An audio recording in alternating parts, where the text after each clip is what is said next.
candid discussion this morning. All our panelists, all our guests are ready with us. And to our dear colleagues joining us from online, thank you very much for attending. Our Q&A is up and running. Kindly make use of it. You can drop a comment. You can drop a question. We're certainly going to indulge you. And to our colleagues who are joining us physically, thank you for making the time.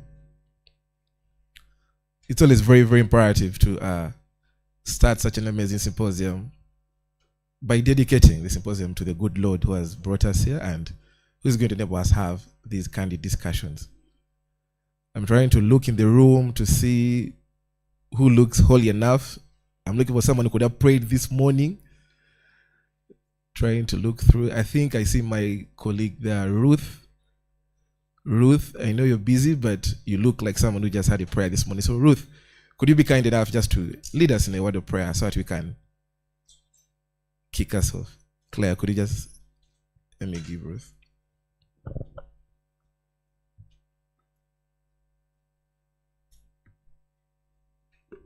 Thank you. Good morning, everyone. Let's humble ourselves for a word of prayer. Dear God, we thank you for this day. We thank you for this opportunity that you've given us to be here.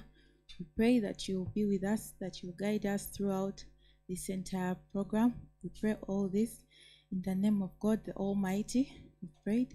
Amen. Thank you, Ruth. Ladies and gentlemen, can we applaud Ruth? She was kind enough to lead us in prayer. Thank you very much, Ruth.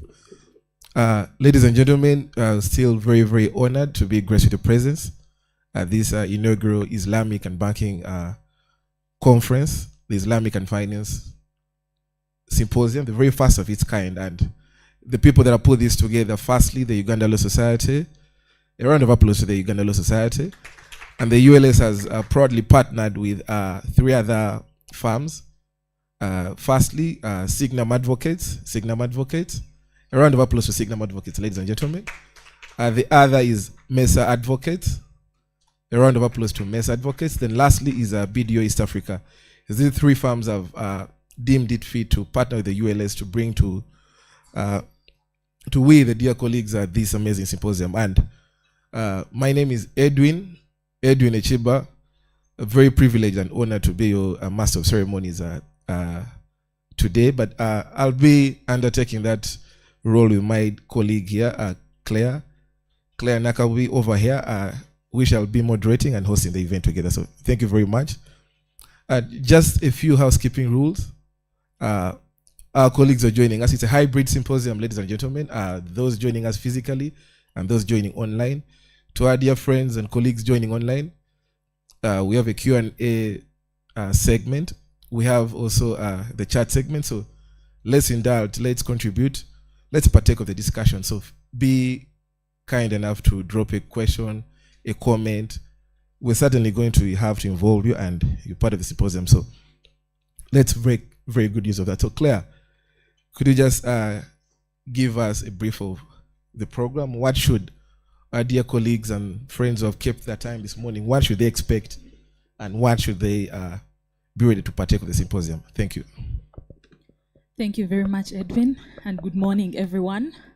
My name is Nakabubi Nila Claire, and I will be moderating with my colleague Edwin Michael Echiba for today. So briefly, as we go through today's program, we have had our opening prayer, which was the beginning of our program. We have introductions and program, which is being handled by both Edwin and I. We shall have remarks by the CEO, Islamic Finance Hub, Mr. Ian Mtiwa. We shall also have opening remarks from our president of the Uganda Law Society, Mr. Semakade Isaac. We shall also have the keynote address, which will be next by Professor Humayun Dar. We shall then move to the spotlight presentation by Dr. Rizwan Malik. And then we shall have a presentation on Kenya's Islamic finance journey and the role of regulation in its growth by Dr. Mohammed Abdi, who is already in the house. We shall then break into the panel discussions, which shall be comprised of different experts and practitioners and regulators. We shall then thereafter have a plenary and Q&A session, which will be following the presentations through the panels. And then we shall also have a lunch break, which is also very key and crucial. In the afternoon, we shall have our second panel, which shall also be comprised of different practitioners and different key players within the Islamic finance sector. And after that, we shall also have a Q&A following the presentation of the panel B. And then we shall have our closing remarks from Mr. Rashid Semambo. So roughly, that is our program. And key to note is that most of our speakers today are experts in this particular field, both internationally and even locally. As we have said, we even have some who are coming from the East African community, because this is the key and pertinent area of practice, and would like to know how exactly can practitioners within Uganda and around Uganda harness this particular area, Islamic finance and banking. One of the other things that we have to note that we're going to have to indulge in is that we're going to be taking in information, learning, relearning, and unlearning some of the things that we do not know about Islamic finance. That is why today is a very key and crucial conference, and we hope that all of you will be attending attentively and actively. Please, people online, share your questions, share your comments, and let us have a very engaging day. Thank you very much. Once again, I'll invite Edwin. Thank you very much, Claire. Colleagues, we'll agree the symposium is an avenue for very profound and pertinent practitioners in this area, people who have devoted their time to learn, to get well acquainted with the best practice in this area, and no better way to learn from such esteemed practitioners. And definitely the debate is very interactive. Let's contribute, let's share experiences, let's draw experiences from our fellow colleagues. And I think that was very, very pertinent of the ULS. Ladies and gentlemen, the ULS is partnering the Islamic Finance Hub. The Islamic Finance Hub is a union of 3 firms: Signam Advocates, Mesa Advocates, and BDO East Africa. These trailblazers is the Islamic finance practice in Uganda. And I would like to call the gentleman who's at the helm of this hub, the gentleman who sees to it that the hub is running, the hub is partnering with the ULS, and the hub is bringing to us this inaugural Islamic Finance and Banking Symposium. So please join me in welcoming Mr. Ian Mutibwa. Ian Mutibwa is the managing partner at Signam Advocates, but he also doubles as the CEO of the Islamic Finance Hub. So Ian, you're very welcome.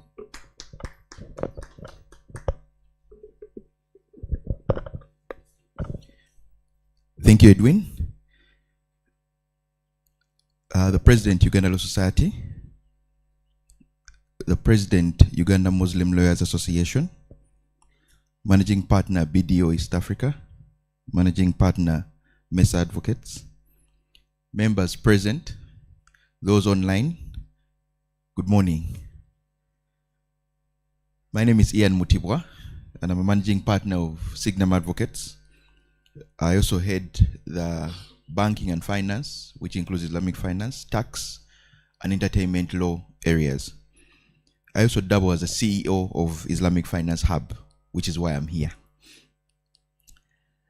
You all most welcome to this conference, which is dubbed a 360 view of Islamic finance. And why did we make it 360? 360, we want to look at what it is in Uganda currently, what are our neighbors doing, Kenya, Tanzania, Rwanda, South Sudan, what's happening in the global economy, Africa, Europe, Asia, the Americas. Is it just about finance, or there's tax, there's accounting? What about the experiences from the experts? We have gathered a team of experts from the UK, from the Middle East, to come and give us their experiences as well. So the 360 is not just looking at Uganda, but looking at the world at large and people who have experienced different aspects of Islamic finance. So the Islamic Finance Hub is here to One, create a center for expertise for Islamic finance. So if you see Signam, Mesa, BDO, we're looking at tax, accounting, legal, Islamic contracts. It's a center for experts who can come and provide insights in Islamic finance and also structure some of these transactions. It's also a center for dissemination of knowledge regarding Islamic finance. Many people think it's a Muslim thing. It is not. I am not Muslim. It is Finance 101. And maybe that drives me to the biggest misconception of Islamic finance. Personally, I think the biggest misconception is the sheikhs or the Muslims think they know Islamic finance because it's Sharia. The bankers or economists also think they know Islamic finance because it's banking. Unfortunately for both of them, is that it's neither Sharia nor banking. It's a marriage of the two. You have to understand banking principles or financing principles, at the same time understand the Sharia principles. If you don't marry the two and you sit on one side looking at this particular product, you're going to get it wrong. So we at the Islamic Finance Hub have realized this particular misnomer and have tried severally to address it in the different public fora that we sit on. We have discussed with accountants in IOFI, we have discussed with tax experts, we've discussed with Islamic scholars, we've discussed with legal scholars to make sure that this misnomer can be debunked in Uganda. And that's why when such a conference comes up, we're very eager to partner with whoever is at the forefront of it.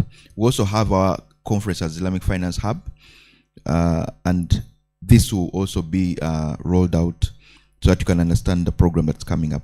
But today is not our day. It's for the Uganda Law Society.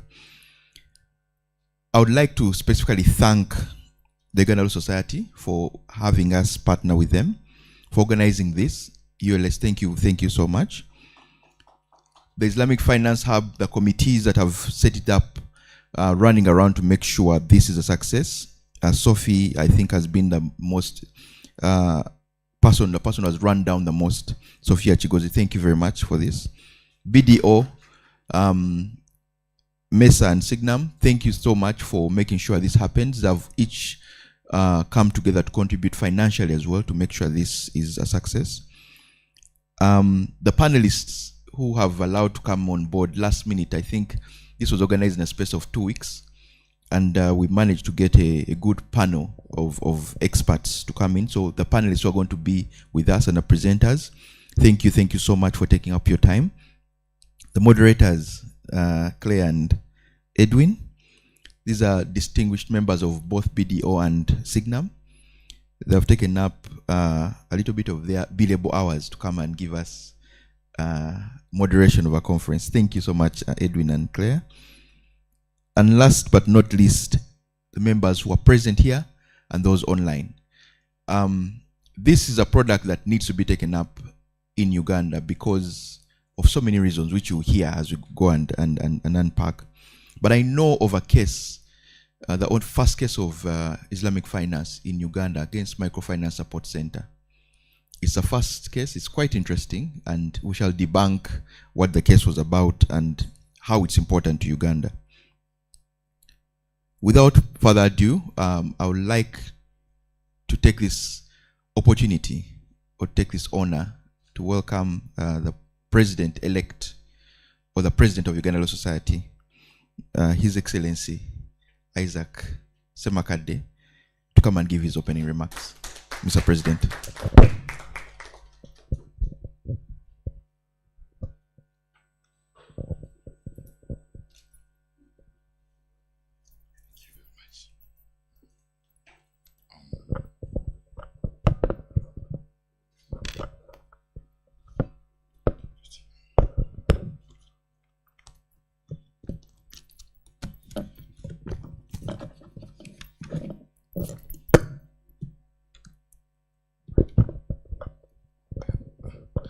You've left me in a bit of a bind here, Mr. Mtibo. With me, I hold the authority of the Radical New Bar, together with the duty of the day, your microphone. And I'm yet to understand how to juggle both without looking clumsy. But I will try. The President, Uganda Muslim Lawyers Association. The CEO, Islamic Finance Hub and Managing Partner, Signum Advocates. The Managing Partner, BDO, East Africa. I digress, I'm sorry. One of the talents there is my old boy and good friend, John Jett. Is he yet here with us? He's coming, yeah. I had to come. It would have been most improper not to celebrate him. The Managing Partner, Mesa Advocates. Our distinguished guest speakers, subject matter experts and panelists who have joined us physically and online, members of the legal profession in Uganda and across the world, all users of the Islamic finance and banking facilities in Uganda and across the world who have joined us both physically and online,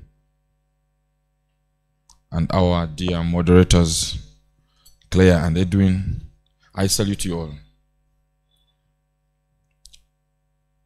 It is both an honor and a privilege to stand before you today at the first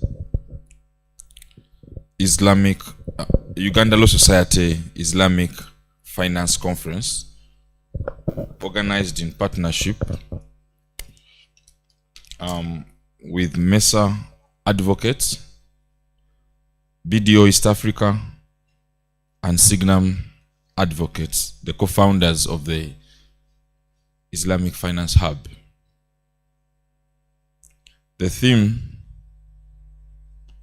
of our mandate as the Radical New Bar seeks to inspire transformative change within the landscape of our legal profession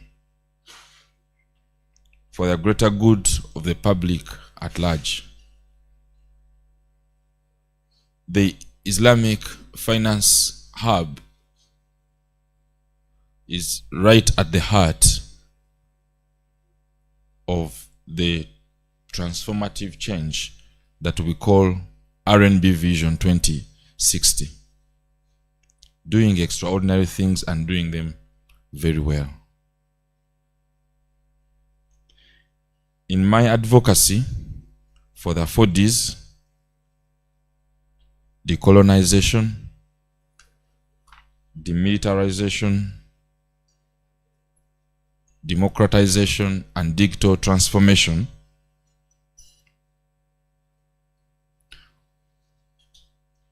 we will constantly stress and appeal to all our members to attempt innovation, inclusivity, and ethical resilience and progress.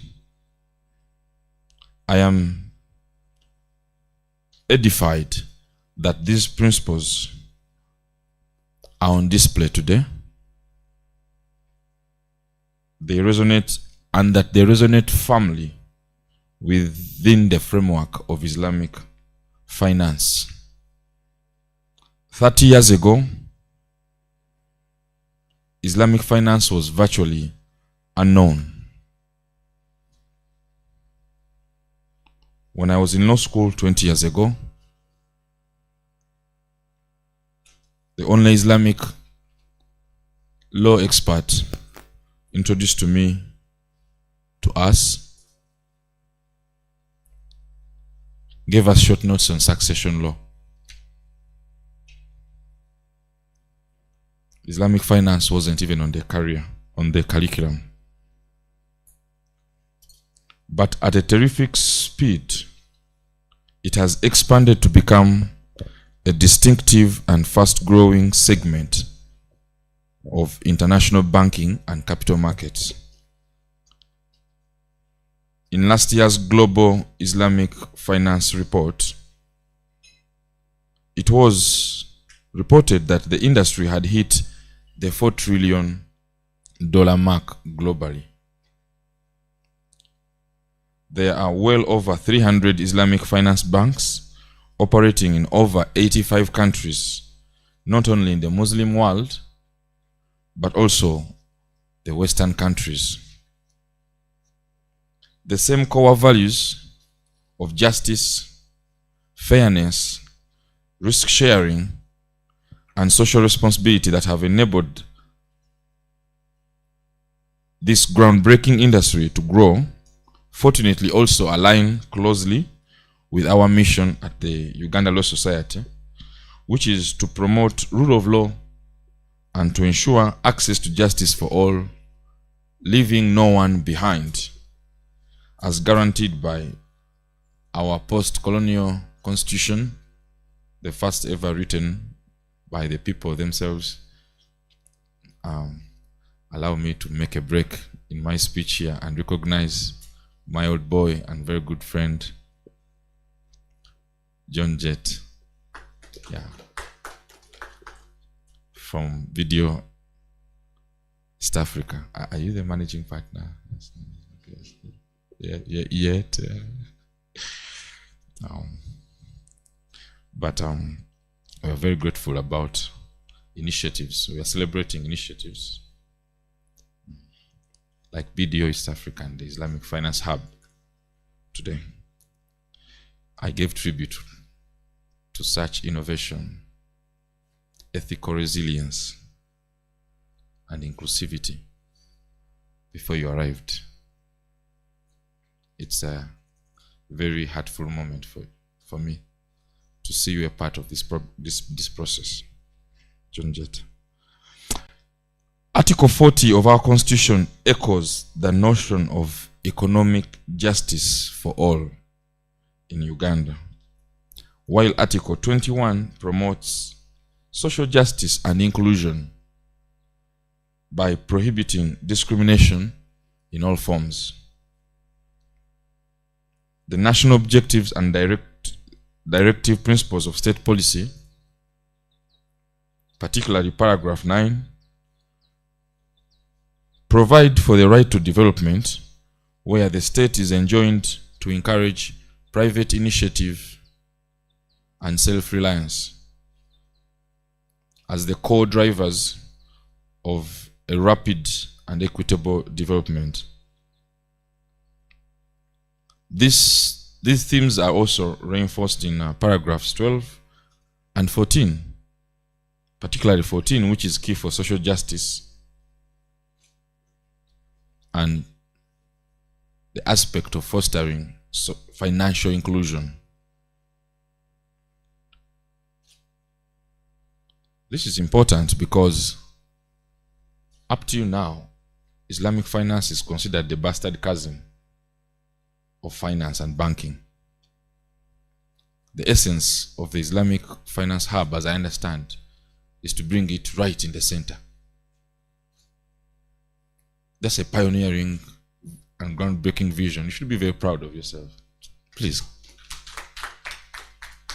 That's a radical idea. And you will succeed. As we delve into discussions on how to further operationalize the Islamic finance ecosystem from banking into the broader economic fabric,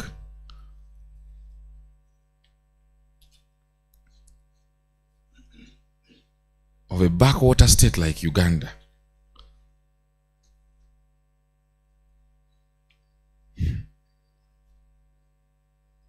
the idea that you also want to affect insurance and capital markets, it's very radical, Mr. Mtibo. It's very radical because, and here allow me to speak to one of my greatest role models at the bar, now deceased, Dr. Joseph Byamgisha. There was no insurance in this country for a long time. I don't know if you know about his book. This gentleman went and did Yale LLM and Yale LLD or PhD, and returned to a war-torn country and said, we start. And for long he taught principles of insurance in East Africa, wrote a book about it. But Uganda was not supposed to recover. The idea, in one of the conversations I had with him, I asked him, why didn't you ever join government? I mean, you supported the president, you led some of your students to the bush. General Kaihura, General Tumkunde, most of the law students he taught, he whispered to them to go to the bush, and they followed. So he was a recruiter at the university. You know what he told me? He said at the back of his mind, he also thought that this regime would collapse just the next week. So he didn't want to develop any grandiose illusions of being a statesman. But at the same time, the irony is that he believed that there was a place for insurance in such turmoil. That's a man who believes. He also believed in capital markets way ahead of everybody. I think you know that in the first decade of IPOs, it was his legal opinion that existed on that page called legal opinion. It is him and a few others, including Judy Obitregama, who really wrote the rule book for capital markets. The way you do, the way you are doing it. There's no one else thinking for the country except those that are intentional about it. The late Joseph Byamgisha and his wife, the late Constance Byamgisha, were intentional about playing their part in nation building as elite thinkers in everything they did. And that's how they raised their children, including Albert Byamgisha and others who they blessed. Let's have a moment of silence to respect their contributions.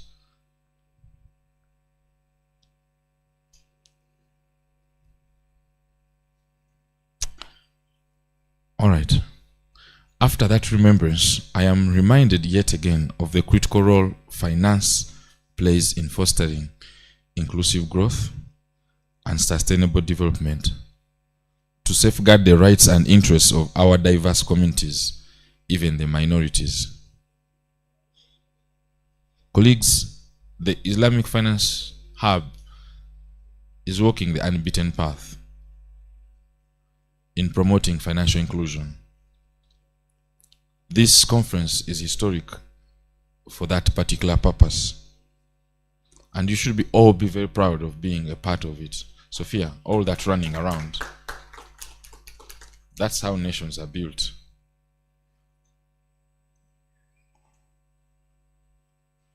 You are JP Morgan in 2024. You are veiled. You're intentional.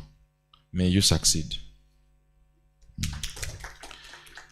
Today's conference was aimed to further the mandate of Uganda Law Society, is aimed to further the mandate of Uganda Law Society as a facilitator of a skilled professional body, as well as a provider of a space for dialogue for policy and law reforms. I therefore implore each of you to engage actively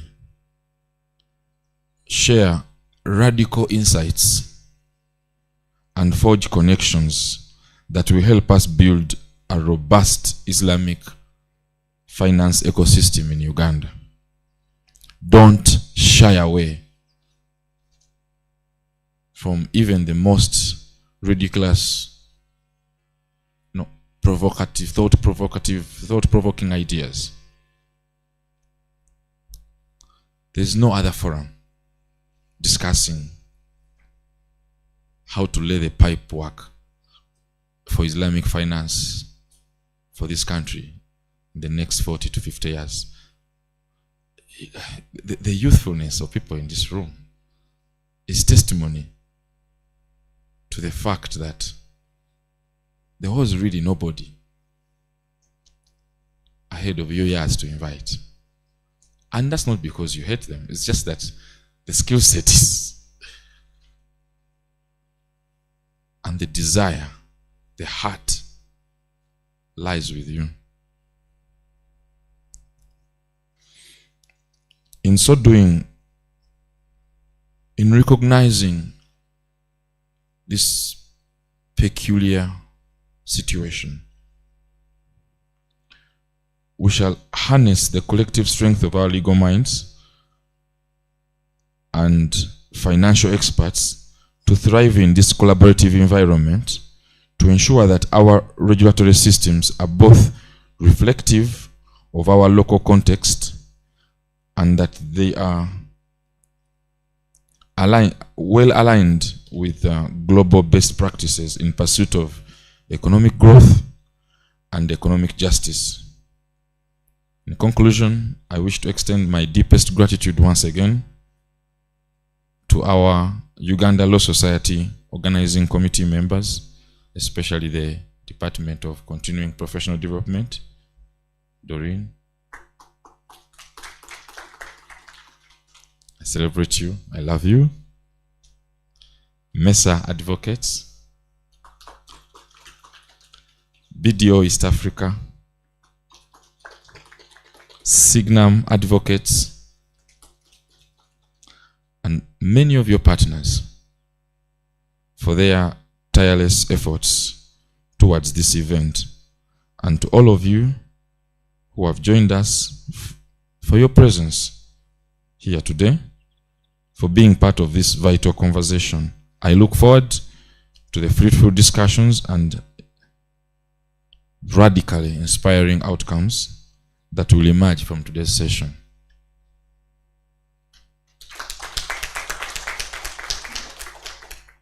With those remarks, I open the first Islamic Finance and Banking Conference. Thank you very much. Edwin. Thank you, President. Ladies and gentlemen, let's give a round of applause befitting of the President. No, that dog won't hunt. That dog won't hunt. Ladies and gentlemen, a befitting round of applause for the President. Thank you, thank you. Radical insights certainly being had in the radical Nuba. Thank you, President. And I just want to repeat this. This was the presidential speech. These are my personal remarks. Mr. Mtivo, I'm so proud of your persistence. I'm so proud. And for all of you who have believed in this sort of, can I call it nonsense? Because it's still nonsense for so many people out there. Yeah. Thank you for remaining young and still wanting to doodle. Can we now enjoy the Islamic finance doodling?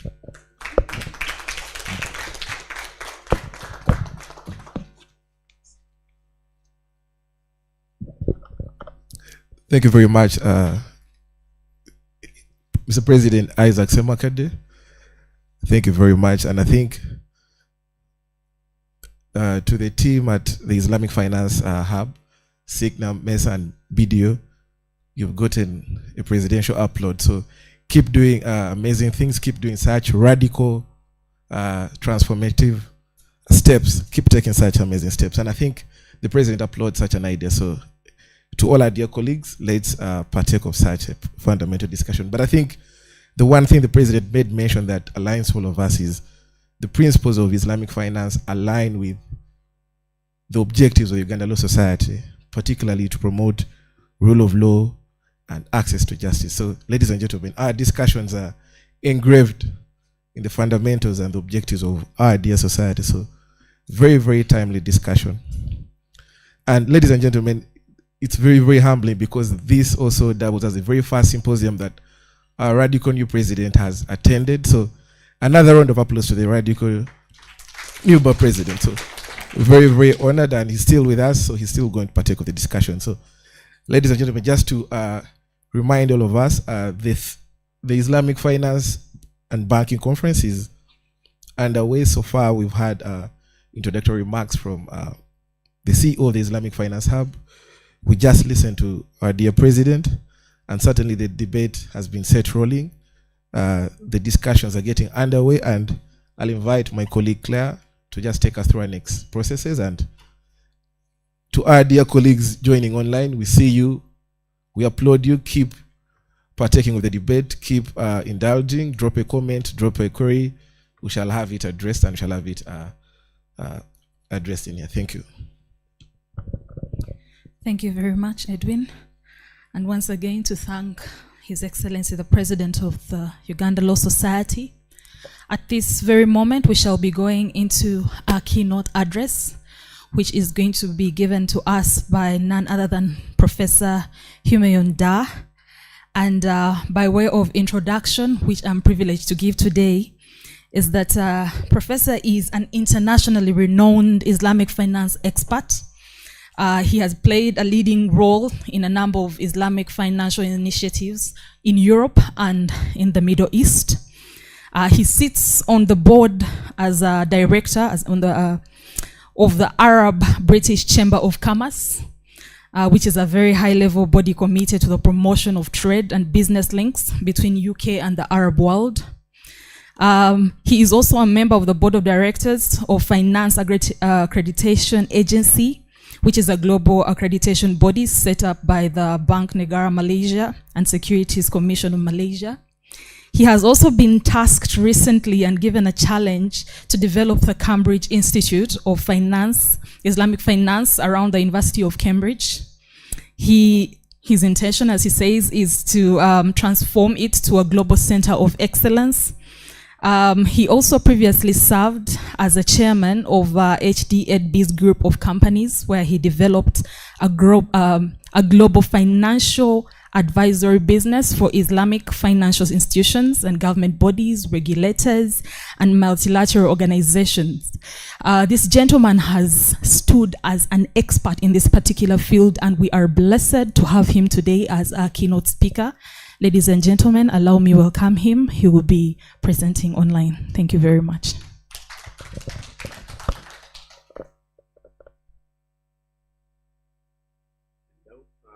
Can you please help me in putting my video on?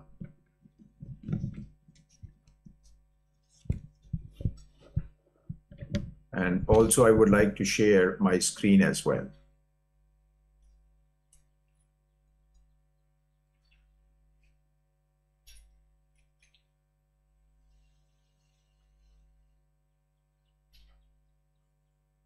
Can you hear me?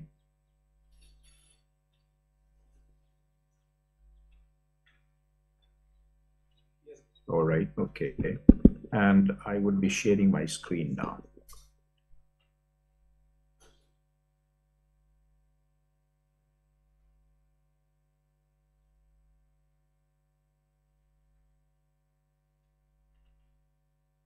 You can see my screen, right?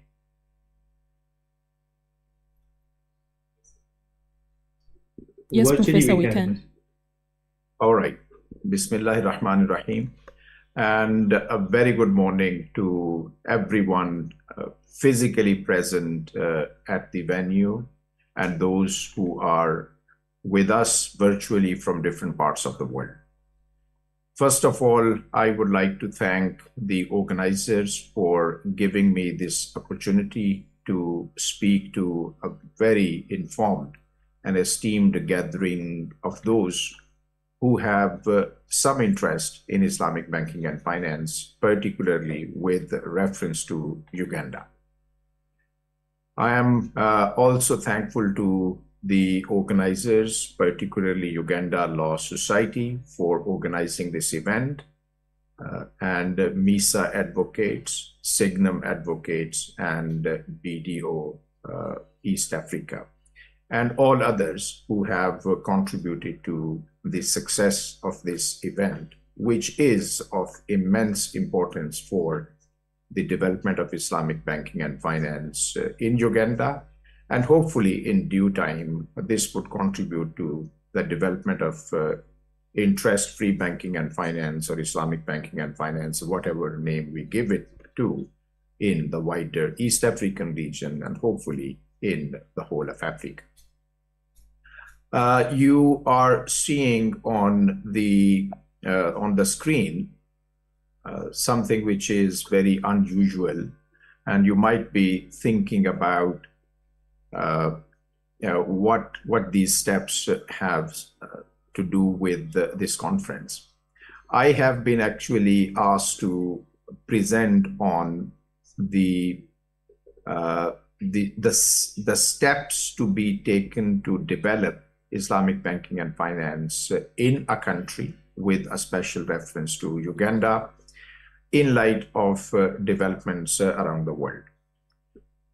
I actually attended the first international conference, which was organized by, I believe, MISA Advocates and BDO East Africa and Signum Advocates last year. And that was my first visit to the country. And I was delighted to be there to see that a lot of developments were taking place with respect to Islamic banking and finance in the country. Since then, we have observed quite a few things happening. A fully fledged Islamic bank has started its operations in Uganda, and I believe a conventional bank is almost ready to start its operations as an Islamic banking window. Professor, it's very unkind to interrupt you, Professor, but the IT team is telling us, Professor, if you could kindly share your screen in presentation mode. It's currently in preview mode. The IT team would like to have your presentation being projected this end. So, all right. Okay. Apologies, Professor. Thank you. All right, no problem. I'll do that.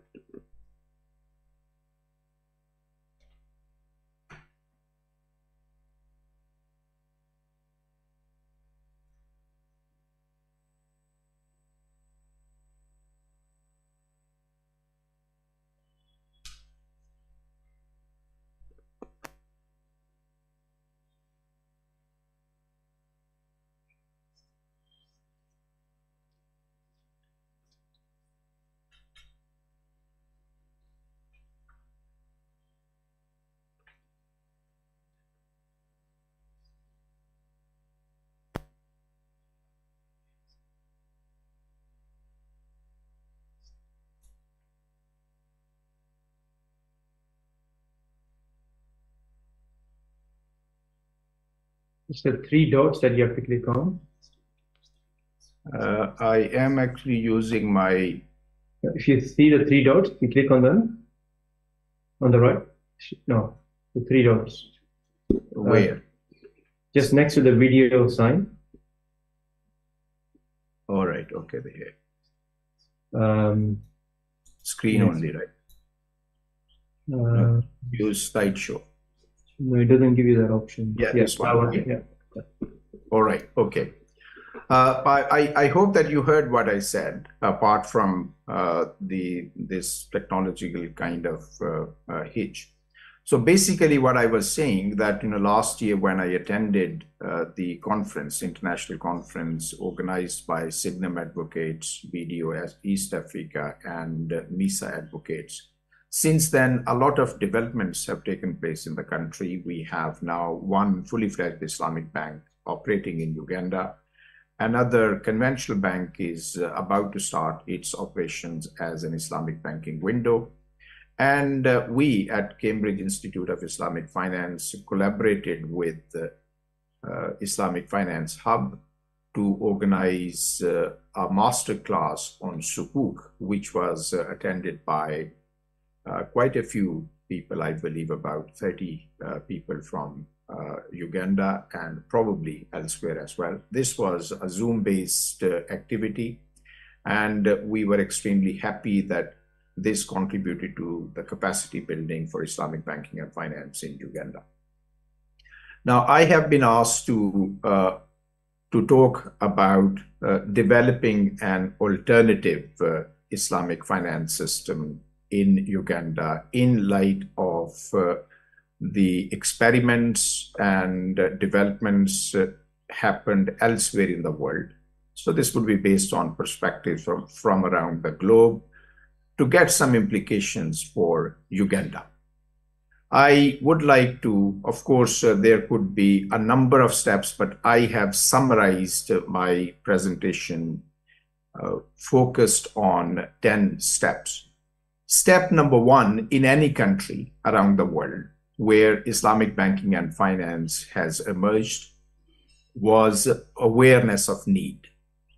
If the local individuals, people, organizations, and government sector and other stakeholders, if they are not aware of the need for Islamic banking and finance, it would never start. There were countries which played a pioneering role in Islamic banking and finance. At that time, the awareness or the sources of awareness were very different. For example, in case of Pakistan, which is a pioneering country in Islamic banking and finance, the need for Islamic banking and finance was felt in the wake of independence of the country from the British. In 1947, the country came into being and it became an Islamic Republic of Pakistan, and people started some kind of thinking to develop an Islamic economic system as part of which Islamic banking and finance would play a role. In other countries like Oman, the need was based on a deep religious awareness of the prohibition of interest. I must say that Islamic banking and finance has emerged as a purely business phenomenon, but the awareness around the need for Islamic banking and finance has some religious roots, which should not be overemphasized. As of now, Islamic banking and finance is purely a business phenomenon existing in about 190, 195 countries around the world in different forms, not necessarily in the form of banks, but in the form of other non-bank Islamic financial institutions as well. I, coming from UK, in the United Kingdom, Muslims are only a small minority. However, the role of Islamic banking and finance in the country is significant. And of course, as I'm sure you are aware, that the United Kingdom played a very important role in the development of Islamic banking and finance in other parts of the world. So this confirms that it's not a religious phenomenon. However, always there are certain religious dimensions when it comes to development of Islamic banking and finance in a particular country. So awareness of need, this is step number one. Now we have this luxury that we do not have to go to the historical perspective to create awareness of the need. In a number of frontier markets, for example, Azerbaijan or Uzbekistan, the awareness of need has come from the existence of Islamic banking and finance around them.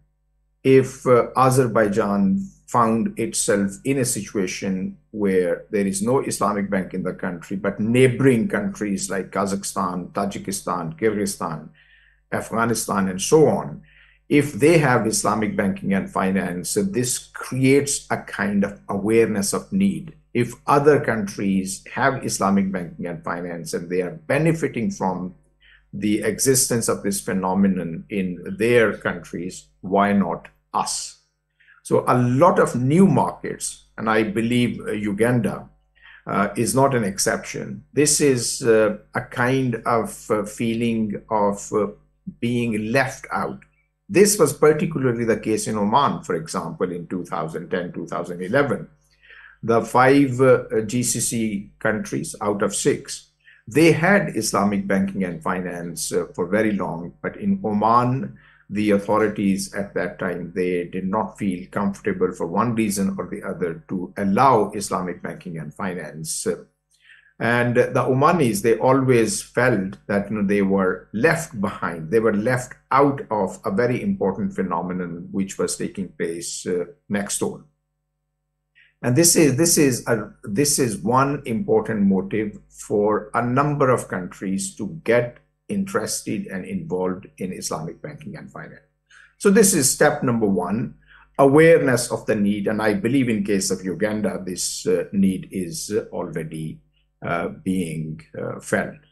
The second step is emergence of a champion. So there is a general awareness of the need of the phenomenon, Islamic banking and finance. This doesn't get developed into a value proposition until and unless there is an individual or an institution that starts championing the cause. I have observed this thing in the context of countries and in the context of the businesses, corporates, including banks as well. If I give example of HSBC, HSBC played a very, and still it continues to play an important role in Islamic banking and finance. But it became a significant player when one of the managing directors named Iqbal Khan, he started championing Islamic finance within the HSBC group. And of course, later on, HSBC Amana, the brand which HSBC Bank created, that became a global phenomenon. So always there is an individual or an institution in the context of a country which plays a role to promote the value proposition of Islamic banking and finance. In the context of your neighboring country in East Africa, Ethiopia, one of the individuals, Dr. Nasir Dino, he became a champion for Islamic banking and finance. He started organizing activities around it. And as I would mention in a few minutes, he became one of the beneficiaries of this phenomenon as he got the license for the first Islamic bank, which is called Interest-Free Bank in Ethiopia. So championing of the cause, this is an important step towards establishing Islamic banking and finance in a country. In Oman, where we were personally involved, and my colleague Dr. Rizwan Malik, who is going to speak after me, he was involved in this initiative as well. We were approached by Amjad Group, which was a local organization in Oman. It started playing the role of a champion before, in 2011, the government of His Royal Highness Sultan Qaboos allowed the operations of Islamic banking and finance in the country. So first, awareness of the need, and secondly, emergence of a champion. This is very important. And in case of, I would come to this point later, in case of Uganda, we can see that the ingredients of championship for Islamic banking and finance are already taking shape. Islamic Finance Hub, which was created by a couple of law firms. And today we have Uganda Law Society coming on board and organizing this event. So this is all part of the story of emergence of a champion for Islamic banking and finance in Uganda. The third step is public demand. So initially there is just a kind of awareness, oh, we should have this thing. And then someone or a group of people, they say we should try to promote this idea. And in third step, this becomes a public demand. A large number of people, or a significant number of people, they start asking the relevant authorities to establish or to allow them to establish an Islamic financial institution, a bank or a non-bank financial institution. In case of Canada, for example, where again Muslims are a very small minority, in the beginning, the awareness of the need was created by the need for housing. Hence, quite a number of Islamic home financing cooperative societies emerged. Initially, informally, a few groups of people, they started saving together. And then with the passage of time, they became established legal entities as well. And one person who passed away this year, at start of this year or last year, Pervez Naseem, he championed the cause of Islamic banking and finance. And now I must say that, you know, the Muslims in Canada, they have this demand, public demand for setting up or for allowing to set up a fully fledged Islamic bank in Canada. And I'm aware that a lot of new developments are taking place in this respect. Public demand, this is something which plays a very significant role in the context of establishment of Islamic banking and finance in a country. Even my own country, United Kingdom, there was serious demand from Muslim community from the government and various important political parties taking care of the need for financial inclusion of Muslims through a financial institution like Islamic Bank. And as a result of that, you know, as you are aware, we have 4, 5, or 6, depending on how we define an Islamic bank in the United Kingdom. And this is a very impressive track record of a country where Muslims are only a small minority. In case of Ethiopia, I mentioned the Muslim community started demanding for Islamic banking and finance. The previous prime minister, he was impressed by this public demand, and he allowed and he asked the central bank to allow establishment of Islamic banks, and Zamzam Bank got the license as the first Islamic bank. However, this was taken back for some technical reasons, and the demand continued until Dr. Abiy Ahmed Ali, he became prime minister, and a group of Muslim community in Ethiopia invited him for a Ramadan iftar, where this demand was put in front of him, and he allowed, and he promised to look into it, subsequent to which the banking licenses were issued for interest-free banks in Ethiopia. And as I mentioned, Dr. Nasser Dino, who was a champion of Islamic banking and finance in the country, he received, or the group he headed received, the license for the first Islamic bank in the country. So this is a very important step number 3. And then we have a number of other steps. Given that we don't have a luxury of a lot of time, I would not go into all the details. But political engagement is another very important step towards establishing Islamic banking and finance in a country. At the end of the day, these are the authorities which should issue a license, or we should allow the operation of Islamic banking and finance in the country. In the context of Uganda, if the central bank or the regulator doesn't allow the establishment of Islamic banks and other financial institutions, this dream would remain a dream and would not become a reality. The first 4 things: awareness of need, emergence of a champion, public demand, and political engagement. These are important ones However, as a result of political engagement, if there is an interest from the authorities to look into the proposition with some degree of seriousness, the next question is about capacity building. A lot of regulators, they would ask this important question: okay, if today we allow establishment of an Islamic bank, how would you run it? For that one, you must have the personnel. Capacity building is extremely important. And in a number of countries in Africa, especially West Africa and in the Central African region, Islamic Development Bank has played a very important role in developing capacity for the institutions and the stakeholders to have Islamic banks in the country.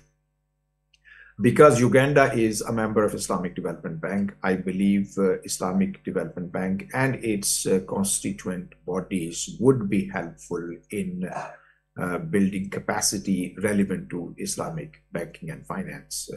As I mentioned, my colleague, Dr. Rizwan Malik, he is the head of Islamic finance at Bahrain Institute of Banking and Finance, which plays an important role when it comes to capacity building.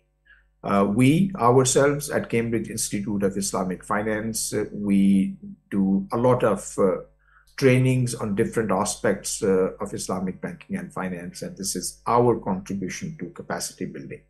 We run a program called Cambridge Islamic Finance Leadership Program at Clare College, University of Cambridge, every year.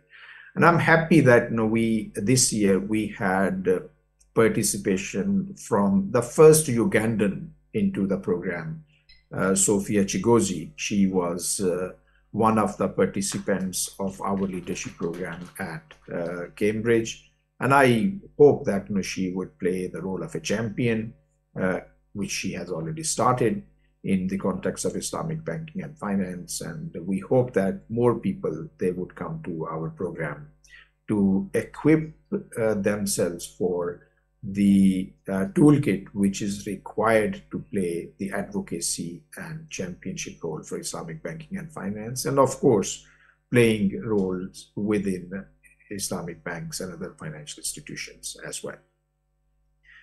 So this is the fifth step. And governance and regulation. Okay, this is another very important step. Once an indication has been given that we are ready, then the government authorities would like to come up with a governance framework, and they would like to make sure that an adequate regulatory framework does exist before a license is issued for an Islamic bank. After once a governance and regulatory framework comes into being, then limited offerings through Islamic windows start.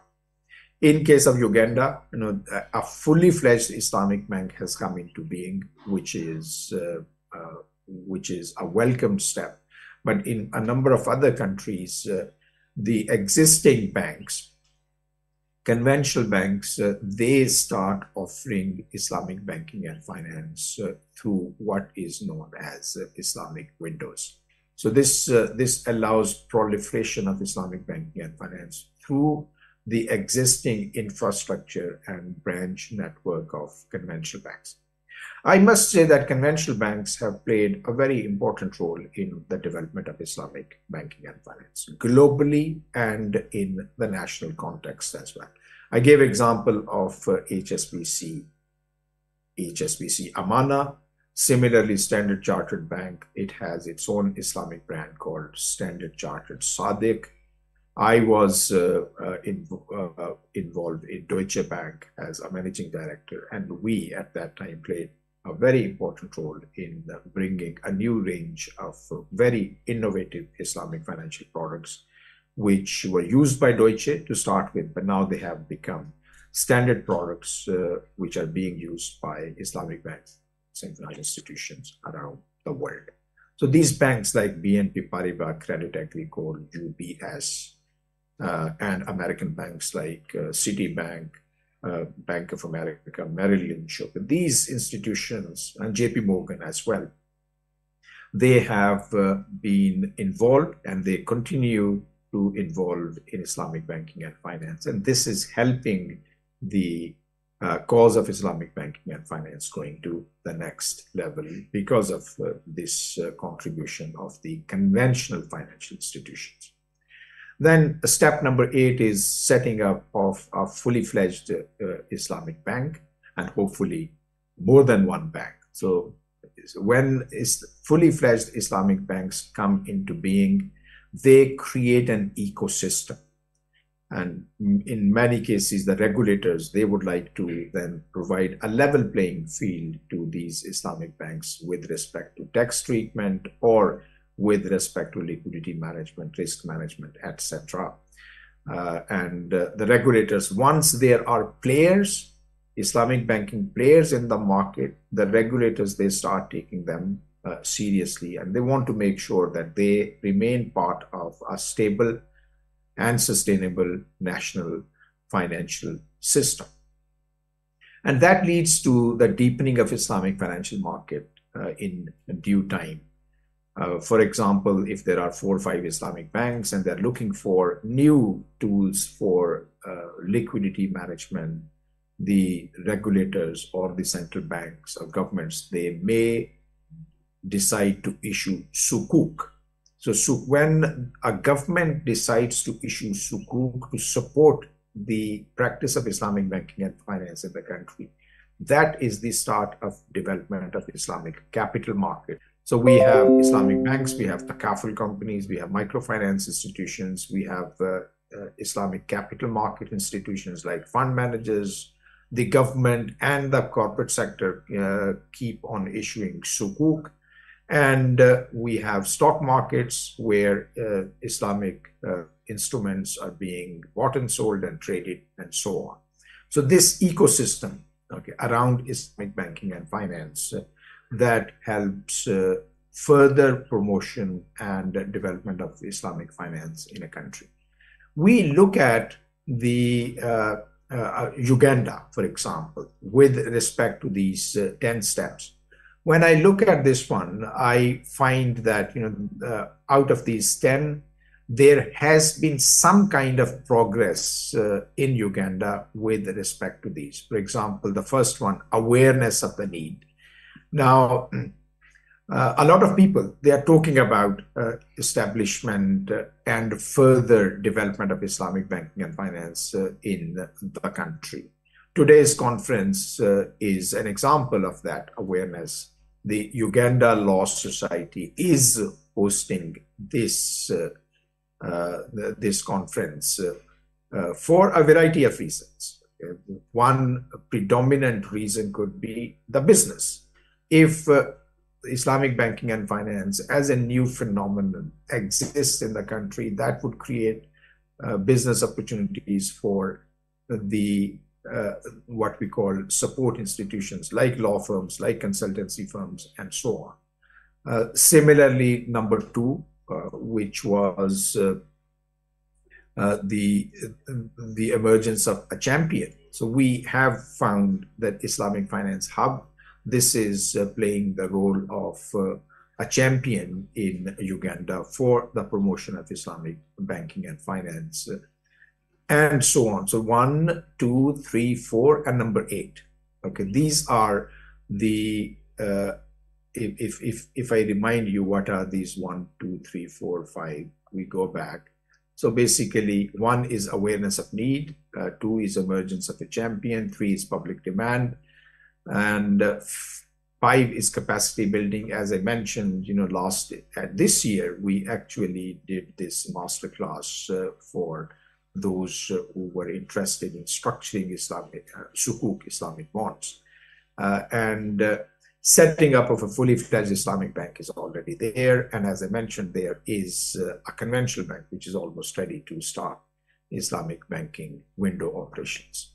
So these 5 things, 5 aspects of development are already there, and there is a need to continue to improve that one. In addition to these 5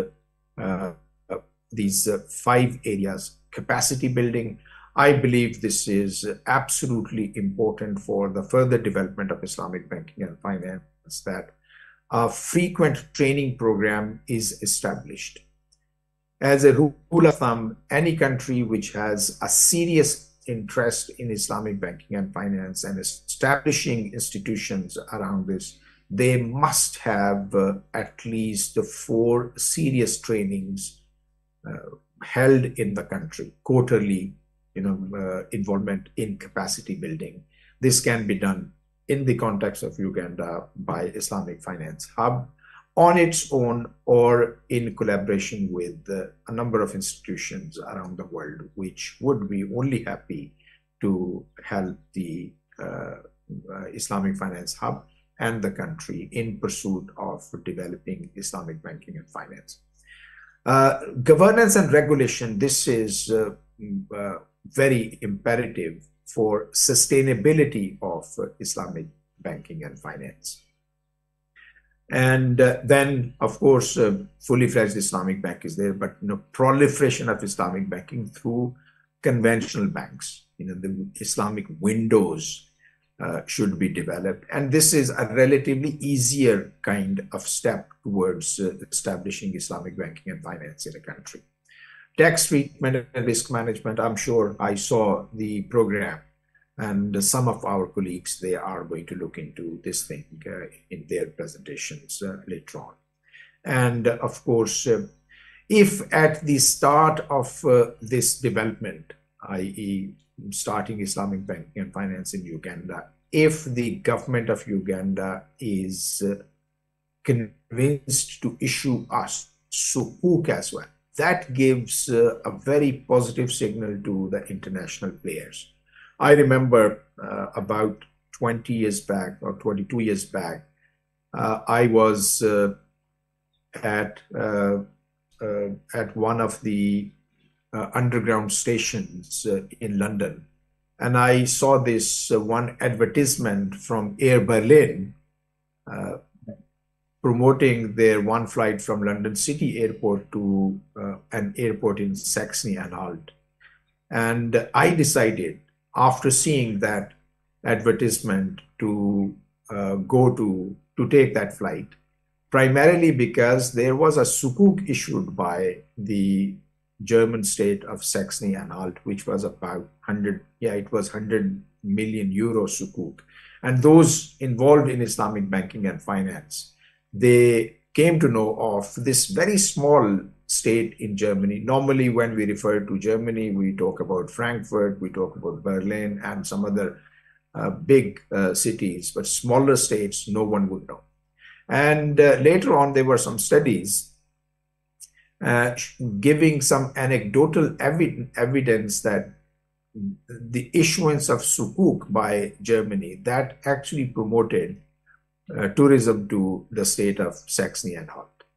So in case of Uganda, if the government comes up with a plan and subsequently issues a sukuk, that would put Uganda in a very strategic position with respect to further developing Islamic banking and finance. And of course, for the existing players to have access to additional capital.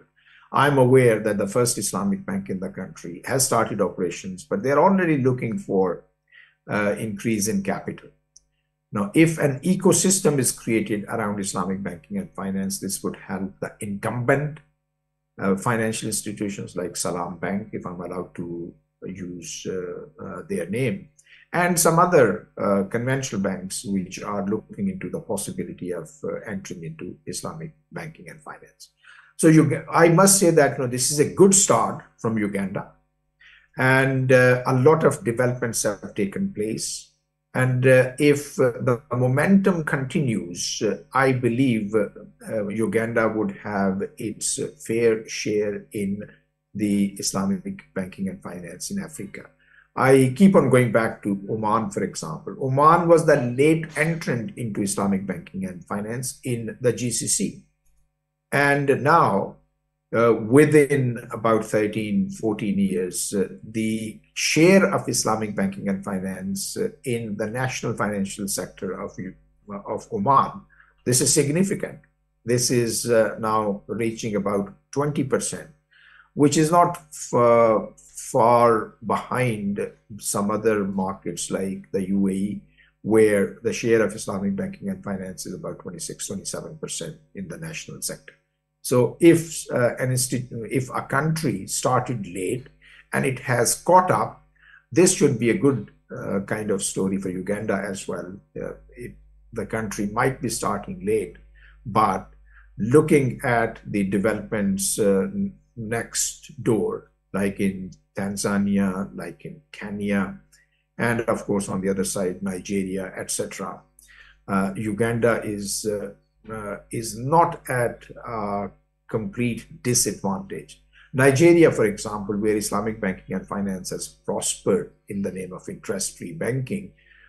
First bank was Jais Bank, which got license about 15 years back. Then the second bank came into being, Taj Bank, then the third one, Lotus Bank, and now we have another Islamic bank, alternative bank, that has got the 4 licenses, Islamic banking license. But the share of Islamic banking and finance in the national sector is very small. It's less than 1%. So if Uganda continues to develop Islamic banking and finance, I would say that in terms of share of Islamic banking and finance in the national financial sector, this may surpass some other neighboring countries. And if that happens, that would be a good story for the investors to look into to enter the market, which has shown a promise. And I believe that if the players continue to play strategically, this can be a phenomenon which would benefit all the stakeholders, including the support institutions like consultancy firms, law firms, and academic institutions as well.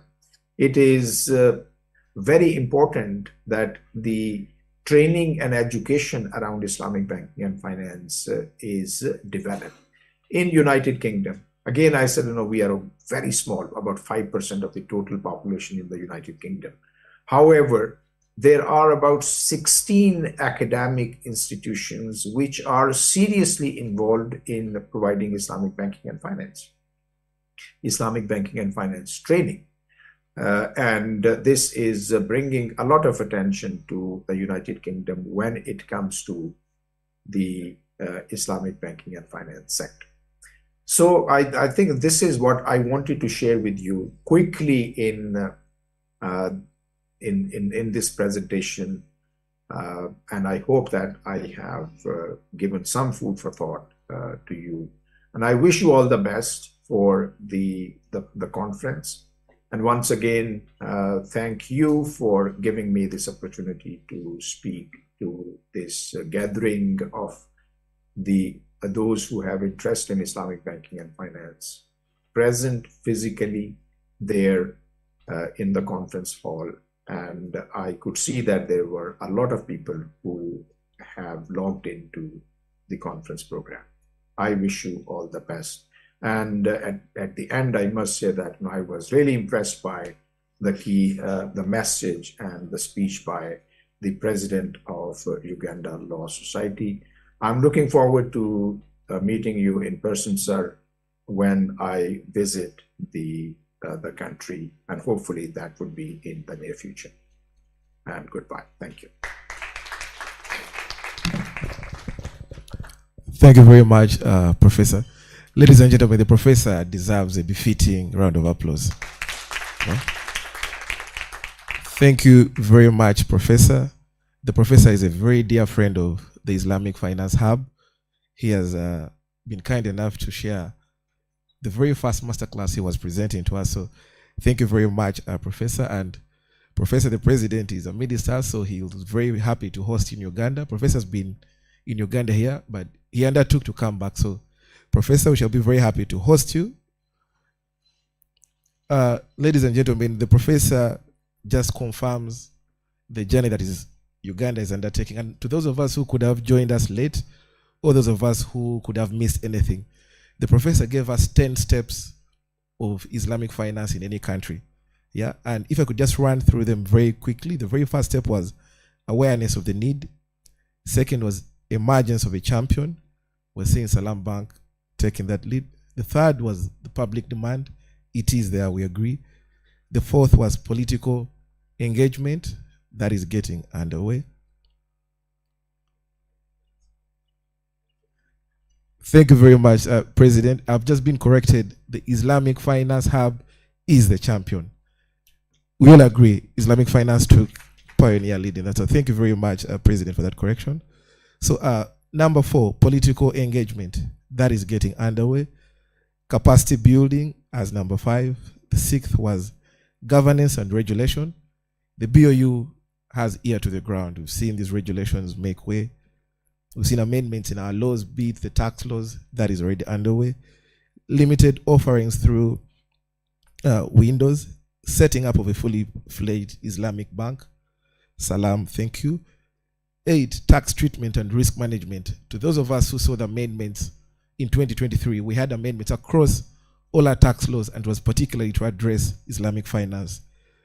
Our policymakers have ear to the ground as well. Then deepening of Islamic finance, financial markets. So those are the 10 steps. And Professor confirmed that in Uganda, 1, 2, 3, 4, and 8 have taken underway. So now we are looking at 5, 6, 7, 9, and 10. And these esteemed panelists and profound speakers that we're sharing us this morning and the afternoon are going to dwell more on these pertinent issues. So thank you very much, Professor. We're always very honored to have you, and it's always very kind of you to share your vast knowledge and experience in this sector, being that Uganda is still taking lead. So thank you very much, Professor. We're very, very honored. Ladies and gentlemen, just to remind us of a few housekeeping rules. Those of us in physical attendance, on our tables, there is a QR code.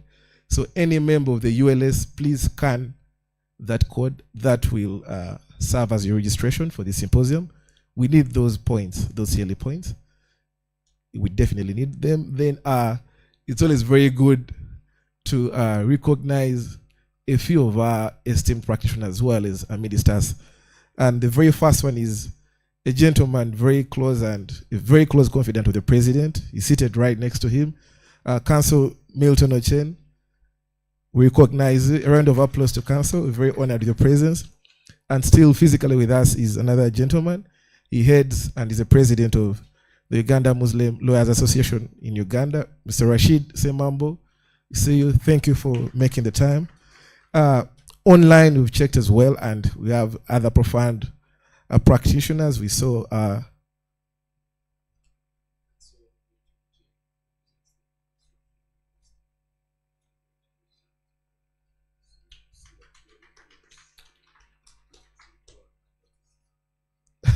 thank you very much, President. Yes, I've just been corrected again.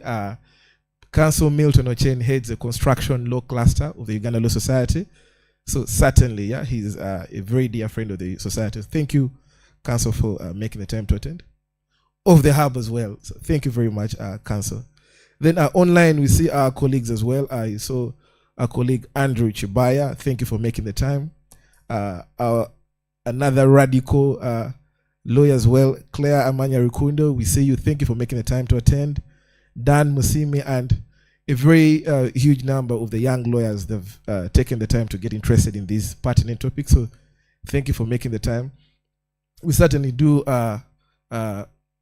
give you the confidence that the discussions are very timely, the discussions are pertinent, and a varied spectrum of panelists.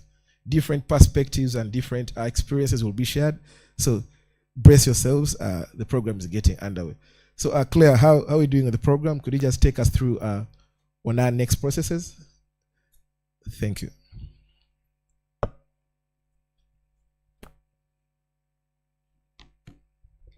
Thank you very much, Edwin, and for keeping the time.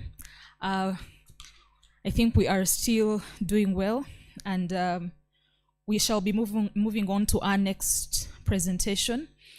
We have covered the opening prayer for those who are in here when we started our program. We have had our introductions and our program read to us. We have had the remarks from the CEO of the Islamic Hub, Finance Hub. We've had opening remarks from our dear president. We have had a keynote speech and address from Professor Humayun Dar. And at this juncture, we shall be moving into our spotlight presentation. I'll take the opportunity to present to us a very esteemed gentleman who is a passionate advocate of Islamic finance with 12 years experience of diverse investments, advisory, research, strategy, and business development.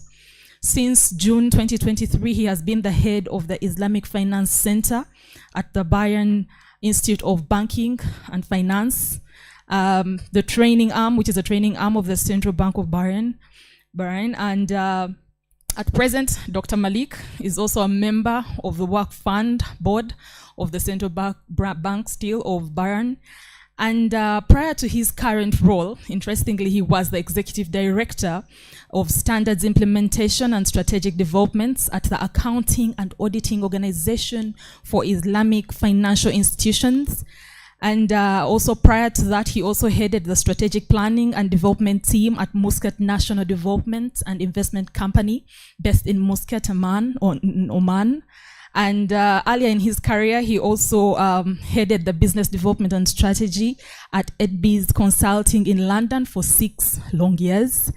And he holds a bachelor's degree from Heriot-Watt University and a master's in science in banking and finance, and a PhD from Kingston University, London. Specifically, his postdoctoral research focused on Islamic capital markets in an exclusive focus on equity investments. Ladies and gentlemen, join me as we welcome our spotlight presentation by Dr. Rizwan Malik. Thank you very much. Thank you very much, Claire. I believe you can hear me well. If I can have a confirmation on that, that'd be wonderful. Yes, I confirm that we can hear you. Excellent, excellent. Thank you very much, Claire. It's a pleasure and honor to be here. Bismillah ar-Rahman ar-Rahim. Alhamdulillah bil alameen. Wa salatu wa salam ala ashraf al-anbiya wal mursaleen. Nabiyana Muhammadin wa ala alihi wa sahbihi ajma'in. A very, very good morning to all of you. Sitting physically in the hall, and all those who have joined us virtually. I'm very, very honored to be invited to be part of this event. And I thank all our dear colleagues for inviting me. I also would like to applaud the effort that has gone in putting together this very, very important event.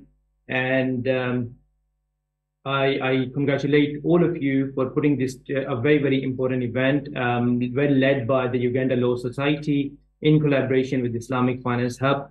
I must say that in the last hour and a half, I have been really, really impressed by what has been presented by the president of the Uganda Law Society. I think his speech was very, very encouraging.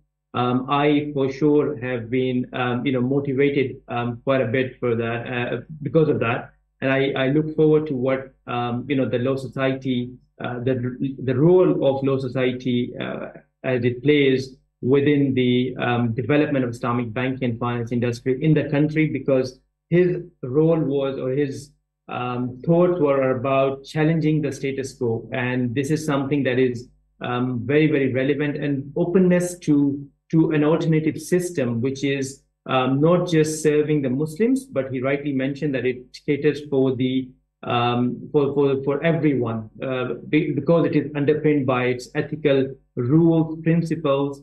It is for everyone. So rightly said, Mr. President. So thank you very much. I'm really, really honored again to be invited for this program. As Claire mentioned, I'll not go into it, but details. My name is Rizwan Malik. I head up the Islamic Finance Center at the Bahrain Institute of Banking and Finance, which is the training arm of the Central Bank of Bahrain. And Bahrain has played an important role in the development of Islamic banking and finance globally.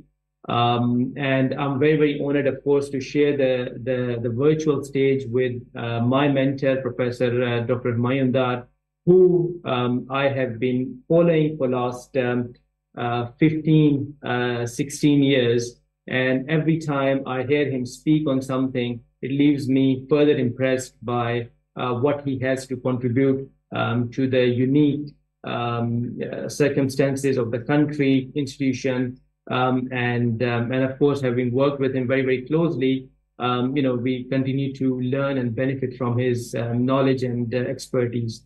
And I'm also very thankful to Sophia for inviting me to be part of this. It was great to meet her in Cambridge earlier this year. And we do hope that we see more colleagues coming into the Cambridge Islamic Finance Leadership Program and championing the cause of Islamic finance for Uganda. Now, given that it's very limited time, I've been asked to talk about role of standardization in Islamic finance, which I'm sure it's not new to people in the house.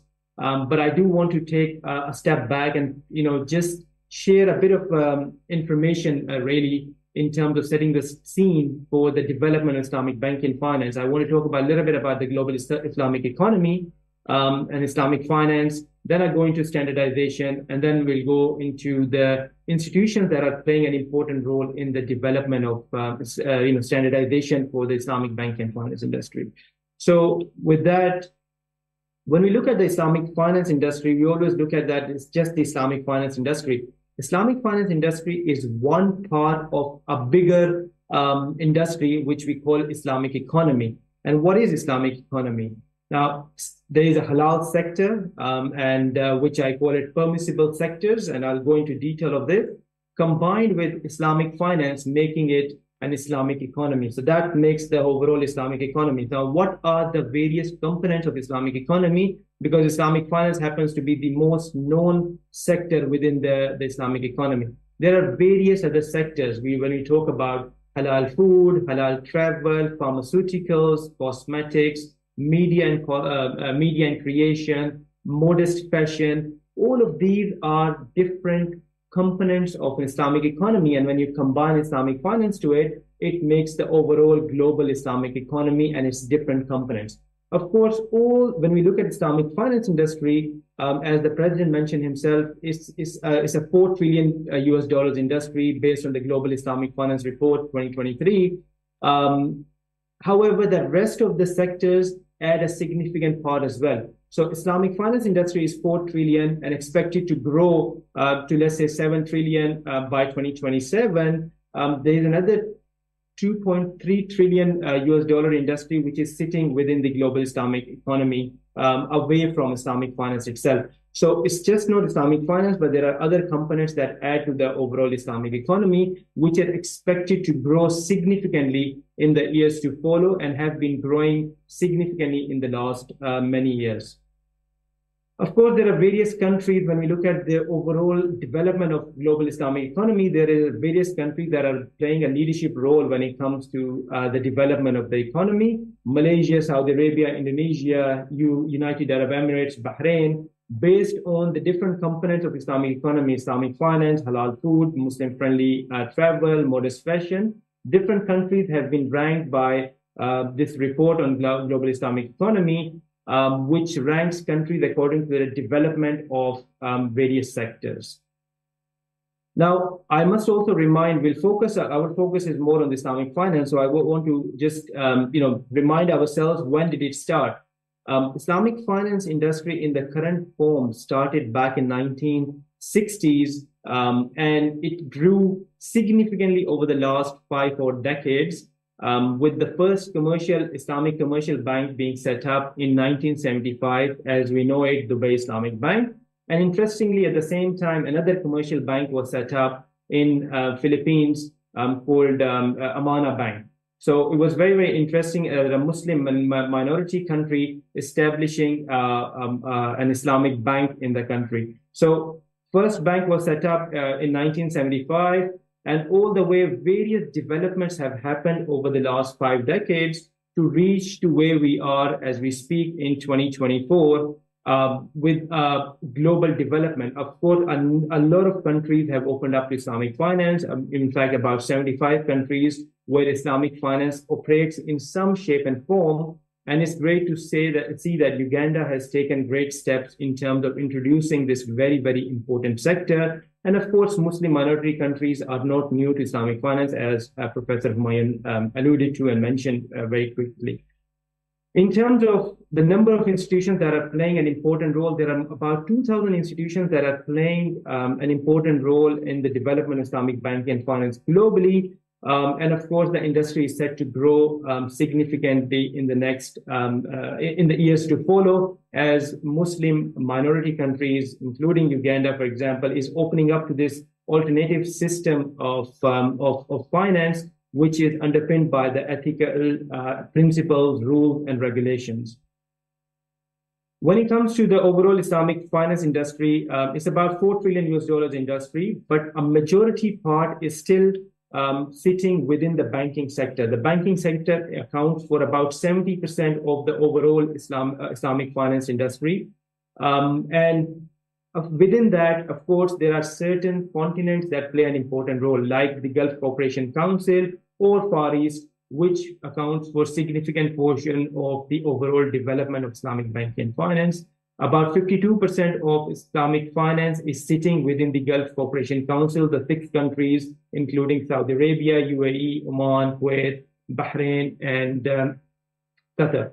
Of course, it is followed by other sectors. So about 25% of the Islamic finance industry is within the sukuk industry that Professor Humayun mentioned. And then we have got other sectors like the Islamic funds industry and the takaful industry, which is the Islamic insurance, which holds also a small part of the overall Islamic banking and finance industry. So it's just not the banking side. There are other components that adds significant value to the overall ecosystem of Islamic finance.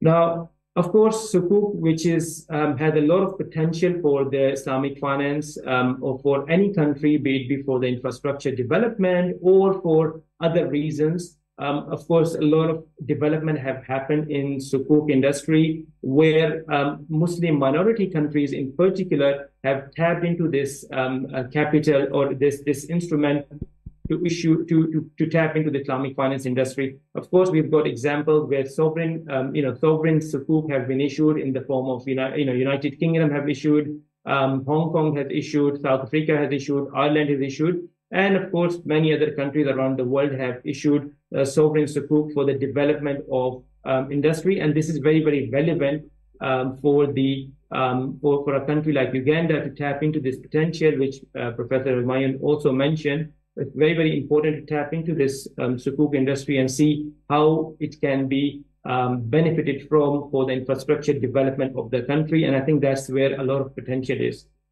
Of course, when we look at the overall countries and their penetration within the Islamic banking and finance, we see, of course, there are certain players who have been operating within the Islamic finance industry for a very, very long time. Starting from Saudi Arabia, Iran, Malaysia, UAE. And you see that their share of Islamic banking and finance to the overall sector is also growing as we speak. So, for example, 32% of Islamic banking and finance for the global Islamic banking and finance comes from Saudi Arabia. And we see that countries in the emerging markets, like in Africa, are playing increasingly playing an important role for this development. And of course, this is a new industry, and slowly and gradually it would develop. When we look at the Dr. overall Malik, Islamic banking, Dr. Malik, sorry to interrupt you briefly. We kindly request that maybe if the slides we can be able to see them move on our end. They're not moving. We're not, so we can be able to follow you. Oh, you're not seeing the slide moving? Yes, we're still on the very first slide. Oh my God! Oh wow! Okay, that's really bad. Okay, I'm sorry about that. I didn't realize that.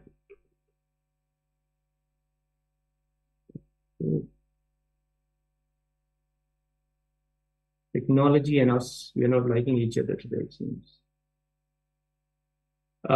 What slide do you see now? Slide 11. Okay, does it move now? No, we do not see any change. We're just still at 11 now. Let me try and do it again. Sorry about that.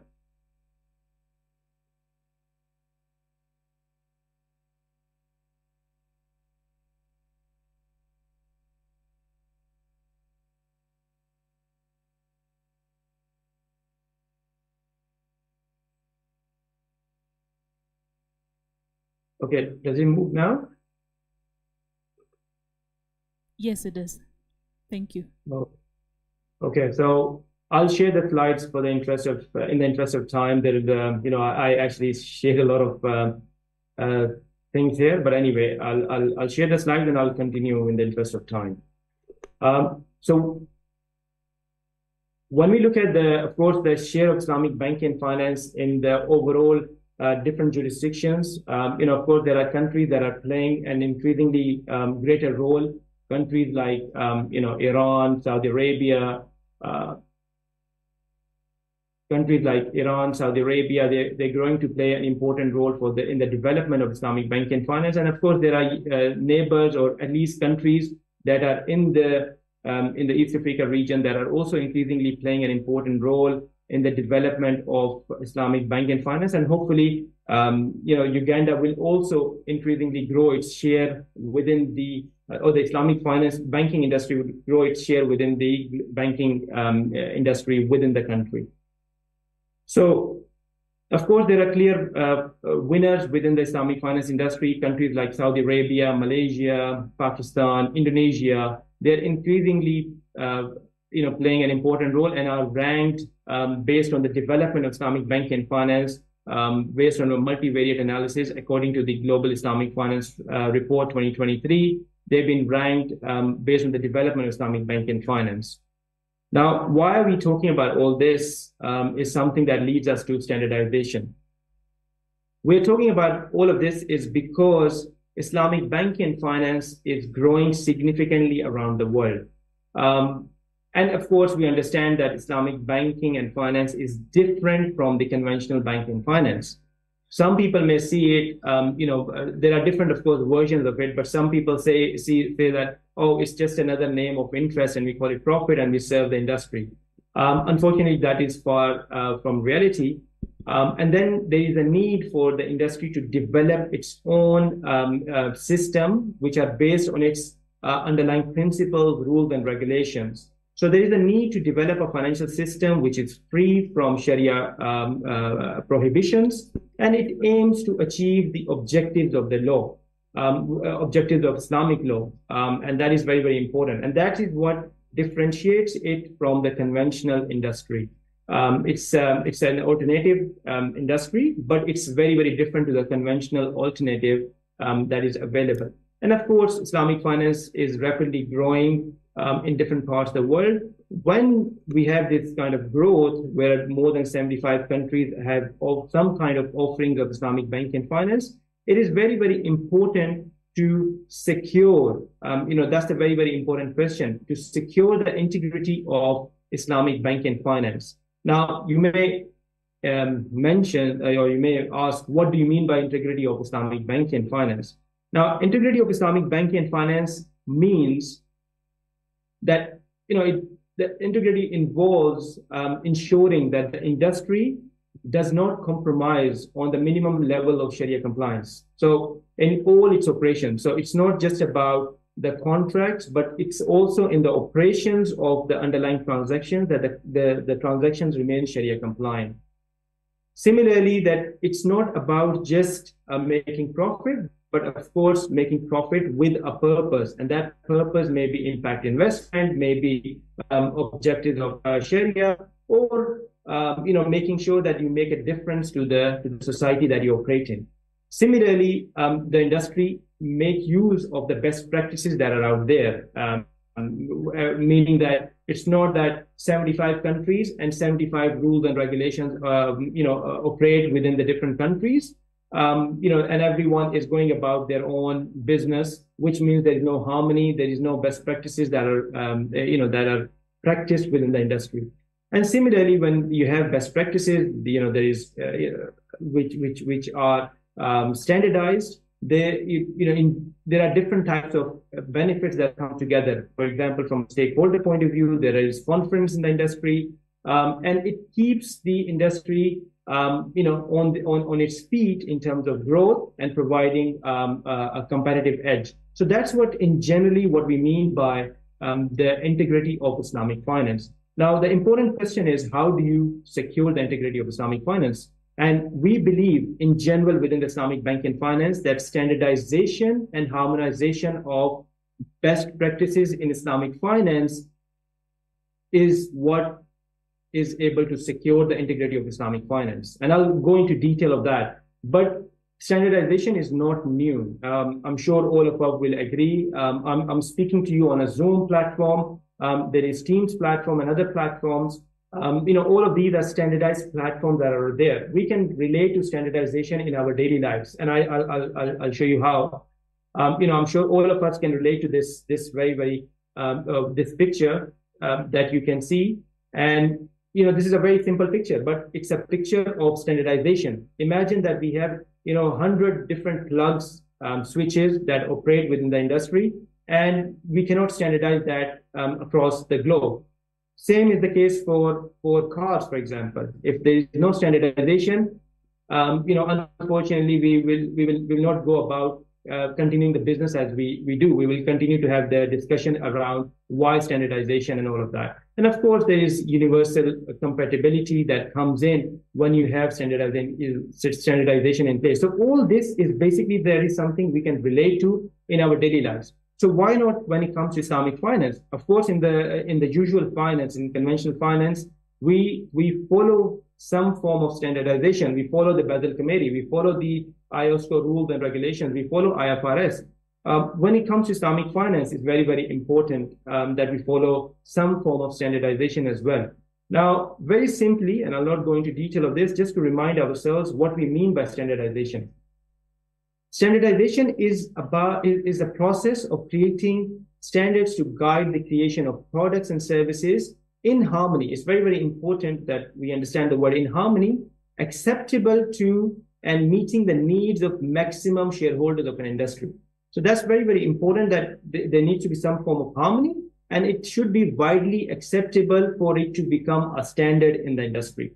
Now, of course, there are different benefits that come in when it comes to standardization. We look at consistent quality that is available. When we look at comparability of the products, we can do that comparability both within the jurisdiction and outside the jurisdiction. So if today we have Salam Bank in Uganda and tomorrow another bank comes in, it offers different types of products, totally different, then you won't be able to cross-compare them. In fact, you won't be able to compare it with even the conventional industry. So it's very important that you have some form of standardization which meets the industry expectations. It's widely acceptable, and that is very important for us to have a standard.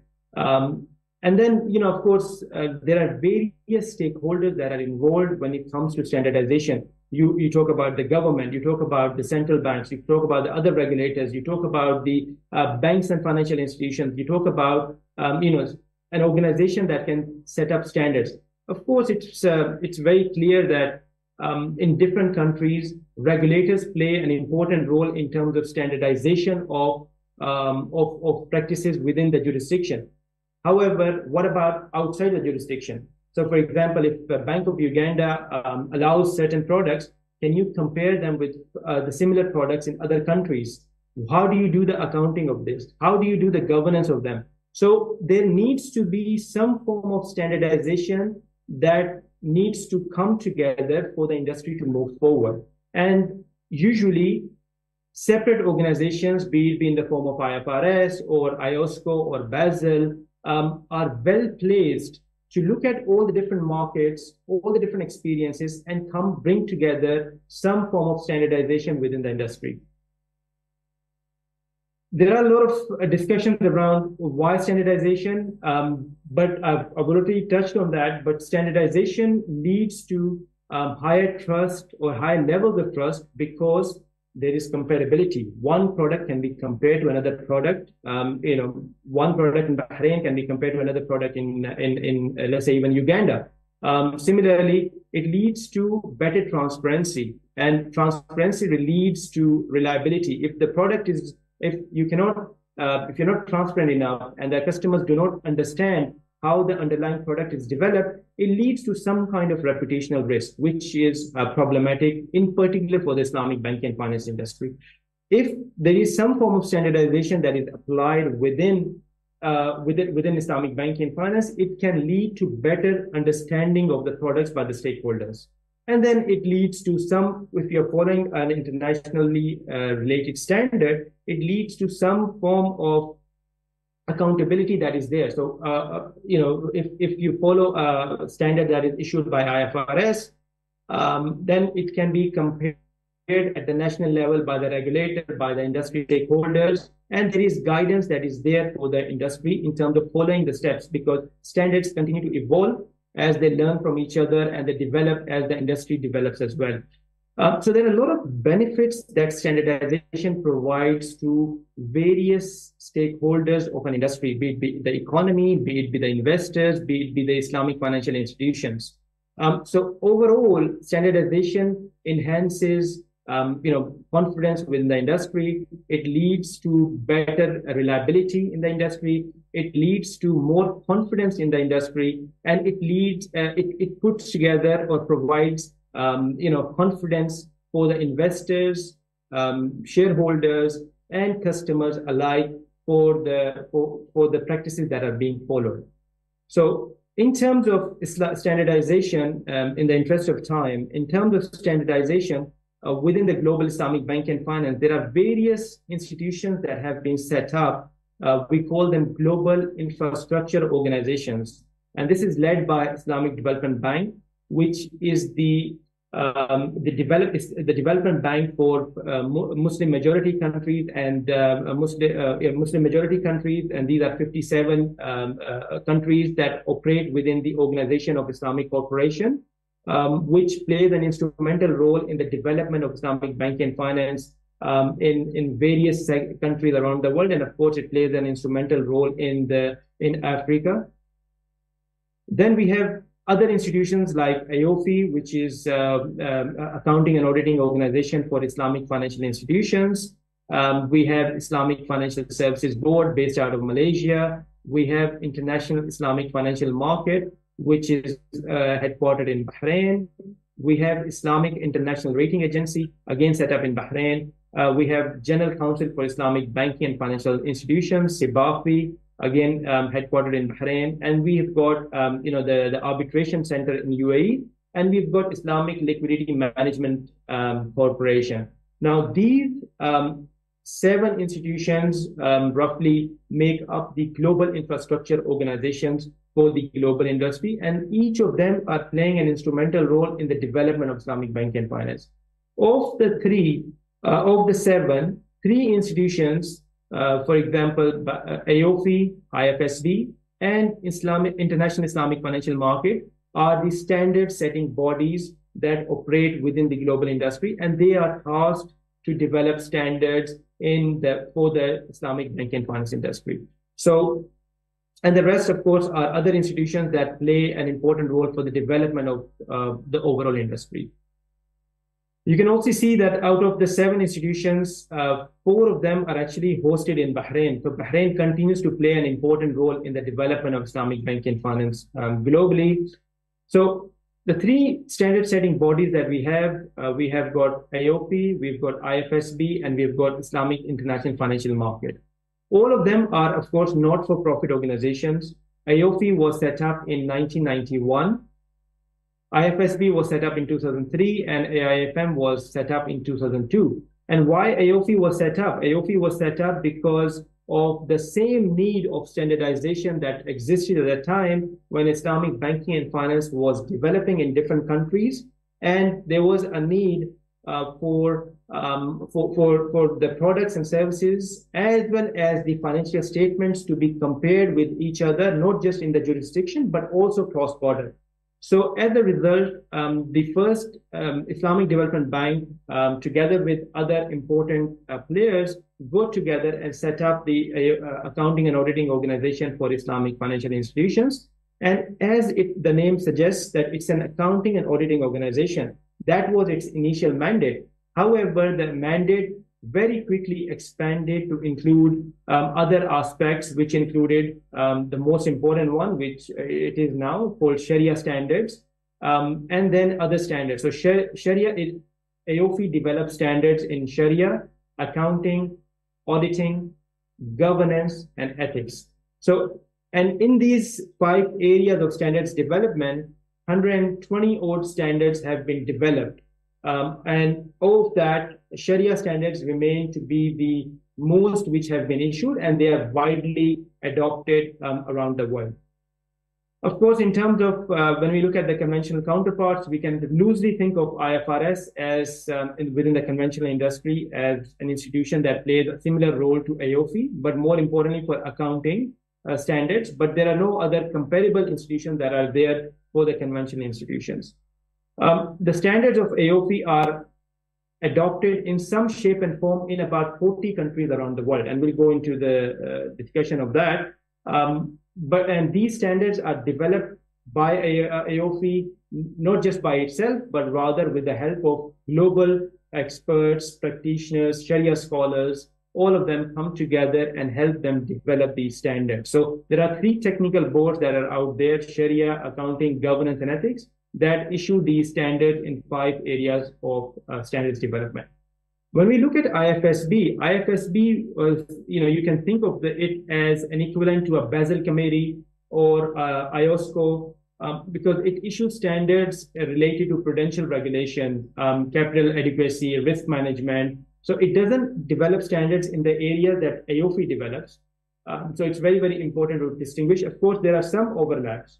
And in general, there is a lot of acceptability globally when it comes to regulators and policymakers in terms of applying IFSB standards when it comes to core principles of Islamic finance. And in fact, one important thing I must mention, one of the standards that was developed by IFSB on core principles for Islamic banking has already been accepted and widely recognized by IMF when they carry out their annual review to conduct the review based on those IFSB Islamic financial principles for 15 countries where Islamic finance has significantly developed or increased the share by share of Islamic banking and finance is 15%.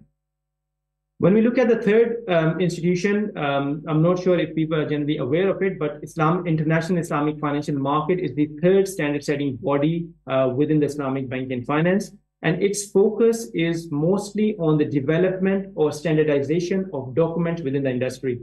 More importantly, standards related to hedging, liquidity management, and trade finance. And again, this is equivalent to ISDA or BAFT when it comes to the conventional industry. So these 3 standard-setting bodies together play an important role when it comes to the development of Islamic banking and finance. And I think they continue to play an important role. And when it comes to Uganda, which is opening up to Islamic finance, the Bank of Uganda have the of course, 2 options. One option is to develop all its standards, rules, and regulations from scratch, which means that it will take a lot of time for it to develop the standard.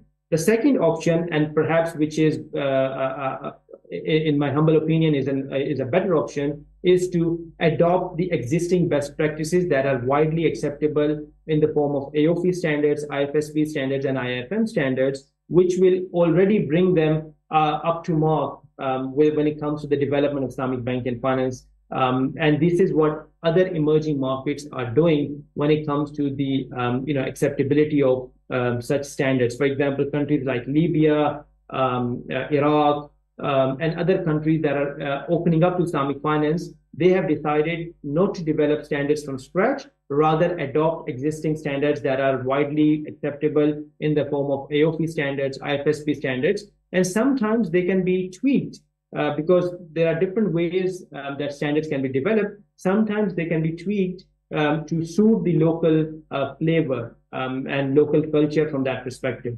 And this is something that is happening around the world. For example, in terms of standards development, the AOFI standards are acceptable or adopted in about 41 jurisdictions and 38 countries around the world. Now, all of them do not follow 100% AOFI standards. In fact, there are different variation of adoption or adaptation to AOFI standard. One example is AOFI standards, once issued, becomes part of the law. This is in Bahrain as we speak. The Sharia standards that AOFI issues are part of the law. So once they are issued, everybody in the country has to follow AOP Sharia standards. They are part of the law. Then there are other examples where the standards are fully adopted. So if I can give you an example of UAE, where AOP Sharia standards are fully adopted. So all banks and financial institutions have to adopt AOP standards. There are countries where AOP financial accounting standards are adopted, and they are fully followed. And in fact, regulators do not want to develop their own standards. They just adopt AOP standards and ask the industry to follow them. Then there are countries, for example, where AOP standards are partially adopted. So they don't want to adopt all standards. So the AOP has, for example, issued 120 standards. They don't want to adopt all the 120 standards. They just want to adopt, let's say, 5 standards of them. So there are examples of countries where AOP standards are partly adopted. Then there are countries where they use them as reference material to develop their local standards based on that. So there are different options that are out there, which Bank of Uganda and other regulators can benefit from and actually adopt standards based on their needs and wants. AOP standards are developed not in a day or 2 days or 3 days or something like that, and I'm sure you are familiar. It takes about roughly 2 years for the standard, for any one standard to be developed, and it goes through a very comprehensive process of review, public hearings, review of comments, presentation, presenting the standards in different committees, different gatherings, different stakeholders. Once they get the feedback gets incorporated before a final standard is issued. So it takes roughly about 2 years for any one standard to be issued. So, of course, regulators and other bodies around the world are not suited or may not have the expertise to develop the standard again as well as the standard setting bodies can do. And this is something that it benefits the regulators because you can adopt to these standards rather than reinventing the wheel, which is not in the best interest of anyone. So that in general, and of course, AOP standards are available in different languages around the world, which is widely acceptable. And of course, there are capacity building programs as well that are available for anybody who has an interest in Islamic, in enhancing their understanding on accounting, on AOP standards, or general best practices within the Islamic finance industry. I'm mindful of the time, so I'll go into the detail of it. Of course, AOP organizes conferences as well. In fact, one conference is happening next week. So please, if you would like to benefit from the experience of the stakeholders, please tune in. It is available on Zoom as well, so you can virtually join in. These best practices of standard setting is followed by all standard setting bodies, be it the IFSB, which focuses on standards more relevant to prudential regulation, risk management, or capital adequacy. They go through a very comprehensive process of comprehensive steps of standards development for it to put together a standard, and hence it's best suited for regulators to adopt or adapt to it. Just getting into the last slide, really, in terms of what are the areas of collaboration and thoughts. In general, I think, as Professor Humayun mentioned, there are a lot of areas of collaboration between the global Islamic bank and finance, and of course, within Uganda itself, there are a lot of areas of collaboration among the various stakeholders that are there. First of all, and my humble suggestion or request would be to follow the existing best practices rather than reinventing the wheel. It's not best placed. It doesn't serve the purpose of anyone to start something from scratch. Professor Humayun gave an example of Oman, which is again, was the late entrant in Islamic banking and finance, but it adopted to existing best practices of standards, be it AOP or IFSB, which helped them develop their industry to up to the mark as well as the other industries, because they learned from the experiences of other countries, and as a result, the local industry has developed quite a lot. Of course, there is Salam Bank in Uganda, and there are, of course, efforts in place to develop other segments of the economy of finance sector. But of course, slowly and gradually, other sectors need to kick in, be it Windows business, conventional banks offering Islamic finance, or the Kaful, which is again an alternative to insurance, or the Sukuk and the fund industry, which needs to kick in. Other important aspect, and this is something that probably the crux of any industry to develop, is its human resource. I think development of human resource is very, very important within the new emerging markets like Uganda. So it's very, very important that local stakeholders work with either the international stakeholders or among themselves to offer capacity building programs for the Islamic finance industry to develop in Uganda. And I think Bank of Uganda, Uganda Law Society, and Islamic Finance Hub can continue to play an important role in anchoring, as the President mentioned as well. They are already anchoring it, to continue to anchor this important sector and develop it with the help of other stakeholders, and of course collaborate with international bodies, international stakeholders, be it IOFI, BIBF, other institutions, to help in the development of capacity within the industry. Of course, there are very programs that are available. When it comes to my own institution, we offer advanced diploma in Islamic finance, which is a comprehensive program in Islamic banking and finance, which provides comprehensive understanding of Islamic banking and finance, and it's a 9-month program.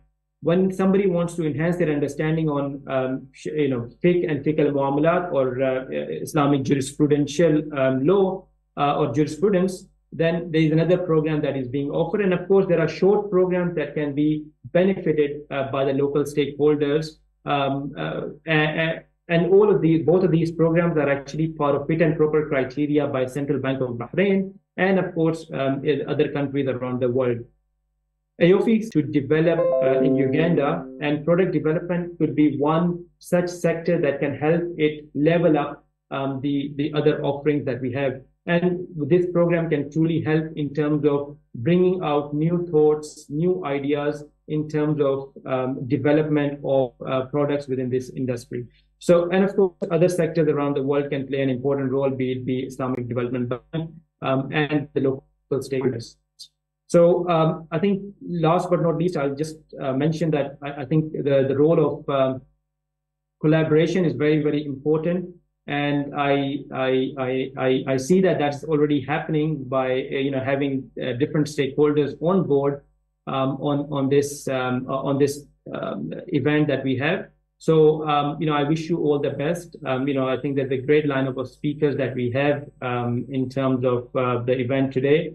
And I do hope that you enjoy the event, benefit from it, and I look forward to working with yourself in some shape and form for the development of Islamic banking finance in Uganda. So I thank you very much once again for Uganda Law Society for inviting me, and by having BIBF being part of this. I'm also very, very thankful for Sister Sophia for inviting me, and we look forward to further collaboration, inshallah. Thank you very much.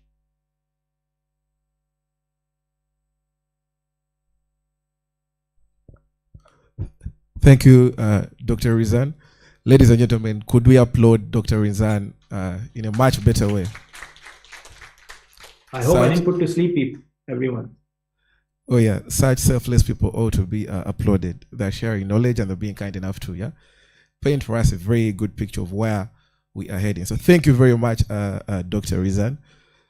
So ladies and gentlemen, Dr. Rizan just spoke to very many aspects, but key to note for us was he has painted for us the transactional bit in Islamic finance.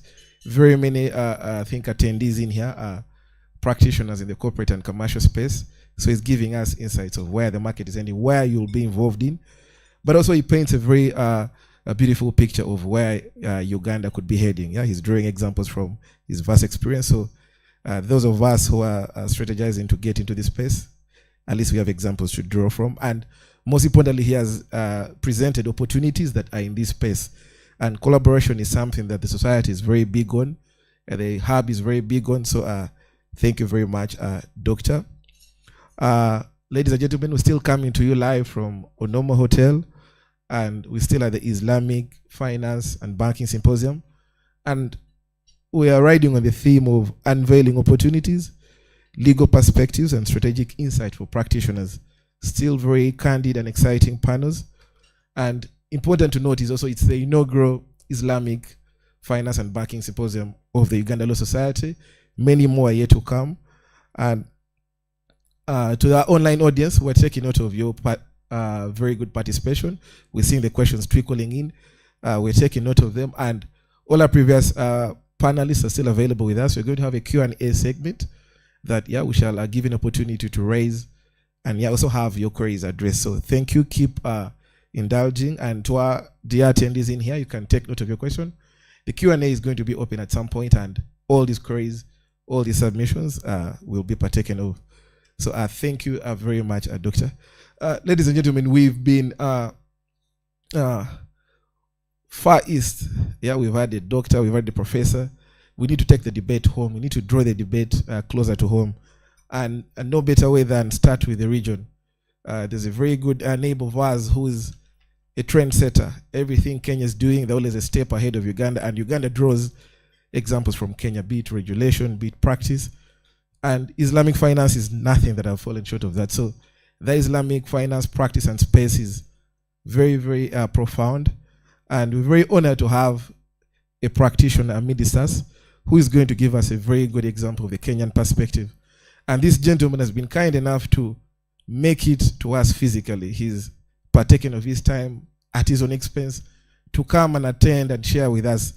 That's very, very selfless of you, Doctor. So, ladies and gentlemen, Dr. Mohammed is going to be speaking to us. Dr. Mohammed is an experienced banking, insurance, risk management specialist and is a certified trainer.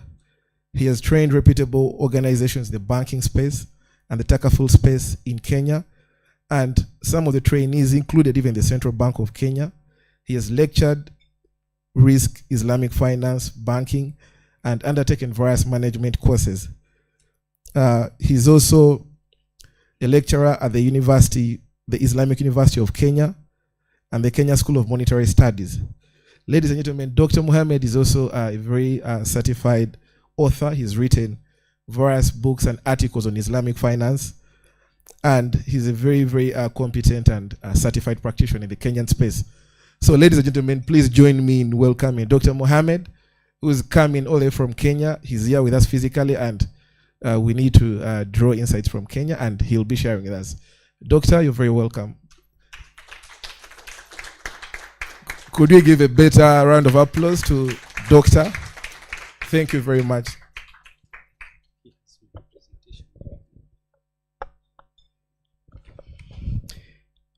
Good morning, everyone. The President of the Law Society of Kenya, the CEO, Islamic Finance Hub of Uganda, the participants, both attending this, the ones who are attending this session, both physically and online. Good morning. I must say I'm very excited to be here. Actually, it's my first time in Uganda. So when Sophia mentioned to me about this session, I told him, let me incur the expenditure. Let me come and do the training physically, because I want to believe one-on-one is different from a virtual, though we've had very good sessions, very good virtual sessions, but I want to believe physical one is more engaging and we can be able to interact more. So I have some slides which I'll take you through. I'll do some basic introduction of Islamic finance.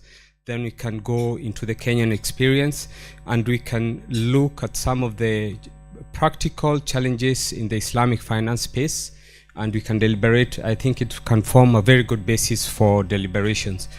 In terms of experience, I think I've been lucky enough. Part of the team that drafted the regulations of Tekaful in Tanzania. I've also been lucky enough to develop or structure the first Sharia compliant pension scheme in Kenya, which is known as Love Fund. I've been lucky enough to train central bankers from Uganda and the region at large, so I want to believe we'll be able to benefit from today's session. My seniors who are ahead of me, they've set very high standards, but at least I'll try to match. That's the minimum I'll try and do, if not exceed. So maybe you can go to the slides. We all hear about halal. Now we have two burgers there. Which one is halal? Which of these two burgers is halal? Or what's the definition of halal? Sometimes when you go to Muslims go to restaurants, they'll always ask, are you guys serving halal food? Which of the two, which kind of halal food are you serving? Yeah. So which of these two burgers will you consider as halal? I'll just ask randomly, yeah? My sessions are interacting. There's no sleeping. Which of the two burgers is halal? Would you consider as halal? A or B? I have no idea. Yeah? I need to first understand what halal is. Okay, when we talk about halal, for Muslims, when they slaughter animals, there are conditions for slaughtering the animals. For example, the animal should not suffer at all, meaning you should use a very sharp knife. Other than using a blunt knife, you're struggling and hurting the animal. Okay? And of course, there is a prayer which is normally done when slaughtering. So that's the definition, the very basic definition of halal. Now, from the look, you can't be able to tell which is halal or non-halal, isn't it? So the same case applies to Islamic finance. Banking is standard. The banking practice is standard. For example, when you come to aspects of security perfection is something which is standard, whether we are talking about Islamic finance or the conventional finance. But the differentiating factor between Islamic finance and conventional finance is the underlying contract, how it's done. The professor talked about aspects of public education. Okay, you'll find, for example, Muslim community, they will want to expect that when I'm getting a facility in the Islamic finance or an Islamic bank, I expect not to be charged anything. If I'm charged, then that's automatically interest, which is wrong. You find, for example, the pricing in the Islamic banking space and in the conventional space, they are all the same. But what's the difference? The difference is the underlying structure. And I always give an example. For example, this is my first visit in Uganda. If I walk around and I do my research and I find that meat is very popular in Uganda, and most of the butcheries which are there are not selling halal meat. So I tell myself I want to open a halal meat butchery. So what will I do? I'll move across the different centers with butcheries, get to know the price of meat. Okay, so what I'll do, I'll set up a halal meat butchery and I'll mirror the price which is there in the market. Will that make my meat non-halal? It doesn't. So what happens? We mirror the price, but the underlying contract is the differentiating factor. Maybe you can move to the next slide. Next slide. So what is Islamic banking? Now, Islamic banking is banking practices in line with Sharia. And what is Sharia? Sharia basically, literally means a path. A path will guide you somewhere. So Sharia dictates what we can engage in and what we cannot engage in. For example, in Islamically, you cannot do pork business because pork is considered as non-Sharia compliant. Uganda Airline, last night as I was coming, I saw, actually I was looking at the book, which is the booklet, which is normally in the airline, which advertises goods, and I was seated with my friend, and I was telling him about a story of a set book that we did back in high school, because I saw a beer called Waragi. Is it called Waragi? I hope I'm pronouncing it rightly. Now, in the airline industry, people will be served a few tots of alcohol. I believe it's called tots, yeah? But with limitation in terms of, so that this person does not come and bring a lot of problems.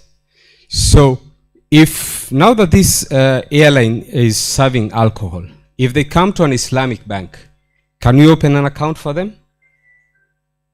Yes or no? We are saying alcohol is not permitted in Sharia, isn't it? So can we open an account for them? Yes or no? How many are for yes?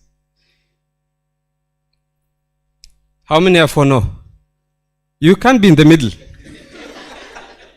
You know, there was a group of students, a group of young men who are being preached to. And after the session, the preacher asked, how many of you want to go to heaven? They all raised up their hands except one guy. So the preacher, on realizing this, asked, how many of you want to go to hell? The young man never raised up his hand. So the preacher asked, young man, you don't want to go to heaven or hell. What do you want? The guy said, I'm tired, I want to go home. So there's no middle.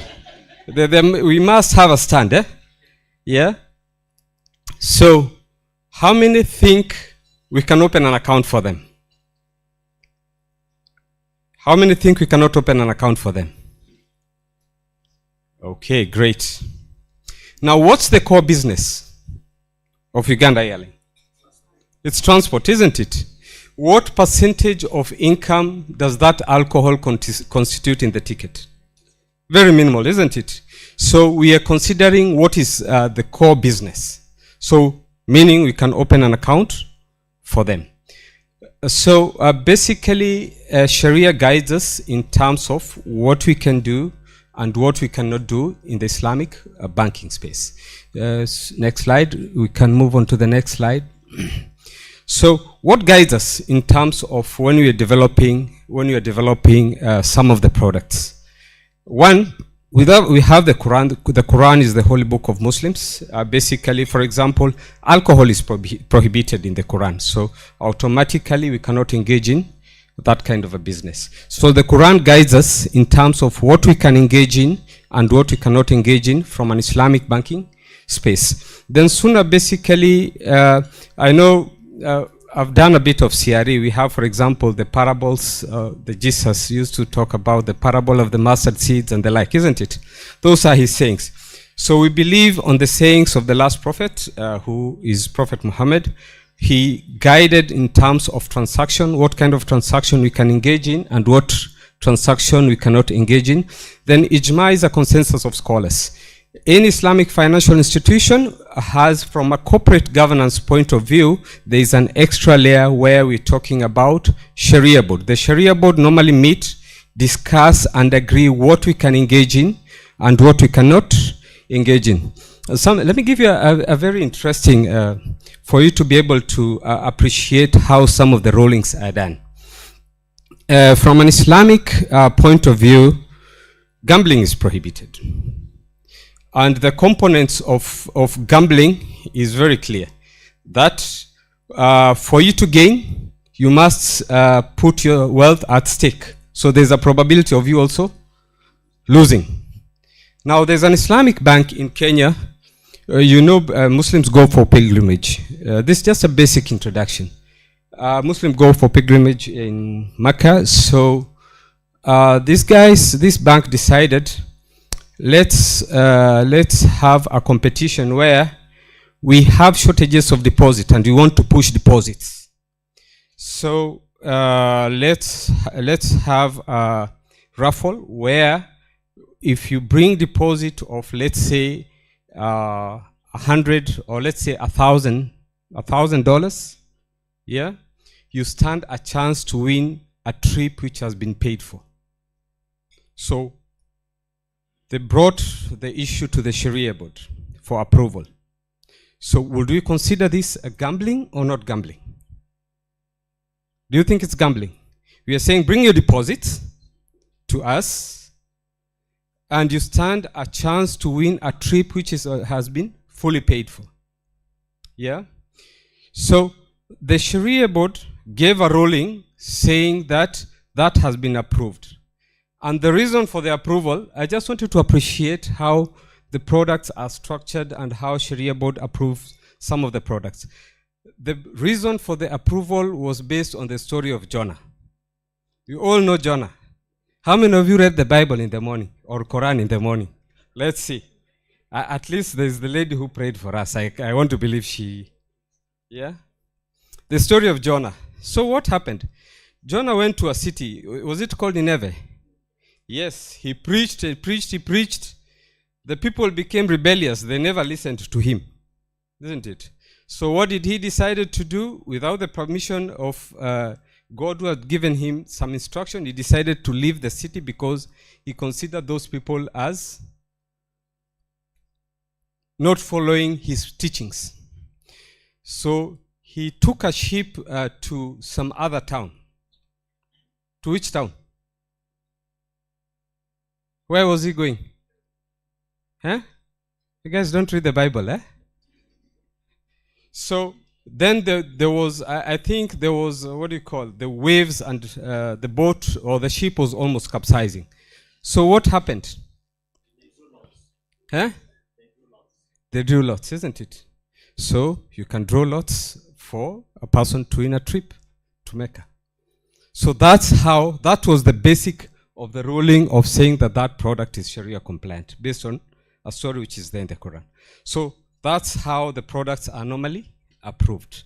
So KS basically is precedence. Assuming we want to start a product here in Uganda and we don't know how it has been structured, we can look at what other countries have done and take a borrowing from them. We look at what are the Sharia rulings and that becomes the basis of us to approve the product. Next slide. So in terms of operating structure, and this is very key from a legal point of view and from a risk point of view when we discuss, when we look at risk, what's the issue around Windows? Why is it different from a fully fledged bank? So when you talk about fully fledged Islamic bank, I think Salam is fully fledged, isn't it? Where they offer 100% Islamic banking. Window model is where we have a conventional bank starting a service in Islamic banking space. Branches where we have specific, for example, it's a window model. Then we have a specific branch which will serve Islamic banking. Then for subsidiaries, I want to believe it's quite straight what subsidiaries are.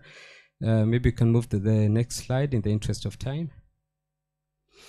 From a history point of view, I want to believe this was well covered by the other presenters. The first bank was started in 1963, and the main aim was to mobilize deposits, where people were keeping deposits at home. So there was, because of the fear of the Sharia compliance, the fear interest, people end up keeping their money at home. And I saw this when Kenya was changing. I think they were trying to control money laundering, or I don't know what there was the basis behind it. We changed the 1,000 notes, where we said the existing 1,000 notes to be taken back to the banks, and you'll be given new notes. So we had some villagers. For example, there's one particular lady who was doing some micro business, and she used to save. You know, ladies have a saving and culture and a saving discipline. So she used to save her money until it reached a good lump sum. So when they were told you need to change this currency of 1,000, you get a newer version, she took a large amount of money to the bank, and the bank declined. Reason being, what's your source of income? And it took the intervention of the local politicians to push for her for the money to be accepted. Reason being, she never believed in banks. Even if they're Islamic banks, she would always not believe in them, because one of the challenges that we face in Islamic banks, and I've seen this in the Kenyan scenario, sometimes we start a product or we have a bank, we do public sensitization. However, if someone wants to take a facility, let's say vehicle finance, this person will take the contract, take it to a local sheikh who has little or no understanding of Islamic finance or contracts. What will the sheikh tell him? This is not Sharia compliant. So what happens? The person ends up dropping the facility. So when we are doing stakeholders engagements, it's always important for us not to only concentrate on the elites, and let's also involve the local Muslim scholars.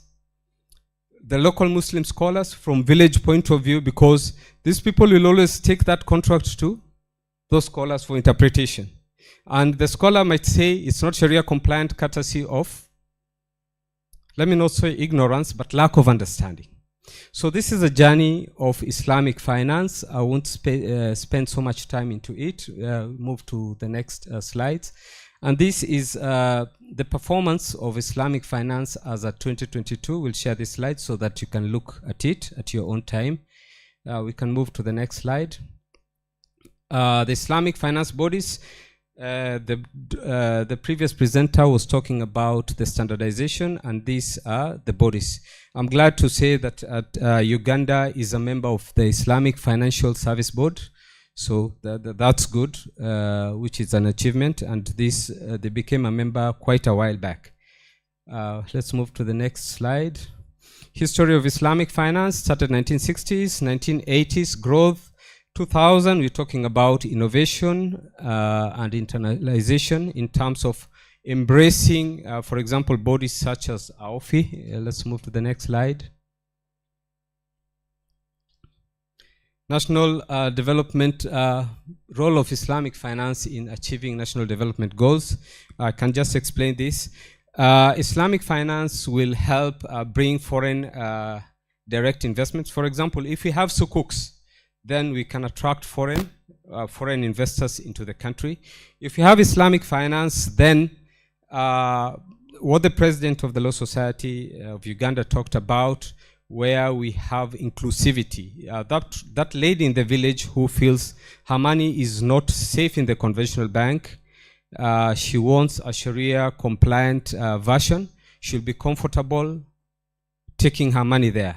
There is a community in Kenya we call Masai. Have you heard of Masai? Now there's one Masai man who opened an account in one of the bank and he had sold some cattle, and was advised, take this money to the bank. Now he took the money, he opened an account, took the money to the bank, the money was deposited in his account, someone else was withdrawing the same amount.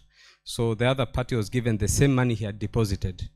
And this money he came with his rungu, almost breaking the teller's desk, saying, why are you giving this person my money? Yeah. So we want a scenario where we have inclusivity, where everybody is able to access the financial sector. From a banking point of view, from a microfinance point of view, because this is just a stepping stone where we're talking about Islamic banking.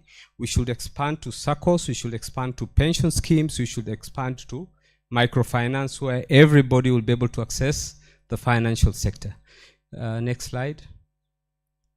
So components of Islamic finance, we have Islamic money market, capital market, wealth planning, we have the Islamic banks, we have the takafuls, which basically the equivalent of the conventional insurance. Next slide. So we have different kind of contracts which are used in the Islamic finance. Some are sale-based, some are lease-based, some partnership-based, some are agency-based.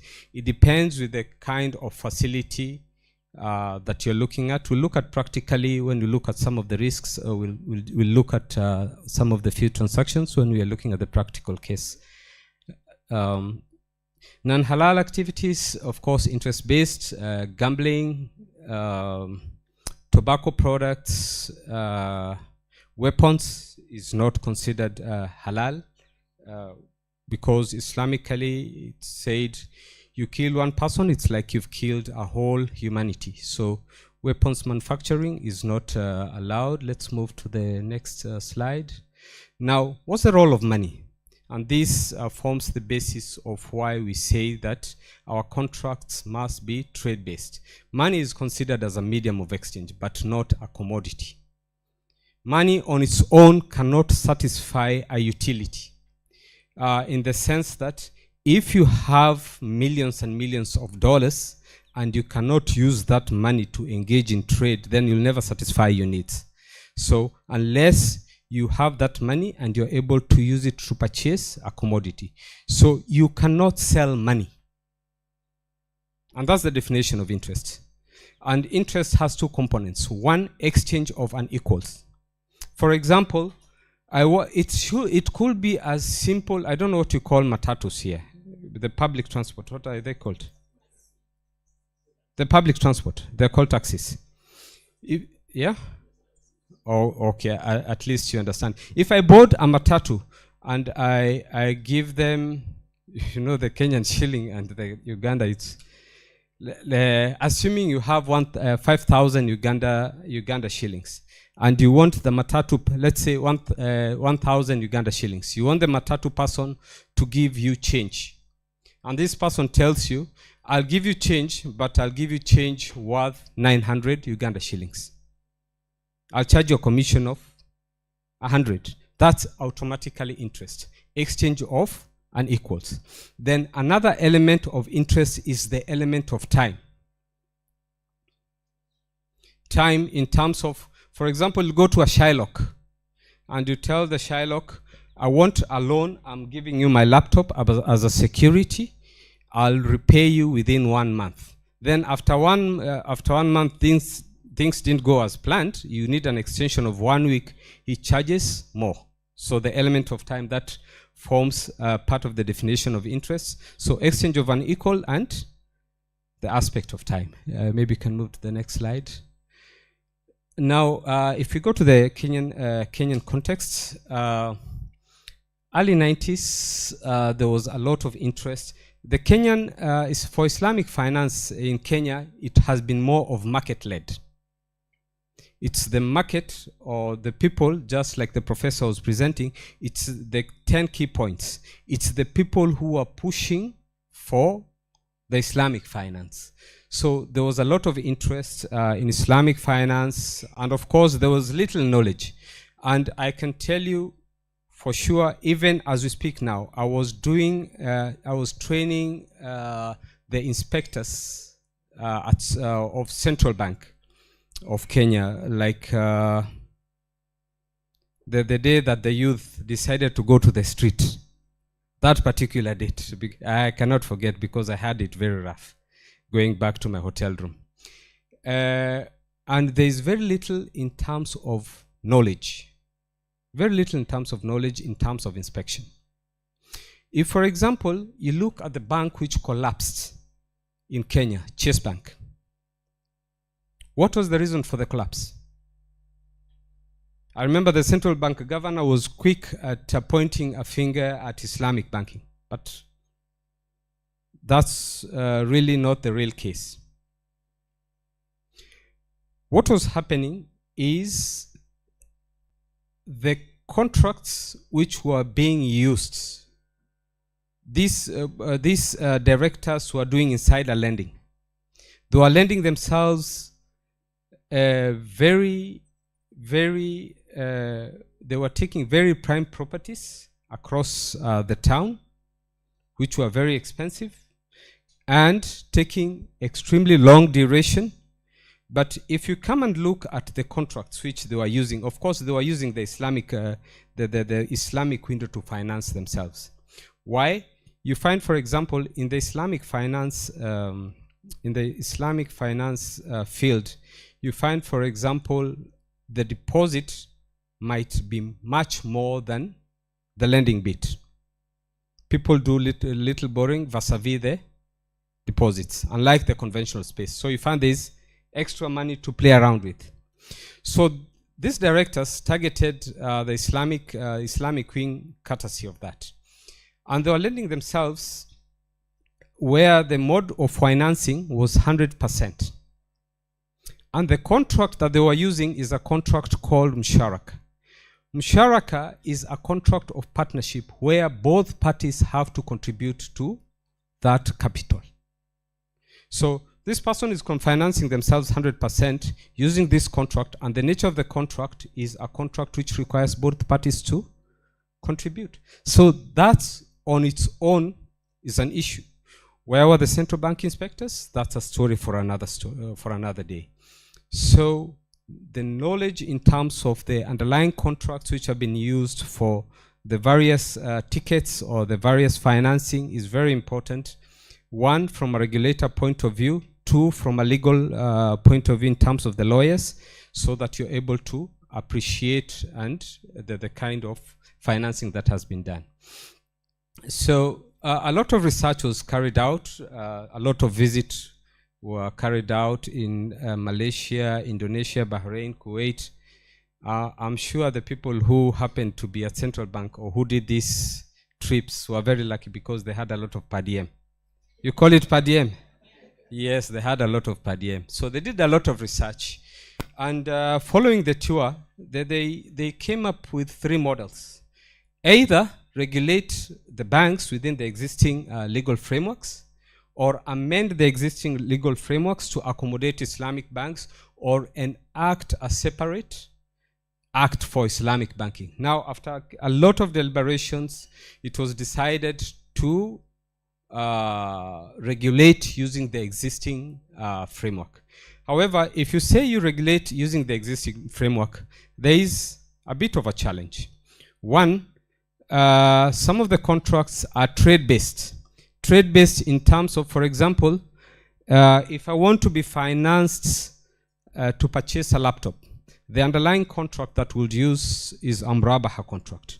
Mrabaha contract basically, what's the difference between interest and profit? We've talked about interest. Profit is I have a commodity which I own, I sell it at a markup, I've made my margin, isn't it? That's the basic definition of profit. So the bank will take ownership of the item, sell it to the customer at a markup. Okay? So the banking regulations does not allow banks to do that kind of a trade or own such kind of a commodity. So that was some of the challenges of regulating the Islamic bank within the existing legal and regulatory framework. Maybe we can move to the next slide. So Islamic banking was not separately defined. So we were talking about Sharia compliant banking until last year, where there is one of the MPs who tried to have the act, in a separate act to be amended so that Islamic banking is defined, so that the term Islamic banking can be used. However, these terms are used interchangeably. Some countries use Islamic banks, some countries use Sharia compliant bank. These are terms which are used interchangeably. Next slide.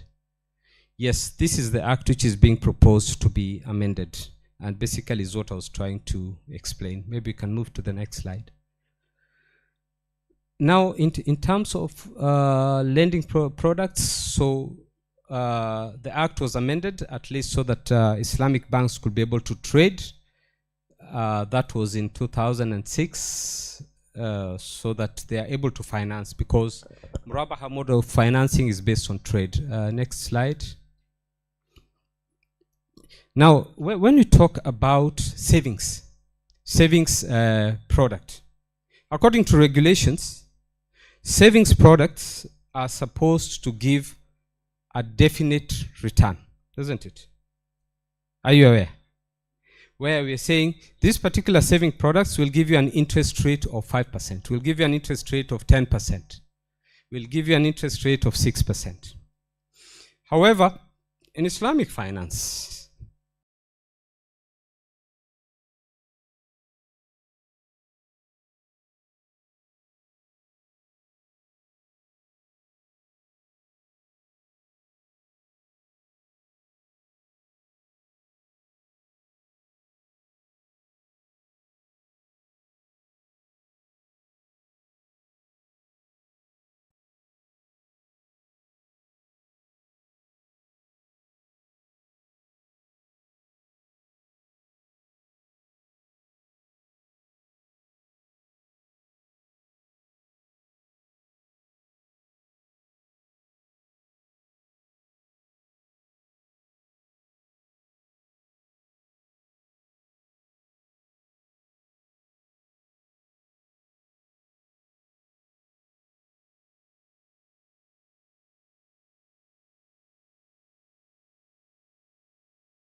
for example.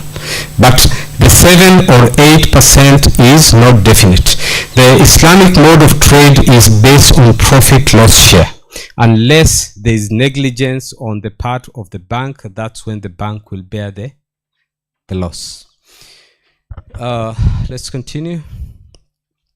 Now let's look at some of the challenges which is faced. Remember, we talked about the fully fledged model, we talked about the window model. Let's talk about the window model. There's what we call bank reserve ratio. You all know what bank reserve ratio is. Bank reserve ratio is a tool which is used to control inflation. Okay? Where, for example, when there is too much money in the economy, what does the bank do, central bank do? They raise the reserve ratio so that banks give them part of the deposit so that they'll have little to lend so that they control the amount of money in the economy. Let's do simple maths. Let's talk about an Islamic window. Which banks do you have here? Do you have KCB? Okay. Assuming KCB has started an Islamic window here in Uganda. Their deposit book stands at 5 billion. Please write down just the figure. Don't write anything else, just the figure. I want us to do some small maths. 5 billion. And the reserve ratio is, let's say for calculation purposes, 10%. So what's 10% of 5 billion? 500 million, correct? Assuming that deposit book for the KCB, 60% is in the conventional space, 40% is in the Islamic banking space. So what percentage is in the Islamic banking space? 40% of, was it 500 million? Yes. 40% of 500 million is how much? 200, eh? It's 200 and 300, isn't it? So ideally, from the deposits, please take note of this. This is very interesting. From the deposit book that we have, we are supposed to take 200 million from the Islamic book, 300 million from the conventional book, and we place it with the central bank, isn't it? Ideally, that's what should happen. But one of the challenges, what is happening, what has come out very clear, and I happened to be the head of Sharia at Barclays. And this is an issue which I raised severally, and many banks have been raising this, the window model, where they find, most of these banks, they find that they tend to have an attitude that the Islamic bank book is not utilized. We have more people who are borrowing from the conventional. Now the whole 500 is removed from the Islamic book. What Sharia risk is there? Exactly. We'll use the customers' money who have placed the money with us, saying we want halal investment. We'll use that in the conventional space to finance interest-based transactions. So it's key to note that, and as part of the practice, that's vital information. So it's upon the banks. Lucky, I think currently we have Salam Bank. Do you have any window model? Not yet. Yes, those are some of the things that they should adhere to. Next slide. Now, MPs in Kenya have been pushing for Sharia board, for a Sharia board at central bank. Maybe I can see we have a senior. Yes, I would like maybe one of you to recognize him. He's a senior. We have to recognize him. Thank you very much, Doctor. Doctor, that is the CEO of the Insurance Regulatory Authority. He will be joining us on the next panel. And Doctor, we're very honored to have you. Thank you. You see, my instincts were right. Yeah. So, please tell me when it's about time, because some of us can talk. So the MPs were really pushing for having Sharia board at central bank. However, if we look at different jurisdictions, we have, for example, in the Kenyan context, we have very few Sharia board members. So you find Sharia board member A will sit in bank A, bank B, bank C, bank D. There's a challenge around that because there is an aspect of secrecy, isn't it? Sometimes some of the products which are being launched, even the employees don't know about it. They come to see it in the newspaper. That's when they're briefed about the particular product. So that's a risk. So, and I was having some discussion with some senior members, and I was telling them, if at all we are to have a Sharia board members at central bank, then let's have Sharia board members who don't sit in any of the banks. That will help. Okay. And why do we need? Why do you think we need Sharia board members at central bank? Let's look at Corona. Was there Corona in Uganda? You guys were safe. Part of the measures that were being taken by central banks was, for example, in Kenya, the central bank were pushing banks to give leeway to people to restructure the loans so that they have enough time to pay, because most of the businesses were basically being closed because of the restrictions of the movements. And central bank lowered their base lending rates, meaning they were encouraging banks to give loans at lower rates. And the central bank, being a banker to the bankers, was giving loans to banks at lower rates, isn't it? But the rates, the kind of loans which were being given to the banks, in Kenya we have 3 fully fledged Islamic banks. That is Gulf Bank, Dubai Islamic Bank, and Premier Bank. Now the loans which were being given to the banks were conventional in nature. So meaning the Islamic banks were being left out. But the requirements for the Islamic banks were the same as the conventional. Lower your rates for your customers. So we need Sharia board at central bank, not to supervise the other Sharia board members, but to help central bank come up with Sharia compliant contracts. Next slide. Some of the issues or challenges around Sharia governance, sometimes, for example, you find Sharia board of Bank A says this product is Sharia compliant. Sharia board of Bank B, you remember the aspect of standardization? Sharia board of Bank B says that is not Sharia compliant. So standardization is very key. And who can sit in a Sharia board? I don't know if Central Bank of Uganda has come up with minimum standards for who can sit in a Sharia board. You find, for example, sometimes we have Sharia scholars. And if I remember what the professor, was it not the professor, it was the CEO who spoke about it. The CEO said, we have Sharia scholars and we have bankers. So when you talk about Islamic banking, it's a mixture of the two, isn't it? That's what the CEO said. Now, if we say, for example, the composition of the Sharia board, we strictly have Sharia experts. Some of them might not be having the financial knowledge. Like when I was head of Sharia at ABSA, what I used to do at Barclays, I left just before it was being renamed to ABSA. What I used to do, whenever we were discussing a product, I'll bring an expert of that product from the bank to come and explain what it entails, so that when they make a decision, they'll make an informed decision, because there's an understanding of the product and then there's an understanding of the Sharia bit.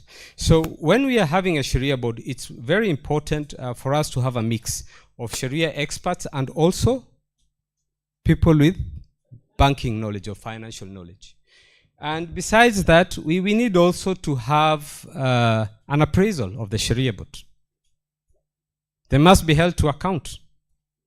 For example, part of the appraisal is attendance. Do they attend the meetings? Any board anyway will have an appraisal. What's their contribution to that? To the board? Who can be a member? Can, for example, a non-Muslim scholar be a board member? Yeah. So all these are part of the pertinent discussion. And Sharia board, they carry a lot of weight. I'll give you an example of KCB. What KCB did, because the Sharia governance is an extra layer of corporate governance. What happened to KCB? KCB, when they were starting, they gave their window KCB Amana. That name was later used by another bank called National Bank. So the Sharia boards were feeling the leadership of the banks were not accepting or respecting their decisions. So what did they do? They just called the media and said, from today we are resigning from being board members of KCB. If you invest there or open an account there, just know we are not confident in terms of their Sharia governance or how compliant their products are. So the window was closed.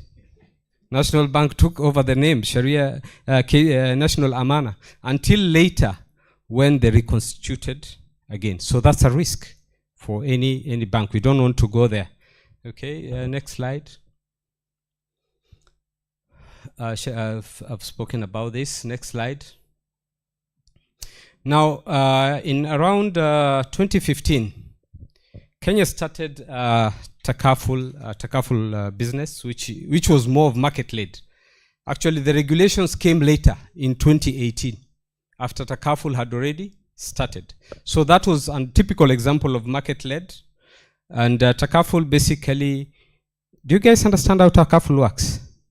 You understand? Okay, good.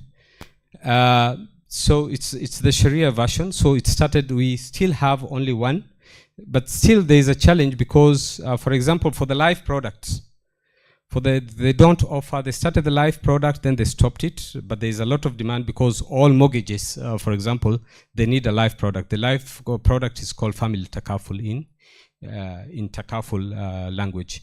So in the absence, for example, I want us to appreciate some of the things. In the absence of such a product, the life cover, can an Islamic bank take an insurance, a conventional insurance cover? Yes or no? Because according to the regulations is, for example, mortgage, it's a must for you to take a life cover. So what do you do? Yeah? Yes, you have to take it. So Sharia board normally give exemptions to such. They allow banks to take such covers because of the lack of alternative on the basis of necessity. Next slide. Now, I want to share with you a very interesting conversation.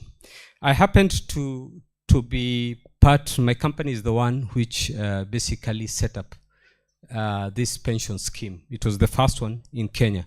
It's called LAP Fund, Local Authority Pension Scheme. So it was conventional in nature. It's a pension scheme basically targeting county governments. Okay.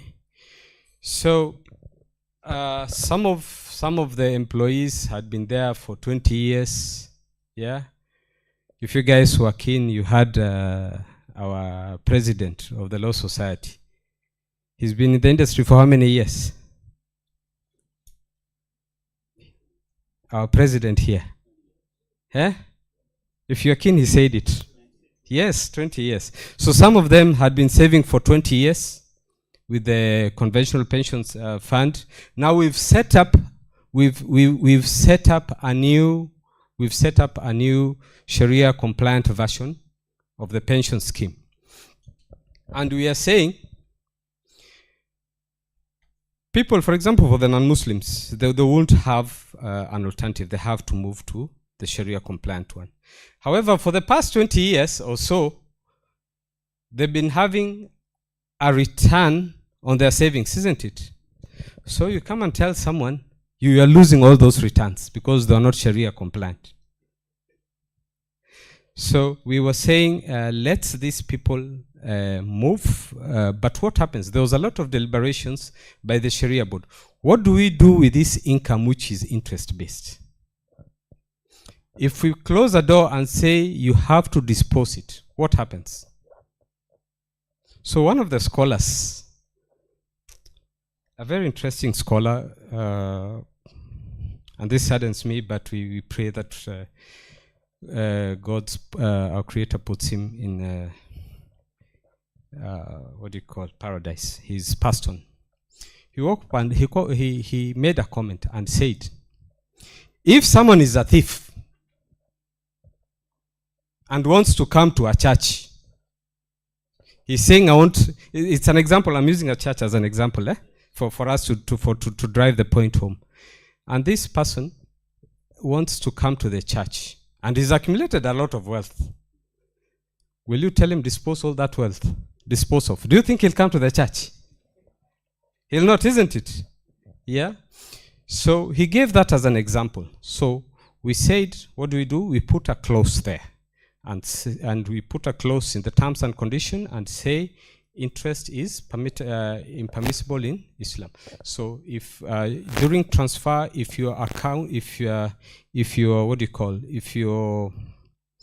the income that you had some impermissible income, in your own capacity, give it out as charity. But we won't stop you. So if you bring it to us, we'll accept it. But in your own capacity, it's upon you. If you want to give it out to charity, yes. If not, it's upon you. Next slide. Now, the Capital Market Authority, next slide. The Capital Market Authority, sometime in 2015, they invited what we call a consultant by the name of Islamic Finance Advisory and Assurance Services in association with Simpson. Simpson is a law firm. So basically, they formed, they pulled their energy together with the Financial Service Regulatory Forum, which was made of the market leaders, that is Insurance Regulatory Authority, Market Authority, Retirement Benefit Authority, SACCOs, microfinance regulators, so that they will try and improve the regulations of the country, as well as do a lot of public awareness. Next slide. So part of the products was the takaful was defined in the Act, Insurance Act. Remember, we said the takaful came into play without proper regulations. They came up with an amendment into the Finance Act and allowed SACCOs to operate in a Sharia compliant manner, and also amended the Public Finance Act so that sukuk is recognized as one of the ways of raising revenues by the national government. Next slide. And of course, they did some amendments to the Income Tax Act, VAT Act, stamp duty, so that Islamic finance is accommodated. We talked about the aspect of COVID. Let's move on. Sometime, was it this year or late last year? I think it was this year. The first Sharia compliant bond was raised. Okay, and basically the main aim was to finance affordable housing. Okay, our president is very key on affordable housing. So this bond was basically meant to facilitate affordable housing. And this is the interesting bit. The interesting bit is all this was partaken by one institution, which is called Lab Trust. So that shows you the kind of demand which is there in the Sharia compliant sukuk, because we have institutions which want to invest, but they don't have Sharia compliant avenues where they can invest. How many minutes do I have? 2 minutes, okay. Let's go to the next slide. Next slide. Now, what does an ostrich do when it sees a lion? And this is what I normally tell my students when they're in class. They normally chit-chat, and some of them have plans of getting wives from my class. So sometimes you find them exchanging notes. So sometimes when I ask these guys questions, they tend to look down. They make an assumption you're not seeing them, but they're the ones who are not seeing you. Yeah? So what does an ostrich do? An ostrich, when it sees danger, it buries its head in the sand. So, but that's not a right risk approach. So let's look at, I'll just take one case study for risk that is there from a contract point of view so that you appreciate as lawyers. A risk that happened and where a bank was sued. Just go to the next slide. Next slide. Next slide.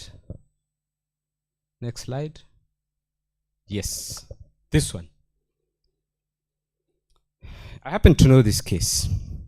So what happened? And one of the problems is when people want to default, sometimes when people want to default loans, they'll go to court and say this loan was not Islamic. To what extent the legal fraternity can accept the word non-Islamic, subject to discussion.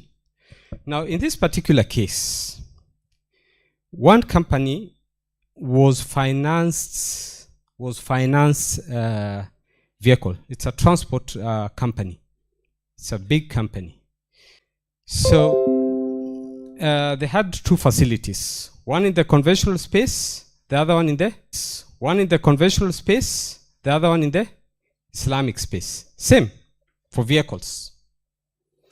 So what they wanted, in the conventional space, they were given rebate because the facility was being paid for, isn't it? So they were charged interest up to when the facility was being paid for, isn't it? It was being restructured.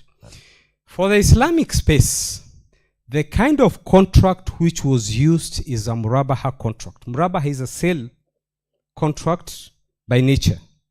So the bank takes ownership, then sells it to you at a markup. So if interest rates go up, the banks cannot reprice. Why? One of the requirements of Islamic law of contract is you cannot sell what you don't own. They've already sold the vehicle, isn't it, to the customer. So they cannot reprice it because they'll be selling what they don't own, isn't it? And you cannot put a condition in the contract that if you repay early, then we'll give you a rebate. That introduces an element of time. You remember my definition of interest? So it introduces an element of interest. Okay? So they requested for a rebate and the bank declined to give rebate. So these guys went to court and said, the kind of contract that you gave us was not even Sharia compliant in the first place. With those few remarks, I hope I've met the standards which were set by my seniors. Thank you very much.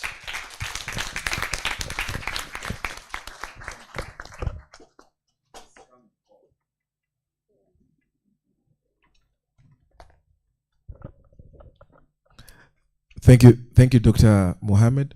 Ladies and gentlemen, Dr. Mohammed deserves a better and bigger round of applause. For those of us who didn't know, Dr. Mohammed was kind enough to come and present to us at his own cost. He flew and is catering for himself. So a very big, selfless heart that he portrays over there. So, Doctor, we're very, very, very appreciative of your kind heart. And colleagues, I think we've all partaken of Doctor's presentation. He has painted a very practical and relatable experience in Kenya, right next door here, and everything happening in Kenya definitely plays out in Uganda. So we, the practitioners, we, the regulators, we need to keep our ear to the ground and partake of those relatable examples. What's happening there is definitely coming home. Our program is fast spent. We're kicking into a panel discussion, and all our panelists already are amidst us in here. And please allow me to introduce the panelists. Our time is fast spent, and the very first panelist is already in here. Ladies and gentlemen, our first panelist is Dr. Al-Haj Kadunabi Ibrahim Lubega, and Dr. currently heads the Insurance Regulatory Authority. He is the Chief Executive Officer, CEO of the Insurance Regulatory Authority, and in his role, he has undertaken very notable functions, aspects like revision of the Insurance Act to provide for a more risk-sensitive supervisory approach.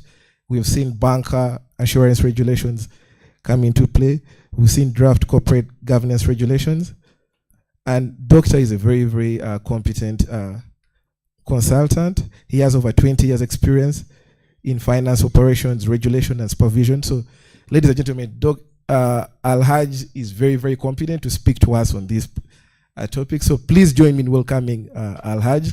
He's already there. He'll be sharing with us. He has a presentation, but please allow me just invite the other panelists that will be joining him. Then he will give us his presentation. So secondly, right next to Doctor will be Alison. She's seated right next to the doctor there. So Alison is currently the manager of legal and border affairs at the Capital Markets Authority of Uganda, where she, in her day-to-day, she ensures a robust legislative framework to support regulators' core mandate of investor protection and market development. And previously, Alison worked with the Uganda Securities Exchange, where she was also the legal manager. So, Alison, we're very honored to have you with us. Ladies and gentlemen, those are the regulators. We still have the players as well. And please join me in welcoming Edna Ninsima. Edna Ninsima is the legal manager at Salam Bank, the pioneer Islamic bank in Uganda. So Edna, we're very, very honored with your presence.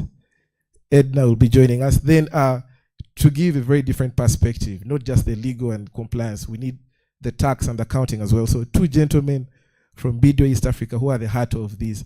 The very first is John Jet Tusabe, and I need to emphasize an old boy of the president. And John Jet Tusabe, the president speaks fondly of you, so please join us in welcoming John Jet Tusabe. John Jet Tusabe is the Director, Tax and Regulatory Affairs at BDO East Africa, and at BDO, we've been very privileged to advise clients who are on tax considerations around some of these aspects on Islamic finance. Then definitely Jet is with us. Then I'll need to invite also Kenneth Makanga. Kenneth Makanga is the managing partner at BDO East Africa. He is a certified public accountant, and he advises clients on the accounting space, which will also be very, very good to hear of.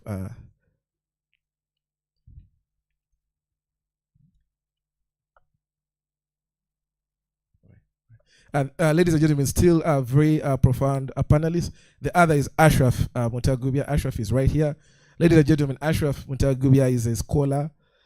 He lectures at the Islamic University in Uganda, and he lectures Islamic finance. He breathes and lectures this on a day-to-day. So, Ashraf, if you could, my apologies, I've just been corrected. Ashraf is a profound, he's a doctor. Yeah, so he's a doctor of Islamic finance. So, Ashraf, I think our panel is well considered. So, Ashraf, you could kindly just stay over there and shall partake of the discussion. Then, lastly, a very profound panel of experienced practitioners definitely needs an equally profound moderator, someone who's been at the heart of Islamic finance in Uganda. And she is someone who advised who advised Salam Bank when they were launching out. She is actively involved in the symposium. She is the deputy CEO of the Islamic Finance Hub, and she is also a partner at Meza Advocates.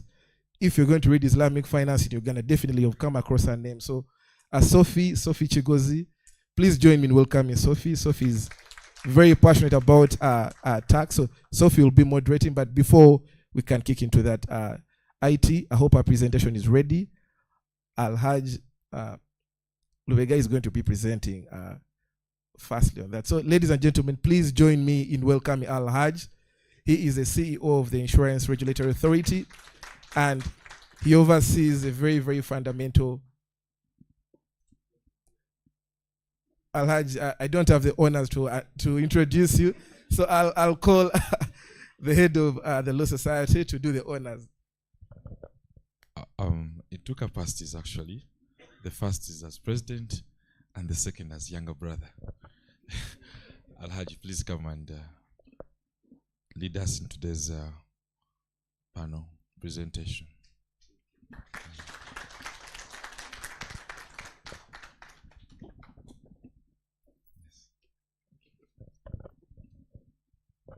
So, please don't take offense, but we have a saying that people from Budu are very special.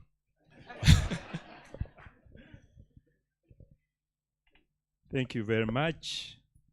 The President of the Uganda Law Society,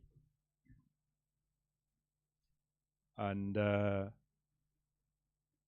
when you get recognition that he's your young brother, at least that gives you some comfort. So I want to say that I'm indeed honored to be before you. And by way of disclaimer, I want to say that I'm not a doctor. So I'm just a commoner, like many of you. But I know you wish me good. So I should start thinking of becoming one. The other point is that I must be very careful, because when they said, is it coming home?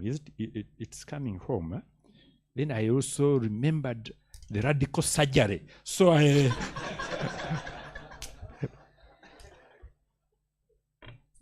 and what I am here to present is something which I have done.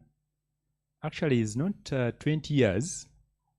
I started working at the insurance company in 1992, when I had just finished my university. So some might not have been born, huh?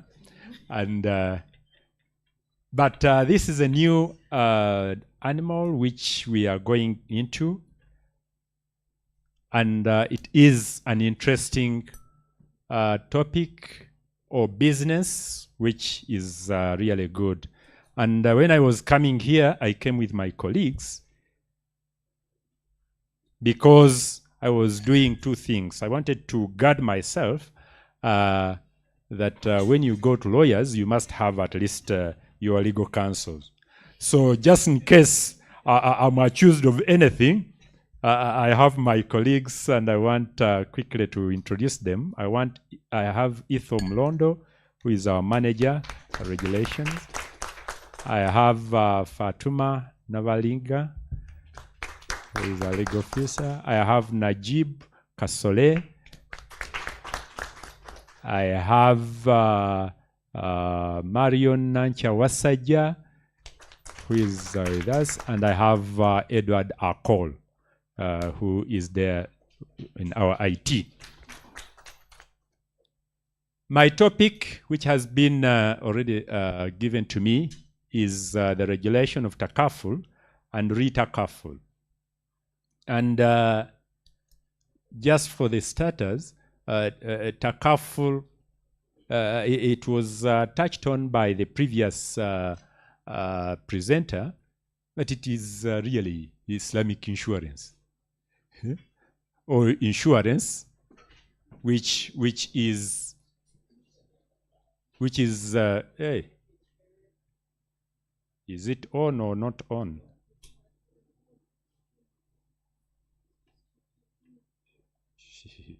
Now, if it will take all these edges to move, or he's moving it from that side. So,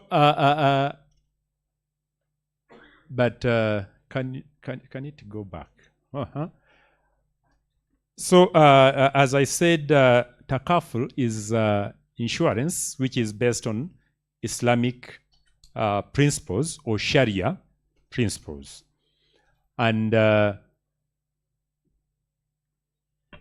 the Insurance Regulatory Authority has a mission. We have a reason why we exist. And that is the reason why we exist, is to create an enabling regulatory environment for a sustainable, inclusive, and reliable insurance industry. We made it a deliberate effort that we are there to create a sustainable, inclusive, and reliable industry. So, we are open to changes which are proposed to us, and we are also willing to learn from the experts.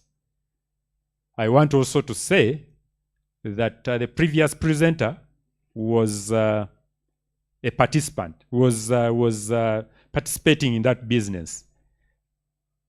I have never participated in any Islamic insurance or Islamic finance, but learning it, and at the helm of leading that journey. So all of us are willing to hear new ideas, and we can take them to the next level. And the vision, we want to be a model regulator. We want to be a model regulator that when you talk of any regulation in Uganda, world over, you cannot skip Insurance Regulatory Authority of Uganda. The reasons why we exist is those core mandates: professionalism, integrity, accountability, and innovation. And the principles of Islamic finance are here to provide. Why do we need Islamic finance? Why are we talking of Islamic finance? And also, it must be made clear to everybody that we are calling it Islamic finance because of Islamic principles or Sharia principles, but it is not only consumed by Muslims, it's consumed by everybody. But it provides an alternative financing option to the various consumers who want to take on insurance. There are those who are restricted by their religion, but there are those who are also restricted by fairness. You realize that in the ordinary business, there is some bit of unfairness which can happen. You definitely know the cases you have defended in court or courts, because this one is saying my business was hit by COVID and these people continued to charge, and many, many other things. So some of them are driven by that. And as I said earlier on, it is the Sharia Islamic products which we look at, and these principles are very respected. What are these Sharia principles which we are talking about? And I'll look at them in the context of the Islamic insurance or takaful, but it generally operates everywhere. The Islamic principles do emphasize the prohibition of interest, riba. So that is fundamental. That is very critical. And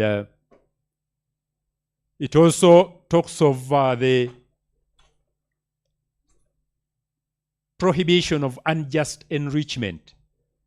If you are a company or a bank, you have given me money, I am suffering, but for you are gaining. So that unjustness or that bit of not being just is what Sharia principles are against. And again, when we talk of the dealings we are in, we must be certain, we must be clear of the expectations and what will happen if this or the other happens the other way. It also talks of you must avoid speculation. And when we were in senior 3 commerce during our times, there used to be a common answer: insurance is gambling. Discuss. Now, this must be avoided. It must be avoided. No gambling. We must be clear that we know what is going to happen. The other prohibition is the products which are haram.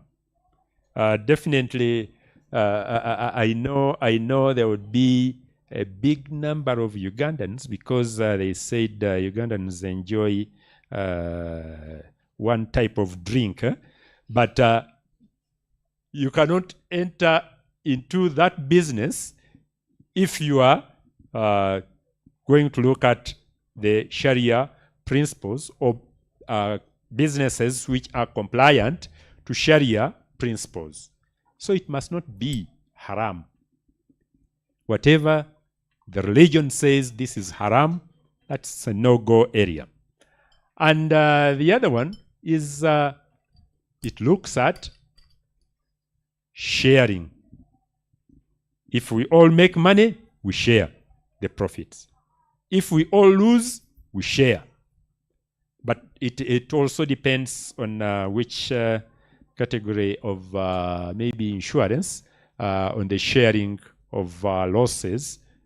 But I'll tell you a little more about what happens. So insurance in Islam is looked at in some ways which must be clear. And as I said earlier on, in order for it to be acceptable in Islam, it must avoid the interest, it must avoid the gambling, and the uncertainty, which I already looked at in my earlier presentation. Then the takaful contract, and as I said earlier on, takaful is about the Islamic insurance which respects the Sharia principles. And the word takaful is coming from an Arabic word which is kafala. And the academicians in that line will be telling you a little more about it, which really means solidarity. Solidarity. We must be together in happiness, in joy, and in tears or crying. We must all be together. And this is guaranteeing each other. For takaful or Islamic insurance, one can ask, what is the difference between the conventional insurance and the takaful? You can quickly define it that the conventional insurance is a risk transfer mechanism. I was having a risk that if my building catches fire, I will lose. So I pay this amount of money and I insure with the insurance company X. If my building catches fire, I don't mind what happens. You must pay me. That is a risk transfer. But takaful is a risk sharing mechanism. If it catches fire, then either others should not have the same fire, because if everybody gets fire and the payout is big, it means all of us will lose. There is a loss which I will suffer even though I was insured in takaful. Or if we got money, I will also share from that money. So the participants agree to support one another. against the defined loss. We agree that this is what we are insuring against, and we have agreed that we will support each other.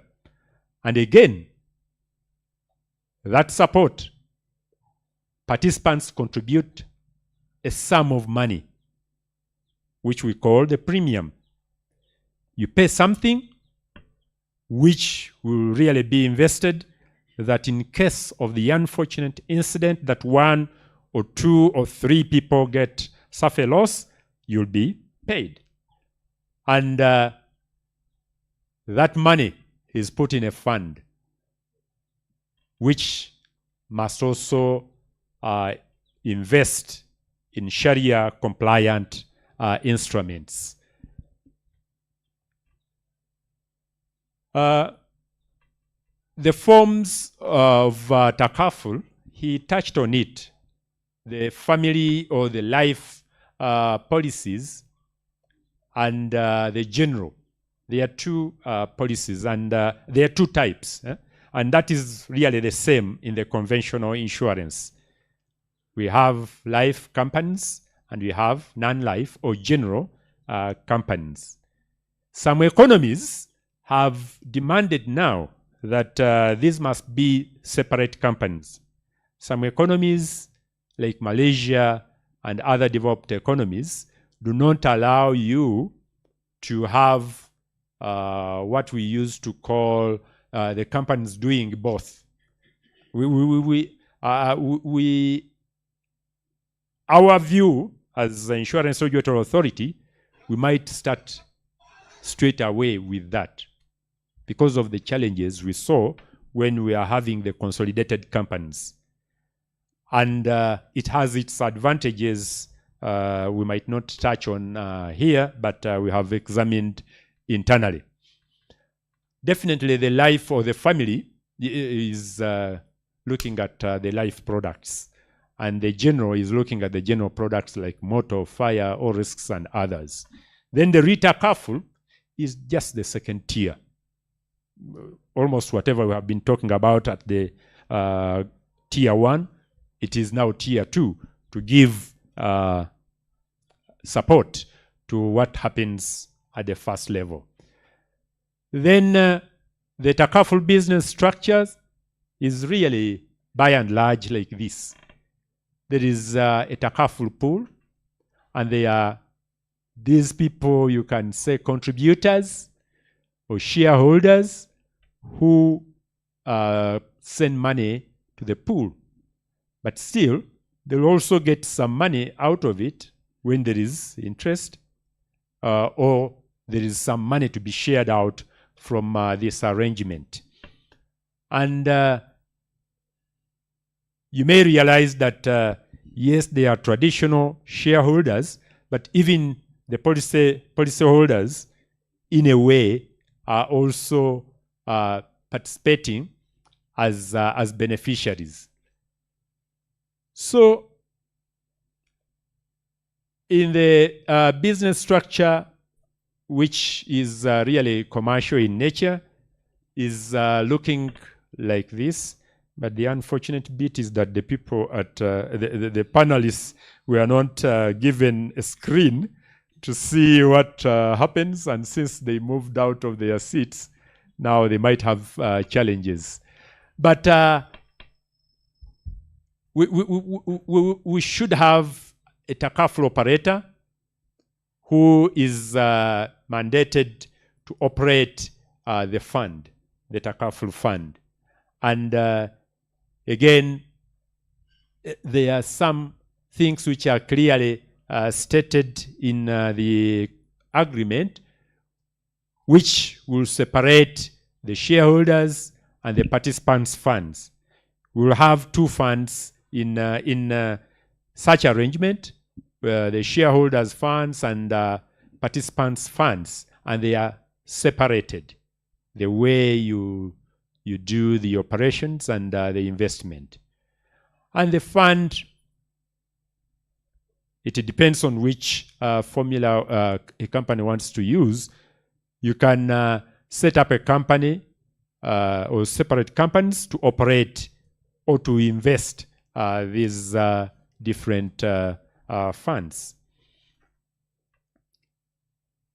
Again, if you just want to put it in a picture form, this is how it will look like, where you will have the takaful pool and the policyholders sending their money here, and also they are receiving some benefits if there is any. And this pool should pay some fees or profit to the shareholders who also benefit from, who contribute to that pool, and also should benefit if the business is doing well.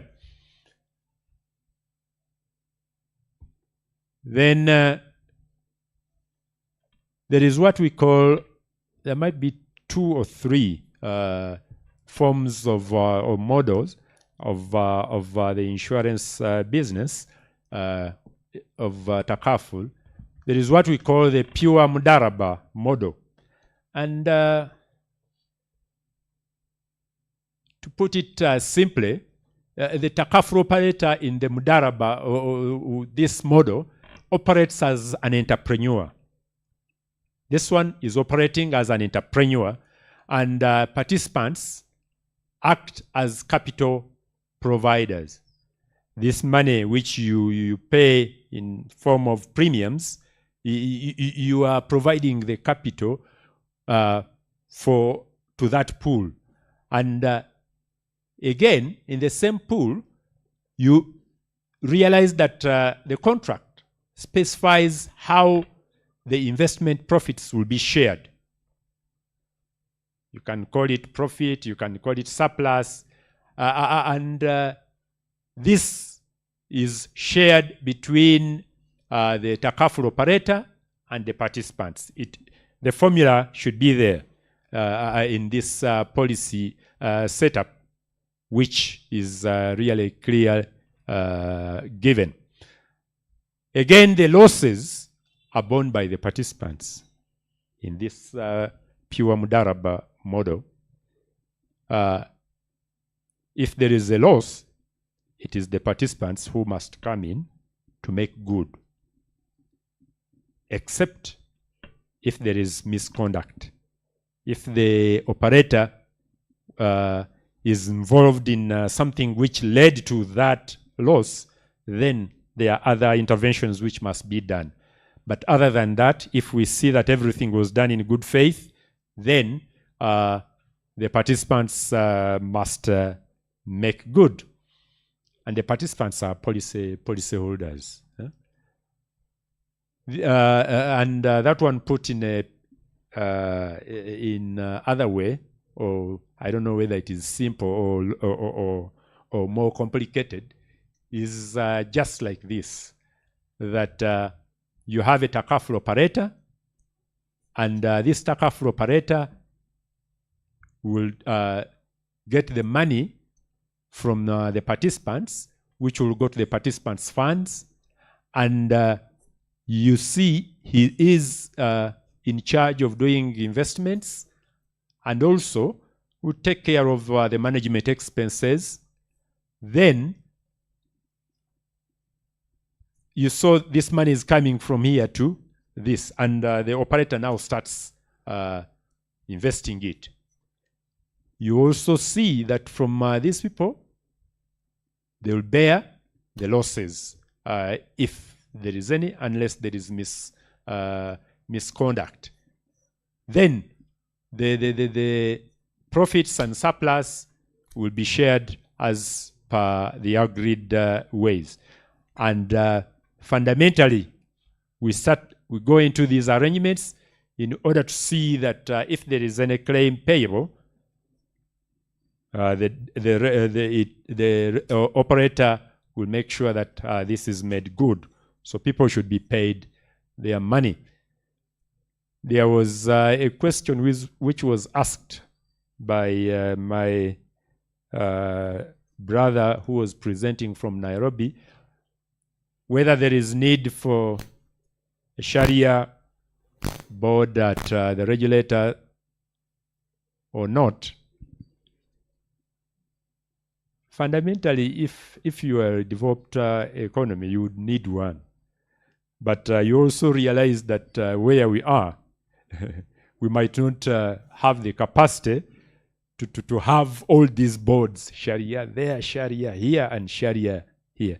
And he also talked of the conflict of interest when a Sharia board of one entity or someone is sharing is on this board and on the other board and the other.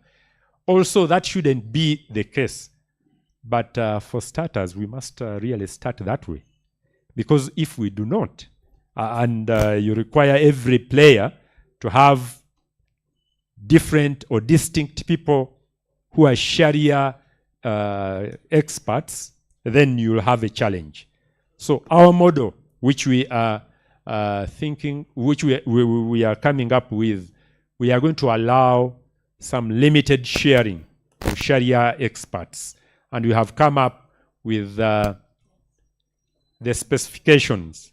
Definitely there are challenges, as he said, that someone is a Sharia expert, but he hasn't been a financial player. Those challenges are there. So what we have done for us as IRA, we are allowing on the same Sharia board to have some people with Sharia expertise, but we are also allowing some people to come with the financial expertise so that they can complement whatever they are doing, and we can move. If we are to change, maybe we'll change after, but for now, we need to get moving. The other model which we have is pure Wakala model. And pure Wakala model is really a principal-agent relationship, which is used for the underwriting and investment activities. And you see that all risks are borne by the fund. All risks are borne by the fund. And if there is any surplus or deficit, it belongs to the participants. And the operator receives a fee which must be agreed. Receives a fee which must be agreed. And usually it is in terms of percentages. Then the investment of the fund is also based on the Wakala contract. So this contract, the Wakala contract, is done for the underwriting activities. You can have what we call a hybrid as the third option, where we have the underwriting done according to the Wakala knowledge, but you come also do the investment according to the Mudaraba, because of what has been examined over time and found to be strong points.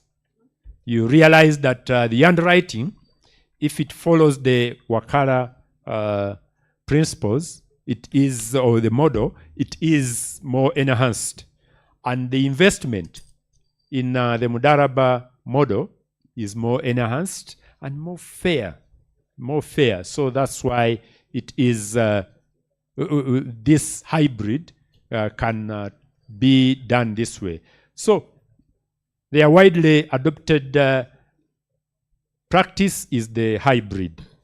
We have recently had an engagement again with Malaysia and other players who have done the takaful earlier on, and they are going for hybrid than the specific ones. But there are those who want it to do the Wakala or the Mudaraba and it depends on how developed the economy is. Then you realize that if there is any deficiency of that the fund is not supported enough, that there is money which is lacking, this will get an interest-free loan, which should be repaid in the years maybe to come. And this arrangement has been found to be very acceptable to many.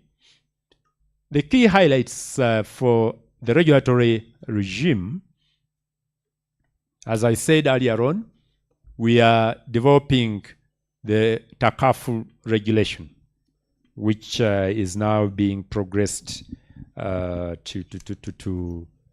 the drafting by the Solicitor General, and we hope that that really should help to guide the wider market. However, like he also said that in Kenya, they started without the regulation. And that does not mean that there was no guidelines, maybe, or something. And that's what we are ready with. For us, even up to today, if someone comes up with an application, we can entertain it, examine it, and we can approve. The regulation will find us because we have something which we can use to regulate this business. Then overall, we will see consistency, as I said earlier on, with we are making sure that as we do the takaful, we do not also lose focus on the conventional insurance regime. There are some requirements which will be cross-cutting. There are some which are governance issues, governance guidelines. Many others will be cross-cutting. So, but we will specifically provide what is required for takaful business.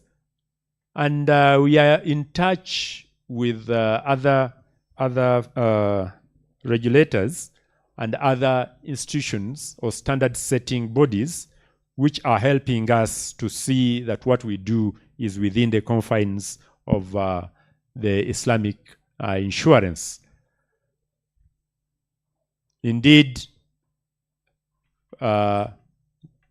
these bodies are all, we are in close touch with them to see that what we do is giving clear direction of takaful and retakaful business in Uganda.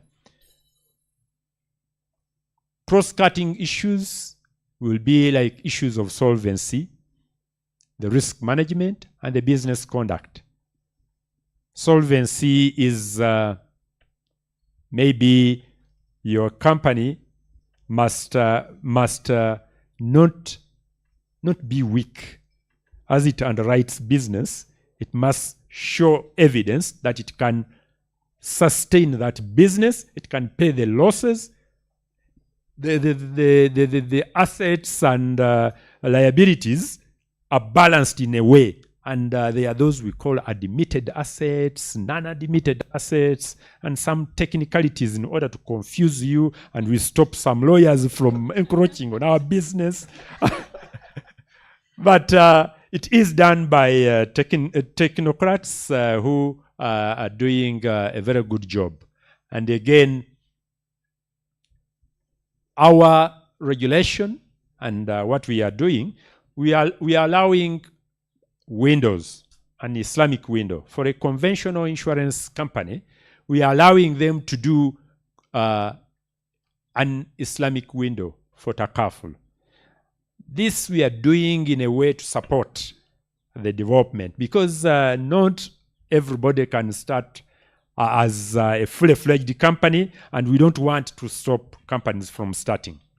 Maybe it will be revisited after to see whether they need to close the window, but for now, we are allowing conventional companies to open up a window, but at the same time, a full-fledged company can come and open up in Uganda, and we give it a license. We are stressing the segregation, the separation of takaful funds.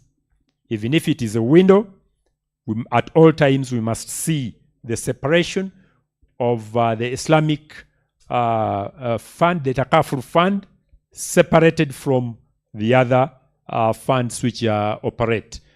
And again, the obligations of different stakeholders is emphasized. And as I said earlier on, the governance structures are all also put into perspective.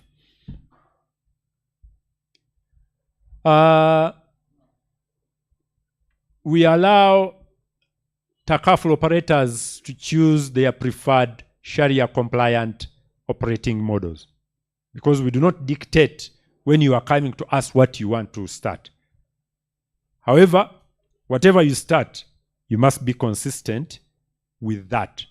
And again, like the Bank of Uganda did to remove the takaful, the Sharia board from the regulator to individual player to have their Sharia boards. That's the format we are going with, because we know for the regulator we can, in the meantime, get consultation or consultants to help us to examine if there are situations which are required. But for a player or a company, we need to have the Sharia committee or Sharia board or whatever name you call it. And our format is going to empower that board to have some strict reporting lines, not necessarily to report through the existing board if you are a window, but there are some things which we are coming up with to ensure that we tie it there. I might have forgotten to introduce Leila. I don't know whether she was looking the other way. Leila Rubega is also from the Insurance Regulatory Authority, and so all these, the reporting, supervisory reporting, as you know, for the conventional business, we require them to do quarterly reports and the annual reports. So these are some of the things we are going to continue demanding. And the intention is to make sure that at least we are in charge of what goes on in these companies, because they have the public's money. If you are to leave them to operate their way, you never know. And our role is to protect the policyholders' their interest. The captives are not allowed for takaful business, but I might not belong to that school of thought, but this is what it is. And the reasoning is that and the captives for starters is you have so many companies. You really feel that why should I be giving my money to another company? So you want to create an insurance company to take care of your interests. Some of the arguments have been that some companies in the captive might not be Sharia compliant companies. But there is also another way of looking at it. What if all of them are? So why should you refuse the captive insurance company? Because for now, we allow even captive conventional insurance companies. If someone is big and he feels instead of going through other companies, he wants to create their company, we only make sure that we separate it from this other company. And as we look at it, we are mindful. There is what we call the group-wide supervision, and make sure that whatever is done should be done at arm's length and things like that. So, as when you are doing runoff, we make sure that it must be consistent with the regulatory regime which is available.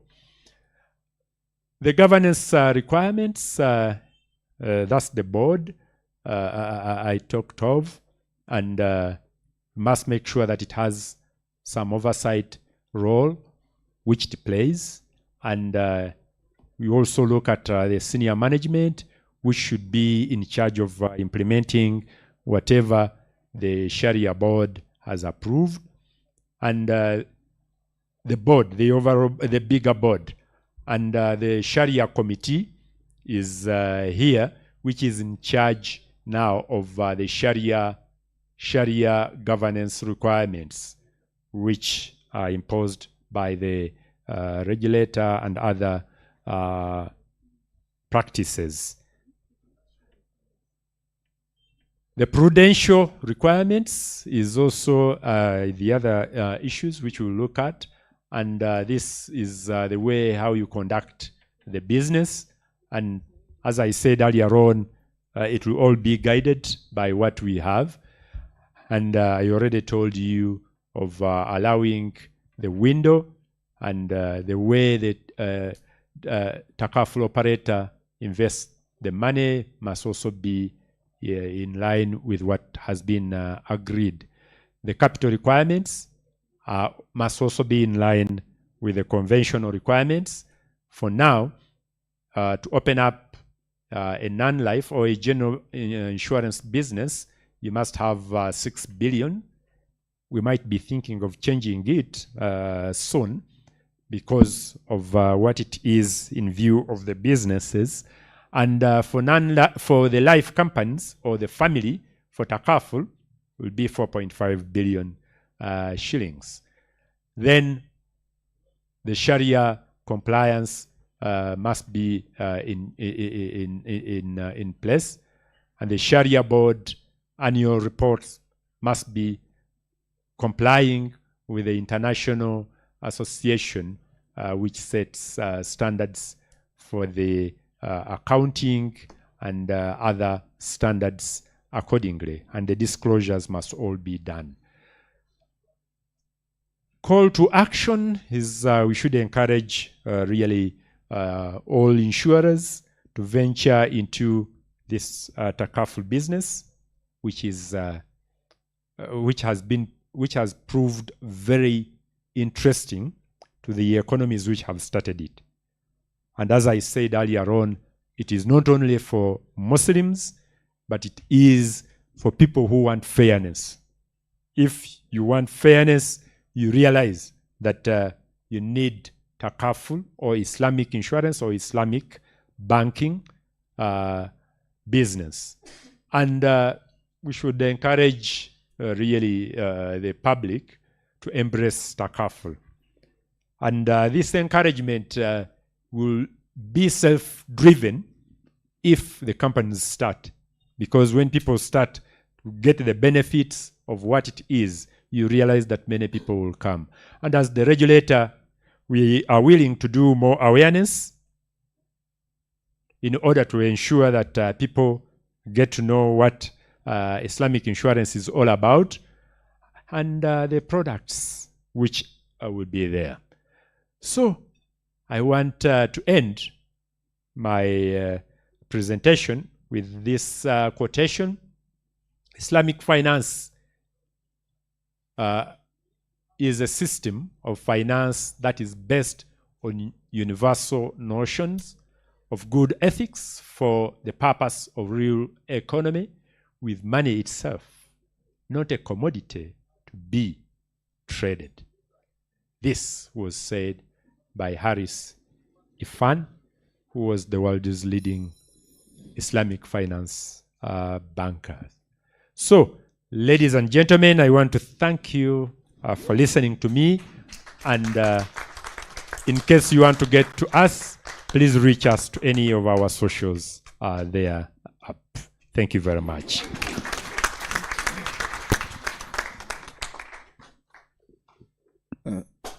Ladies and gentlemen, that there was the CEO of the Insurance Regulatory Authority, but the round of applause was not befitting.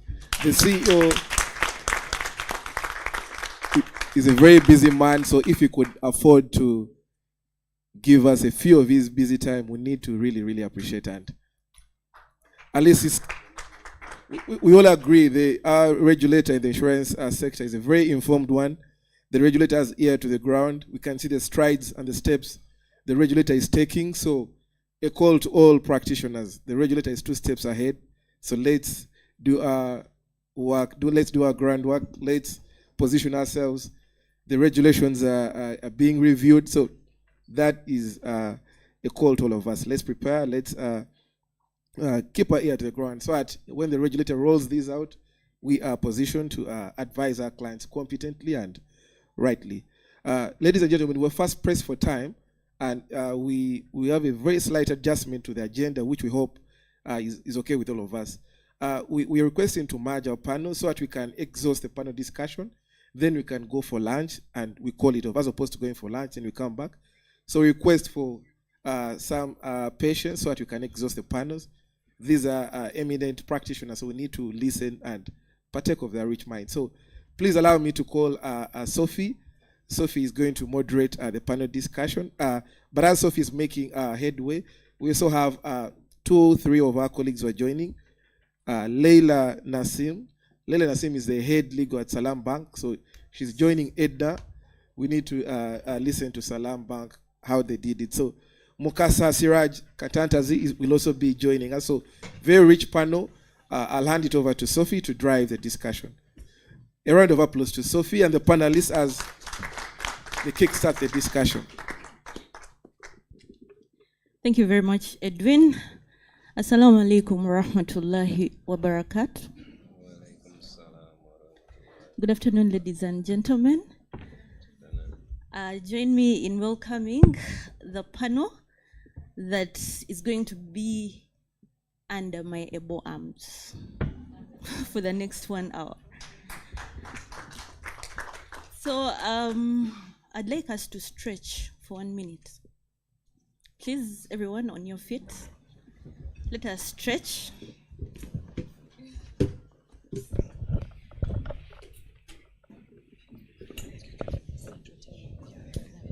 Hands up on the side.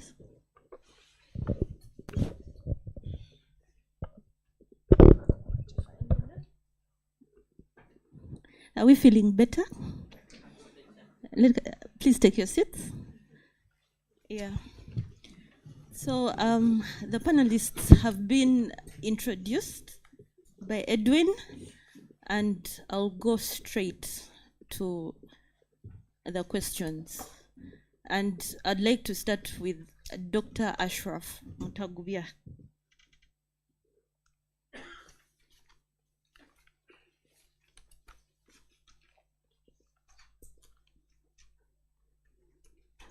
Dr. Ashraf Mutagubia, your first question is,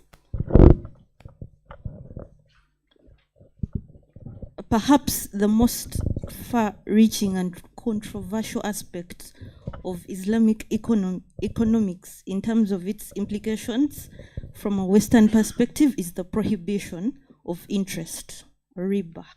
What under Islamic commercial law is riba?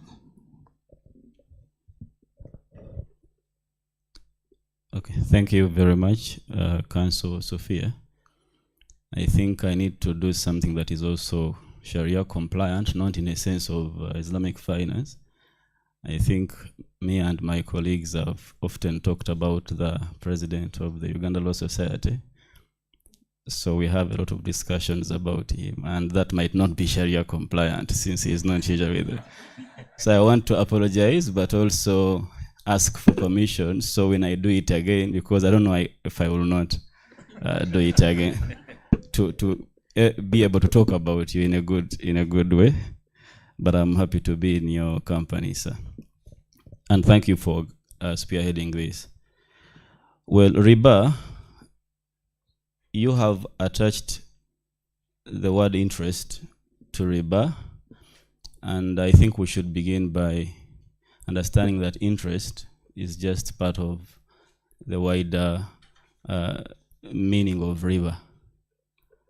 So riba, because in the interest of time, we would say that in Arabic language is an increment, a ziyada. Something has to increase, but something that is specific has to increase where it was prohibited to do what? To be increased. And most of the times we are looking at the increasing time. It could be an increment of time where you should not increase time. And sometimes it is an increase in quantity or the amount of something when it is not acceptable for you to increase. And sometimes it is both of them, both of that. Now, what does that even mean?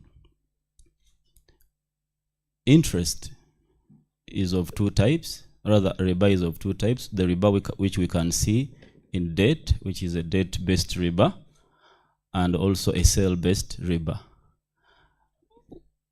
Part of the debt is the loan that we know, and when it comes to a debt, it means that someone has to pay back, but then when they fail, you make sure that they add something. So that is when we are dealing with debt. But also there is riba al-buyu, riba which comes as a result of an exchange contract.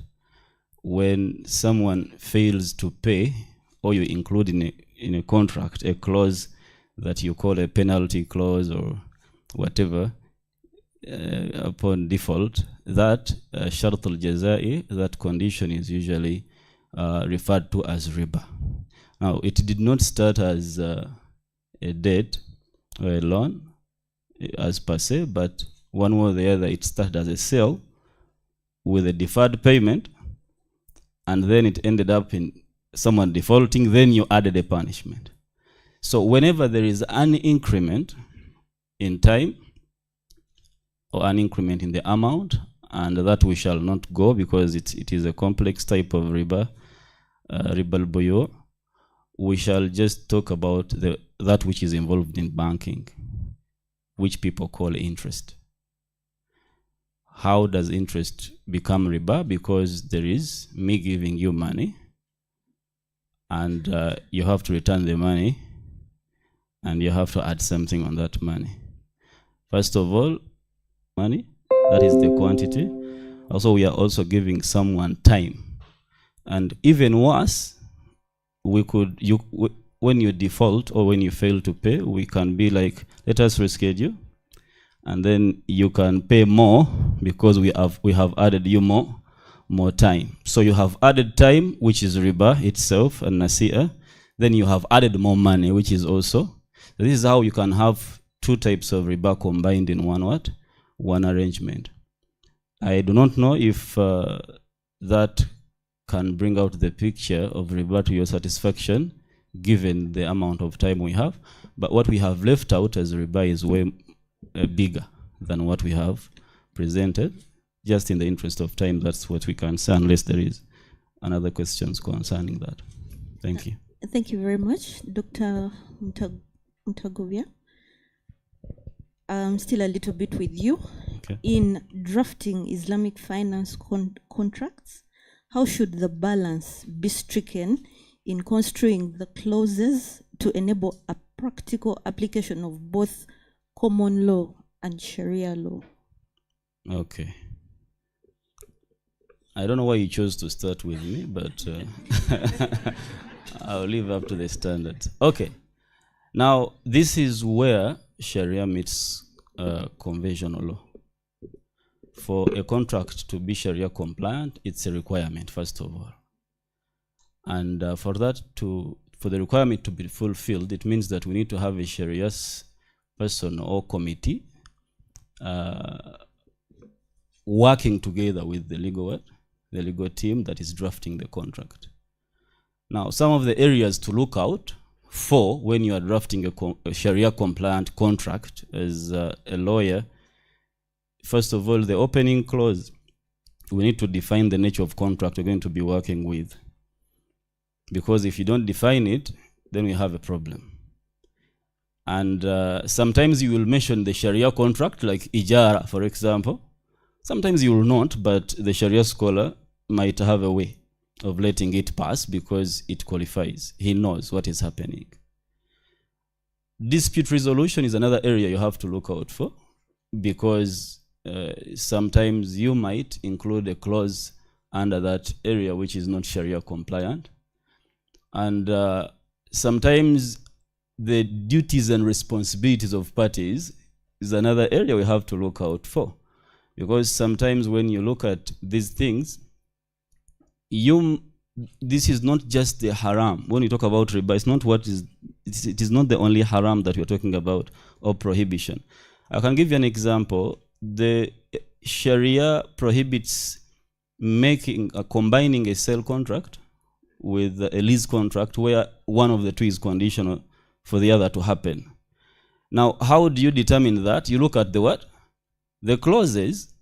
Sometimes it's like I'm giving you a lease, and then there is something that might mean that you are going to sell something to me, I'm going to sell something to you. So you have to look at the duties and responsibilities. Then if there are any charges, fees, and whatever, the Sharia has to review them, because this is, again, where Sharia non-compliance can be what? Exhibited. What are you charging? How are you charging? Because unfairness is definitely a potential what? Sharia non-compliance factor here. So the whole contract, when you're drafting it, whether merchant contracts, when you're dealing with collection accounts, those transactions, every other contract involved has to pass the Sharia test, and there are many things to actually look out for. Even the partners involved. Is the other partner haram or halal partner? This is just a lot of things you have to look out for, and which would have probably been passed in the conventional sense.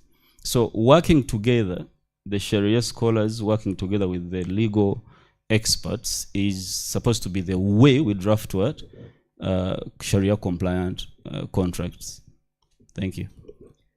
Thank you very much, Dr. Mutagubia. The lawyers, I can see that a bit of chemistry is being spoken here, but suffice to note is Dr. Mutagubia is a Sharia consultant at Mesa Advocates and at the Islamic Finance Hub.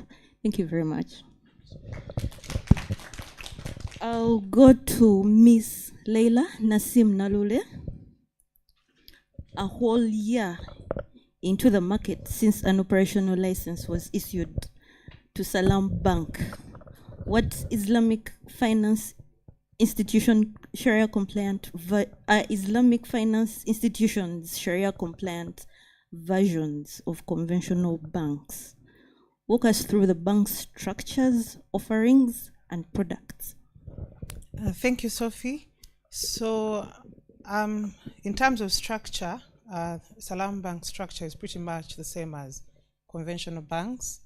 The key difference is in terms of structure is that we have a Sharia board. So the way our structure is, at the top we have the board of directors, and then the Sharia board, and the MD, ED, and the heads of departments. So we have everybody, head of risk, head of compliance, the same way a conventional bank is structured.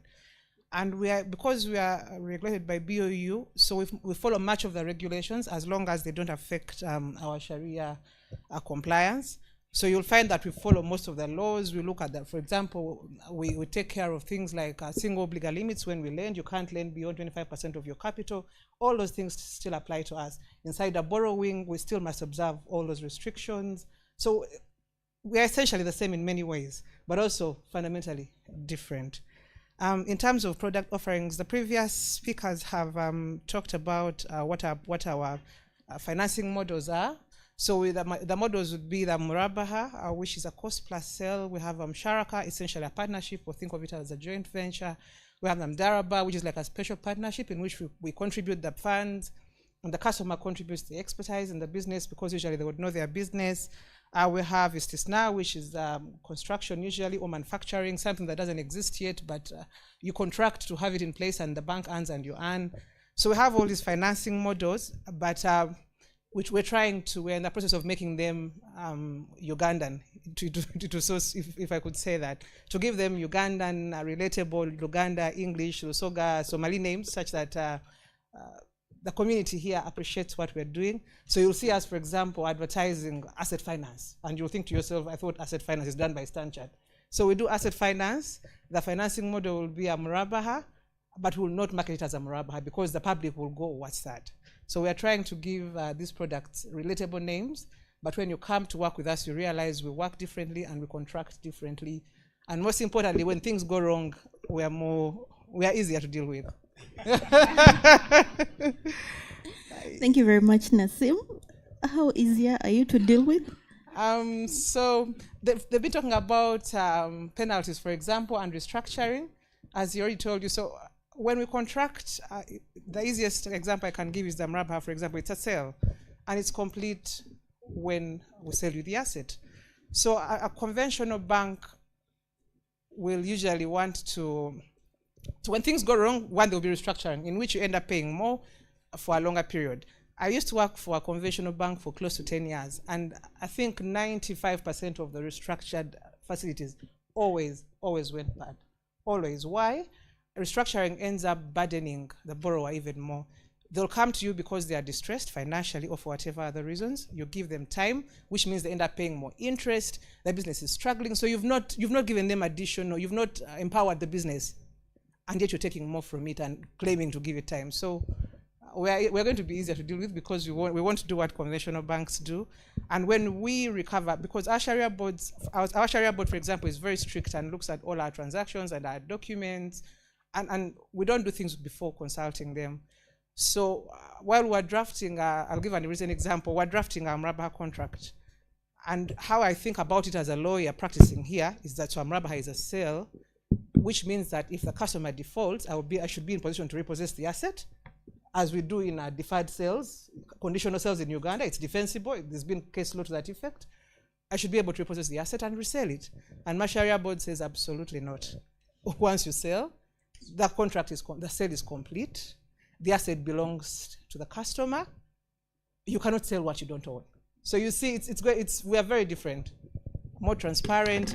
When we do a Murabaha, for example, the contract on the first page will tell you the bank is going to earn this much from you in the next 5 years. Like, it's there, not a rate, an amount. So we are different in many ways. Thank you very much, Nasim. Still a little bit with you. What structural and legal challenges have affected the implementation and smooth operationalization of Islamic banking, and how has Salam Bank dealt with the same? Yes, so when the law was amended, parts of the law were amended. So I think what easily came to the minds of the people that were handling this process was tax and maybe the Financial Institutions Act. So when we began doing business, we thought, okay, the environment is enabling legally. And then we realized that we've had, I think, like 3 issues, and I think we shall still encounter more. The first place we've encountered issues was financing, for example, the oil business. So the easiest way to do this, we thought, would be to do a Murabaha. Buy the oil, buy the petrol or diesel, sell it to them at a markup, turn it over every month, both of you make money, you can monitor, everyone is happy. And then we realized that the Petroleum Supply Act forbids the dealing, the selling, the lading, the transportation, retailing, the wholesaling of petroleum unless you're licensed. Salam Bank has a financial institutions license, doesn't have a license in the oil business. And so the problem then becomes, okay, so Murabaha is a sale. It means I must own. The Sharia board insists you must own so they must invoice you and you must own the oil at some point and then sell it back. So if I'm not licensed, can I then own it? And so we've been consulting and talking to the central bank, and this discussion is ongoing. So I brought out this to illustrate that the legal framework still needs to develop to fully talk to our financing model. The other thing that we faced again was, so we thought to ourselves, okay, so we cannot buy oil directly. And our worry wasn't that we can't do it. We could do it and the regulator wouldn't know, that wouldn't know, probably wouldn't catch it. Then we thought to ourselves, once we have a dispute with a customer, one of you lawyers is going to come and examine the laws and say, look, these guys had no license. And this has happened before, These guys had no license to trade in oil, and so the whole thing will fall apart. And by this time, you have an entire book structured this way. So we couldn't take that. So it's something we're still discussing. Then the other thing that we thought about in this same problem was to to draft agency agreements, our wakala. So our Sharia board says, okay, we're okay with our wakala. So how we thought it would work would be, so you appoint, say, Total, I'm just using example, Total or Shell, you want to do business with them. And so you appoint them your agent to buy your petroleum. So they buy it from you, or from wherever, okay, as your agent, and transport it to an agreed storage place. When you get there, you resell it to them. So you terminate the agency and enter into a sale agreement and sell it to them. So we thought that was doable. Our Sharia board says that's doable, it's fine, we have no problems. And then we discover the Contracts Act says a person cannot appoint an agent to do something they legally cannot do. And so again, we have a problem. And so we are thinking, okay, so these laws did not envisage that Islamic banking would come and work the way it works now. Do we take the risk now and argue in court later if we end up in court that this law was not meant to apply to us? And that's a very big risk. Or do we? That's not it, Mr. President. So do we take the risk and argue in court that this law should not apply to us as is, because it didn't envisage that we would come and work this way? Because you see, all the other laws enable us to do this business. Yeah, so that the other laws, for example, the Stamps Act was amended to recognize that other banks can't own properties on their balance sheets, but we can. And the Act also recognizes that because we don't own as beneficial owners, we own to do business. Our transactions, when a transfer happens of a property into the bank's name, it should be stamp duty exempt. So we wanted to say, based on that, the spirit of this entire thing is that we are different. And the laws needed to recognize that. They don't, though. So do we then take the risk and wait to argue in court if somebody disputes, if we have a dispute eventually, or do we act more cautiously and find a way to do this differently? So you see, so there's several other challenges. Some of them I'm not at liberty to talk about right now. There's several, and we are finding ways around them. We are finding ways around them. Thank you, Sophie. Thank you very much, Nasim. Nasim has elaborated very cogent issues that need answers to. I'll go to Miss Edna. Edna is the legal manager at Salam Bank. And my first question for you is, there is often a misconception that Islamic finance is primarily tailored for Muslims. As someone in a leadership position at Salam Bank and a non-Muslim, how would you unless you recently took the Shahad, how would you describe the inclusivity of your banking services? Okay, thank you, Sophie. Maybe I'll take the Shahad someday. But our colleague Ian had talked about the misconceptions already, and that's one of the misconceptions that we have in the market today. But I want to clear this up today, and I guess that's why we're having these engagements. Islamic financing is not only for Muslims, it's for non-Muslims as well. Thank you very much, Edna. And my last question for you for today is, Islamic finance is ripe for contributing towards SDG 1, 2, 3, 5, and 16 to enable those in the base of the pyramid to get out of the poverty trap. How is this so? I hope we all know our SDGs, because it's not for only the leaders, but for all of us. So the SDG 1 speaks to non-poverty or no poverty, and then SDG 2 speaks to zero hunger. The SDG 3 speaks to good health and well-being. SDG 5 is gender equality, and then SDG 16 is peace, justice, and strong institutions. So at Salam Bank, these principles are at the core of what we do, and we encourage that companies or entities that are investing in these or that are taking up these kinds of principles to come, and we support them. So we have a number of companies that we're assisting, especially SACCOs or like all the oil companies that Leila was talking about. We invest in them, we support them to make sure that they bring about, they promote the principles. So for example, like no poverty, we have a number of investments that we've made in partnering with the SMEs to make sure that they boost themselves. One of the principles of Islamic banking is to make sure that we partner with communities, we make better our communities. So we ensure that we promote SMEs, we invest in SMEs so that we can eradicate poverty. We've also, for gender equality, that's HDG 5, we've partnered with SACCOs, a number of SACCOs that are women-centered, and we're making sure that they promote gender equality. So yeah. Thank you very much, Edna. I'll go to Alison. Alison, I'm going to read 2 paragraphs from the Global Islamic Finance Report and then come to the question that I'd like to address to you. So the Islamic Finance Country Index is featured by the Global Islamic Finance Report, published by Cambridge Islamic Finance Access Program yearly. Over the years, it has been concluded that the most significant factor that contributed to the increase of quantitative and qualitative improvement in the industry is government action. That is one.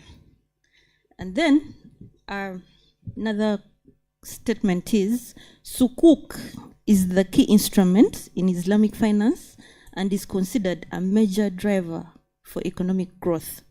Studies have found a relationship between the development of Sukuk and economic development. Now I get to the question. My first question to you is, when you speak, what practical steps have been initiated or taken by the Capital Markets Authority as well as other related institutions in operationalizing Islamic investments on the capital markets? Thank you, Sophie. I don't know why I got 2 paragraphs. Other people didn't get 2 paragraphs. But good afternoon, and good afternoon to the fellow panelists and everyone in the house, as well as the team online. What practical steps? So first of all, it's very interesting to be having this conversation this morning from the Capital Markets Authority perspective, because we are right at the center of having this conversation as capital markets. I want to associate myself fully with those paragraphs, especially the last paragraph around the contribution of Sukuk in terms of driving growth across economies. And it's from that point, recognizing the value that these products and the impact that these products can have within economies. We've seen infrastructure projects come from scratch to where they are at through Sukuks. We've seen roads rehabilitated. We've seen health centers, health facilities being built through this financing. So yes, the starting point for us in terms of what are we doing was recognizing this value. Recognizing this value through engaging with peer regulators, through scoping different markets, learning from them, and then bringing those points home to see how we can actually implement. One of the first practical steps that we need to take, and we've realized we need to take, and I believe the previous speaker really highlighted on what it means to have a facilitative regulatory framework. If you look at the Capital Markets Authority Act, CAP 64 now, it has a definition for security. In the interest of time, I won't read it verbatim, but it goes ahead to prescribe the different products, so to speak, that are categorized as securities. Now the question is, do they cater for Islamic capital markets products? Do they recognize the difference when it comes to Sharia compliant securities? So there's different approaches that different jurisdictions have taken in terms of making this distinction. I think in Kenya, they directly amended the act to provide for Islamic securities as securities within their capital markets framework. We have Tanzania. Tanzania went the guidelines route, so it came up with a separate guidelines, not substantive law, but separate guidelines to recognize Sharia compliant securities. So the first step really is regulation, and regulation in the industry to make sure that there is no doubt in everyone's mind that this is what a Sharia compliant security means. Beyond the industry, as we have had, the laws are interlinked. So you must spread the review across just the industry laws. If you look, for instance, and I see the good doctor mentioned the Public Finance Management Act. Government of Uganda derives its authority in raising debt through debt securities through the Public Finance Management Act of Uganda.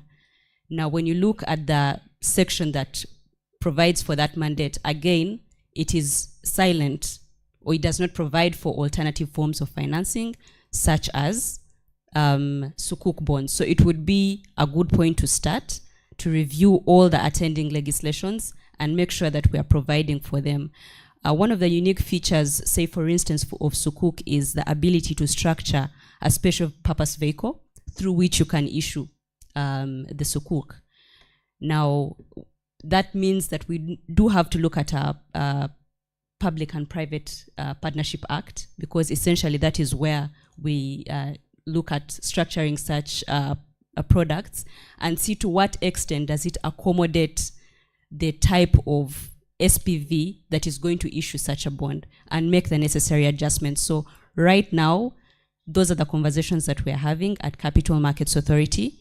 We've been able to partner with African Development Bank to provide for us technical support, and we'll be able to fast track this regulatory review process. Of course, a key tenet of regulatory review is also stakeholder engagement. So we'll be calling on the fraternity to share their comments on some of the proposals that we'll be making. But for now, those are the practical steps I could speak to. Maybe just two parting ones. Capacity building. Capacity building is critical. Personally, I'm not a Sharia expert, no doubt, but I do have the capital markets background. So it's important that everyone is carried across the journey so that we make the contribution that we actually need to make. The lawyers, you have your legal input that you need to put in these regulations. Not everyone is familiar with the Sharia principles. So again, capacity building is going to be a critical enabler of us actually operationalizing this project. Thank you very much, Alison. We have spoken a lot about particular Sharia compliant investment security, sukuk. Tell us in detail, what are these Sharia compliant securities? Okay. Luckily, I think I had a soft landing because the doctor has mentioned principles. I think Alhaji also took us through a few principles, and they're not really different.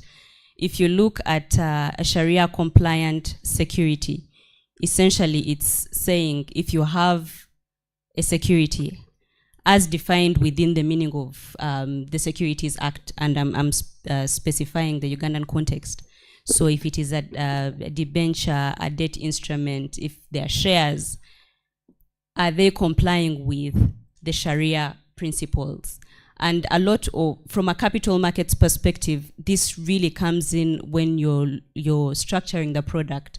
So the issuer, for instance, of a bond, does that entity comply with the Sharia principles? Or is it an entity that is whose primary business, for instance, is in haram activities.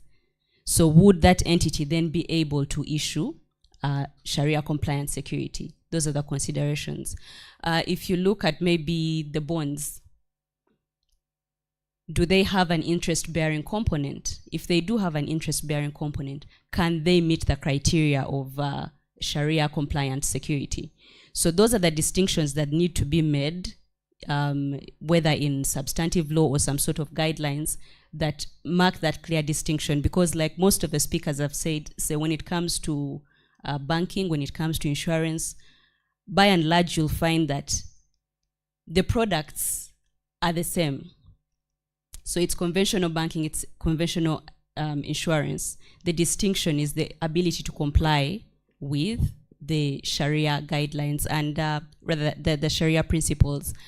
And again, to the point of the Sharia boards and the Sharia councils, it will be important to have that team of experts that is able to actually distinguish the components of the product that you're structuring in the market to be able to say this is actually a Sharia compliant security.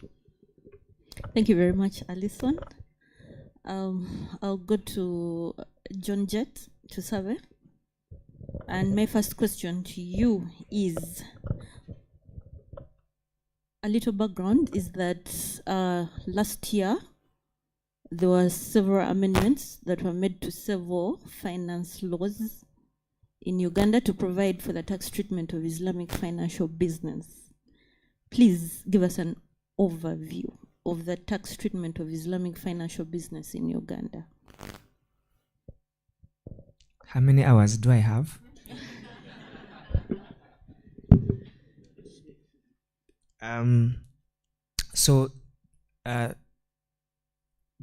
When you do the clock backwards, in 2016, when the central bank approved Islamic finance,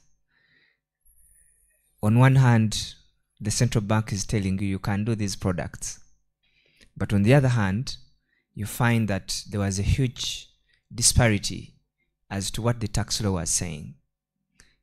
Because when you look at how Islamic finance products are structured, there's the buying and selling of products or assets. There's no exchange of money like in conventional banking.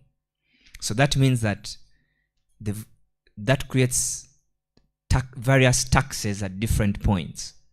And as lawyers who structure those products, you find that to give effect to the requirements that we have been guided on, that there shouldn't be interest, there shouldn't be uncertainty.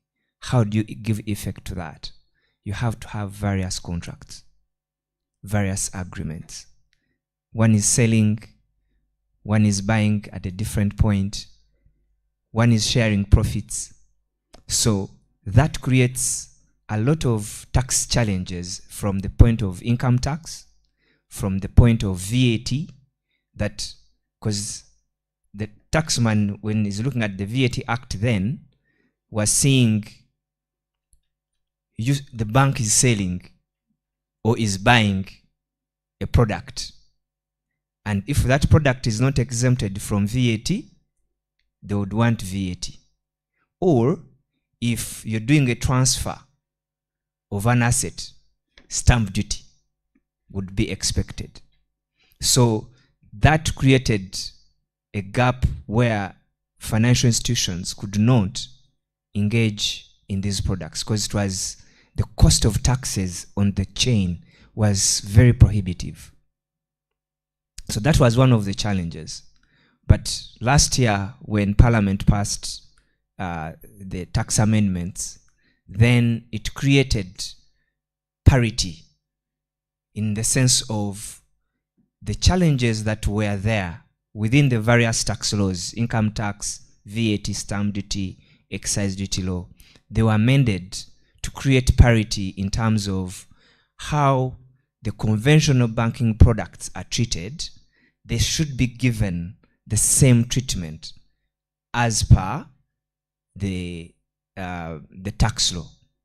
For example, if the tax law is saying that when you're paying interest to a bank for example, it is exempt from withholding tax, or it is exempt from VAT, or the agreement or the agreements involved in that process of a conventional product, they are exempted from stamp duty.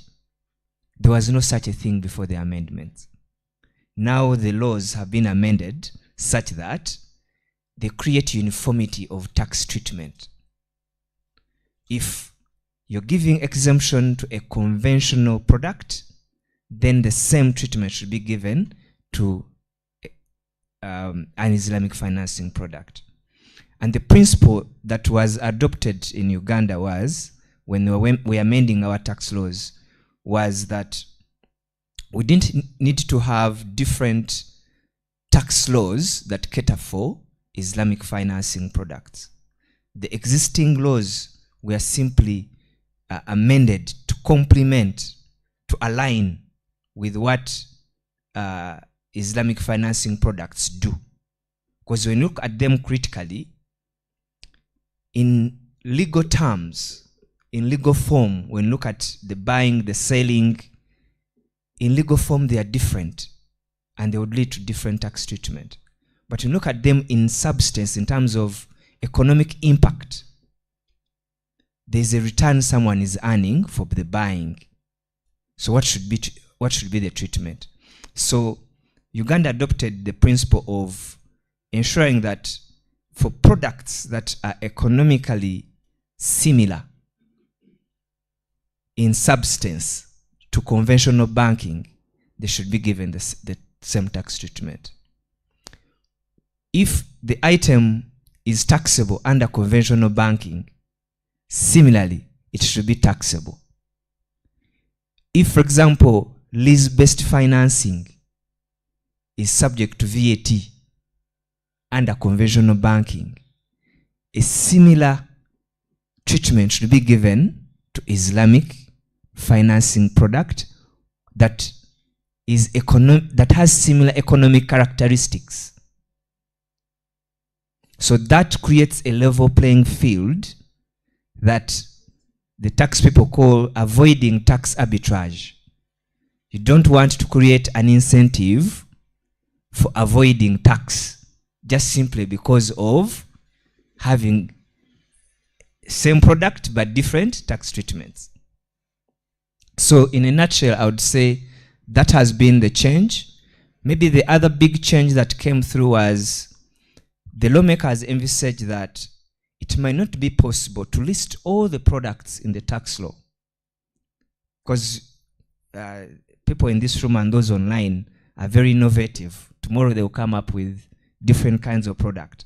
So they gave, under the Income Tax Act, VAT Act, excise duty, stamp duty, they brought in the aspect of giving the Commissioner General of URA powers to recharacterize a transaction and look at it from its substance rather than legal form if it is an Islamic financing product. So that ensures that at no point, even if there's innovation, should the Sharia compliant product be disadvantaged simply because of the legal form it has taken. However, it creates also a requirement that the Commissioner General has to ensure that this product is approving from a tax point of view has to be Sharia compliant. Now, the Commissioner General, his competence on Sharia compliance as to whether he will have a Sharia board as well to ensure that he's compliant with that requirement, that's something that we are yet to see as to how they implement it. But because these are new laws that have just come in and there are few products yet on the market, there's a lot of learning that we need to do along the way. There's a change in mindset. Like all the speakers have said, you're a practitioner. You're not going to say, for me, Islamic finance products are for Muslims. You're a tax consultant. You're a lawyer. You're serving a big group of people. So you need to appreciate these things such that when you're engaging, say, with the tax authority or you're advising your clients, you know what you're talking about. Thank you. Thank you very much, Mr. Tusabe. Our dear President of the Uganda Law Society, from my takeaways from Nasim's submission and Mr. Tusabe's submission is that the law has tended to create the operationalization of Islamic financial business, as well as providing for its tax treatment in between how the business is supposed to actually work are the challenges that Nasim talked about. So as the Radical New Bar, we request that we all hold hands together and find solutions so that institutions like Salam Bank that are fully fledged Islamic finance banks are able to practically carry out their transactions that the taxman will eventually come and partake of. I will go to Mr. Kenneth Makanga, the managing partner, BDO. And my first question for you is, speak to us about what we need to know about the accounting and auditing processes for Islamic financial business in Uganda. Good afternoon, everyone. I think I should say protocol observed before they perform surgery on me. When it comes to accounting and auditing, I think I will start by saying I've been in the auditing profession for probably over 16 years, but I found it very difficult to explain it to my grandmother what I was doing. And the only time I tried to probably get close is to explain to her that as an auditor, I'm the judge. And accountants are usually lawyers. So they say if you are a good judge, you have to be a good lawyer, isn't it? So I believe if I talk about the accounting bit, I will have addressed the auditing bit. So my submission is going to be specifically on the accounting, but I'm sure that it will have touched what an auditor should look out for. So when you look at accounting and auditing matters in Uganda, we have our regulator of accountancy space, the Institute of Certified Public Accountants. They have gazetted around 3 frameworks that we follow as accountants when it comes to reporting. We have the International Financial Reporting Accounting Standards, which we call IFRS. We have IFRS for SMEs, and also IPSAS, which is the International Public Standards for Accounting.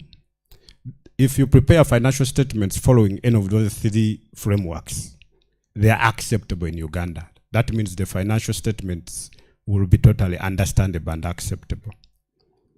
So, but when you look at IFRS as a framework, it is basically a framework that is principle-based. What that means is that in some areas there will be substantial degree of judgment. And some transactions, one accountant will look at it and come to a different conclusion from somebody. So, and when you look at Islamic finance transactions, they are really also Sharia. They have to respect the Sharia principles. Now, for me as an accountant, I need to make sure that the IFRS and these finance transactions that are Sharia, that respect the Sharia principles, that mix can be able to talk to each other without really creating a little bit of disparity, without violating any of the principles. And I want to say it is actually the IFRS recognized that, and I'm grateful that our institute has actually provided guidance.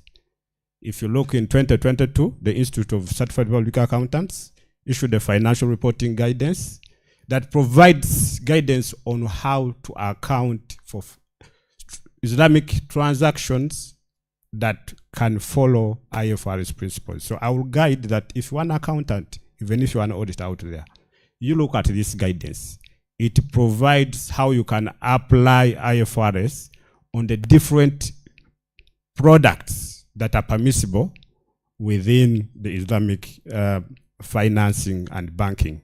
And you will see that it is important when it comes to financial reporting that the disclosures that you provide are able to explain the substantial transaction and link it to the IFRSs and how you disclose it. You might have a transaction that is a sukuk, but we might not have sukuk as a financial statement area. But within financial assets, you will find that it will be able to guide whether that is an amortized cost, whether you need to disclose it at fair value, whether if you apply the cost method, it is acceptable. So you just have to be able to look at that guidance. It might not be exhaustive, so it might be imperative as well to be able to appreciate some of the Sharia principles such that ultimately when you apply the IFRS principles, you still make sure that this product is still Sharia compliant. That's what I would submit. Thank you very much, Mr. Makanga, and your submission has laid a foundation to the question that I would like to ask Mr. Mukasa Siraji Katantazi.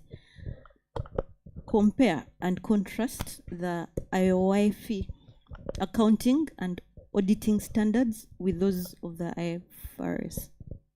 Thank you very much. I don't want to depart from the approach that other panelists have taken. Each one has been asking, why was I given the longest recitation? I'm also asking, why was I not given a table? That said, I want to begin from where he ended. First of all, he has used a very grandmother approach of saying when he tried to explain auditing to his grandmother, it was quite different. We find ourselves in the same situation. Not only is Islamic finance a new and probably complicated area because of the jargon involved, but when you now incorporate the technicalities of accounting, it becomes double complicated because even accounting and auditing has its own unique jargon. He has rightly mentioned the frameworks under which Islamic finance financial statements can be prepared. But in addition, since this question touched on auditing, there is another standards. There's another framework of standards we follow, which is the International Standard of Auditing. So I think he did not speak about that one. Back to my question, maybe let's first understand simple terms. International Financial Reporting Standards is the IFRS, and it's a globally adopted system of accounting worldwide. It is not restricted. But at the emergency of Islamic finance, there was need to come up with standards that would be uniquely applicable to Islamic finance. That is where the IOFI, which stands for Accounting and Auditing Organization of Islamic Financial Institutions. So they have a unique set of standards. And our question was, we compare and contrast. The comparison is simple, and it is structured. I want to structure it this way. First of all, the framework. My brother has talked about the principle. IFRSs follow what referred to as a principles-based approach. In other words, comply or explain. In other words, you may deviate from what the standard requires, but give reasons why you have deviated. On the other hand, their office standards are more rules-based. It is a check, ticking box approach. Complied, complied, complied. Because remember, we go back to see, is it following the Sharia Sharia requirements. Sharia requirements are very restrictive because for Sharia, it is a divine command, and you cannot explain a divine command. Therefore, you have to comply. So it is comply or else. And I think if we borrow from the corporate governance approach, you can relate. There is the principles-based, which is a rules-based approach, and then there is the alternative. The other area that we need to also look at is where is it applied? IFRSs are applied globally and across different industries. IOFI's standards are mainly structured to be followed by Islamic financial institutions or financial institutions that offer Sharia compliant products. That means that a multinational, for example, operating in Bahrain, if it is a legal requirement that they may report following the IOFI standards, then they are obligated to do so. But if there is no legal requirement in such a country, they may choose to follow them or not to follow them.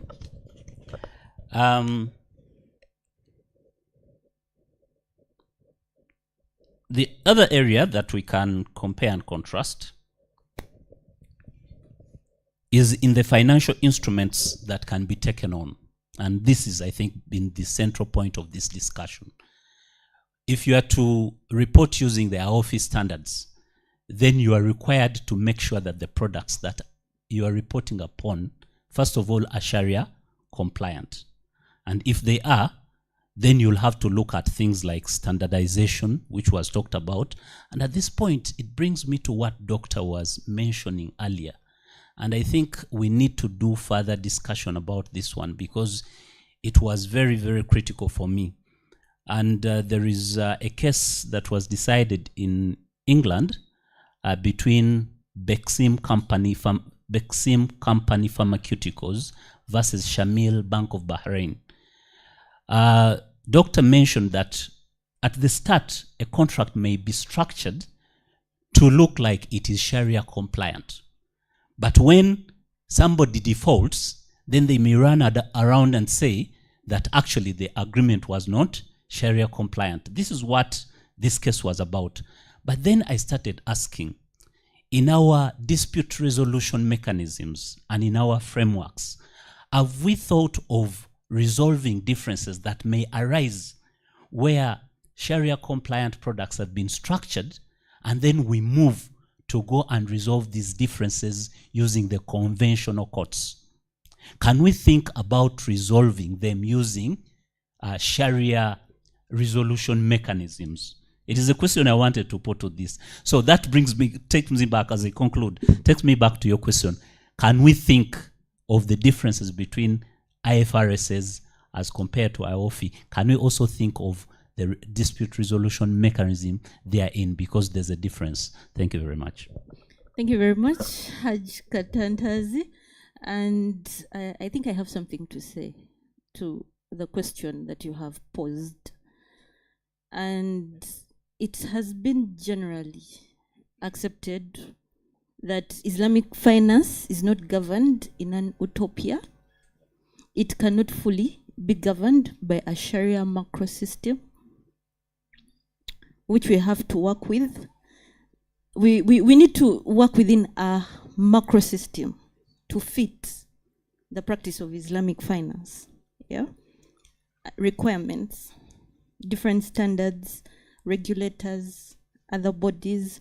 So much as it is important to develop expertise, even in dispute resolution, we might find that it may not be entirely institutionalized Islamic dispute resolution. So the High Court has unlimited original jurisdiction to handle all these disputes, and that is how we must work with a system like ours. Thank you very much. My last question will go to Ms. Nassim. Salam Bank is a member of the Uganda Bankers Association. So the Uganda Bankers Association, having been established as an umbrella organization in a conventional institutional era, what strategies have been employed to enable a seamless accommodation for Islamic financial institutions in furtherance of UBA's mandate? So broadly, UBA's mandate, it's an umbrella organization for banks. And so it uses the bank's collective power to address banking industry issues. It talks to our stakeholders. It engages our stakeholders and educates and sensitizes. So I've not seen a lot of work so far with regards to Islamic finance, but I think it's somewhere in the offing. So what I think the UBA, so I'm turning the question into what I think the UBA should do. What I think the UBA should do is stakeholder engagement. The UBA organizes workshops with members of the judiciary, of the bar, and several other regulators to educate members within those organizations of what our issues are as an industry and what our expectations should be. I feel the UBA should look at championing Islamic finance. Islamic finance is now a part of the family. Salam Bank is a part of the family now. And so I think UBA needs to start stakeholder engagements. As I already mentioned, the law is not fully developed to accommodate our operations. Sophia mentioned that the law came in a hurry and it should have waited. I disagree. I think it's a good thing the law came the way it did. So now we have room to actually practice Islamic finance, see what the challenges are, and then find the legislation that will speak to the challenges and the business and the operations. So I think the UBA has work to do in this area. Look at what it is we are doing and work in the area of legislation, in the area of managing for the political engagement that our previous speaker spoke about, talking to our regulators and all those things. The other thing that the UBA could do, the other thing that the UBA I think should do is, because there's going to be several other banks that are opening Islamic finance windows, so and they're going to have the same challenges we are having. So before many people are on board, I think it needs to engage the central bank to allow the regulation to develop, so we don't have several customers and several banks stuck in an environment in which the laws are not quite enabling. Thank you. Thank you very much, Nasim. Just like they say, all good things come to an end. So we have come to the end of this discussion. I'd like to thank every panelist for your contribution. And at this point, I'd like to hand over to Edwin. Thank you very much.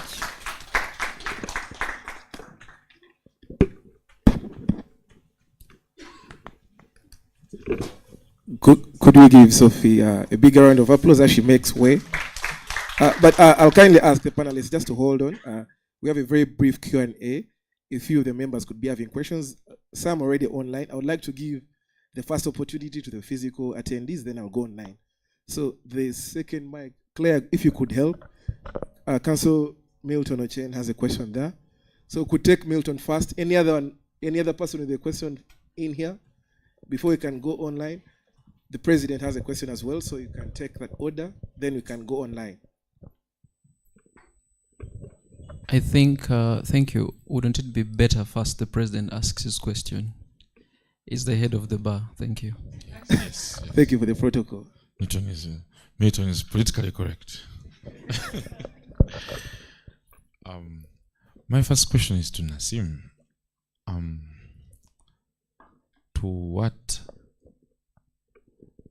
From what experience do you get the confidence that the Uganda Bankers Association are champions of Islamic finance? Why do you think they will, catalyze the uptake and the call for reform of the law fast enough? Second question is for, again, the second question is for you as well.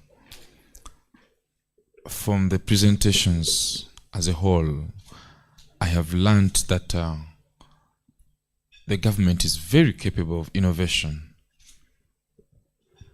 in regards to collection of tax from the Islamic finance ecology. Wow. But it is very slow in advocating for private sector interests. That mismatch, that dichotomy, why do you think, handshakes and conferences and begging is going to get it done? Why don't you, maybe you can't speak the truth in a forum like this, but it's quite possible we may be here for another 10 years, because I'm told there has been a lull.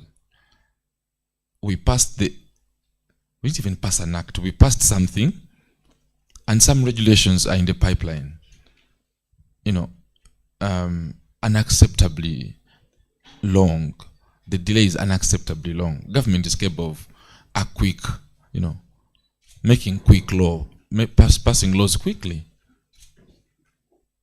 The delay, I think there has been some delay. You can even speak to us about it, because we talked about Islamic finance for some time at the cabinet level, and it took nearly a decade to write something on paper, and it may take probably another decade to write another document. That's where I want you to speak more candidly. If you can't speak candidly in public, you can tell me, and then you whisper in my ear afterwards. Thank you. So, Mr. President, I'll speak candidly as I can, and then we can engage further privately. So why would the UBA help? That's the question essentially. I think the UBA is obliged to help. The UBA has been championing the cause of banks and posturing as this organization on which this economy depends. Because as bankers, we run the economy, and then there's inflation, and then there's all these things that affect the common person. And when UBA speaks, government listens. When UBA speaks, Bank of Uganda moves. I've seen them move on. In fact, the judiciary moves. When UBA coughs, government I have seen instances in which the industry has an issue. That's not even a banking issue. It's, say, an employment issue. Banks and their employees have issues in court, and they're taking forever. And the UBA holds one conference with the judges. And within that year, several judgments come out. So the UBA has power. Salam Bank is a part of the family today. I think the UBA is obliged. We continue to engage them. I think they'll come through for us. They are promising to come through for us. That's the first question, Mr. President. I hope I address. They affect our customers, and by large, by extension, the economy and everybody else. So the central bank is responsible.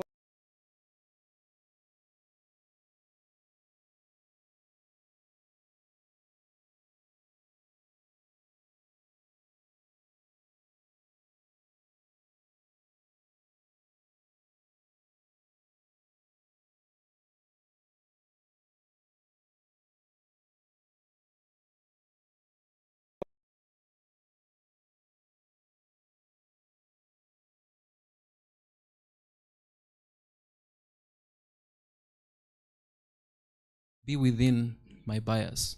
My bias is construction law. I happen to be fortunate that I did my Master of Science Construction Law and Dispute Resolution from the British University in Dubai. Now, that is of significance to me because Dubai, the UAE, does a lot of Sharia law.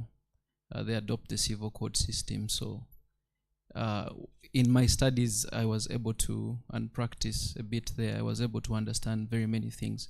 And I think that construction infrastructure, and Sophie, I've seen on your Meza advertisement there, infrastructure development. This is one area which is a low-hanging fruit that Sharia law, that Islamic banking can get a breakthrough on the market. And I speak from experience because this is what I practice every day. For context, one of the biggest challenges in the construction industry, even for local contractors, is access to finance in the projects.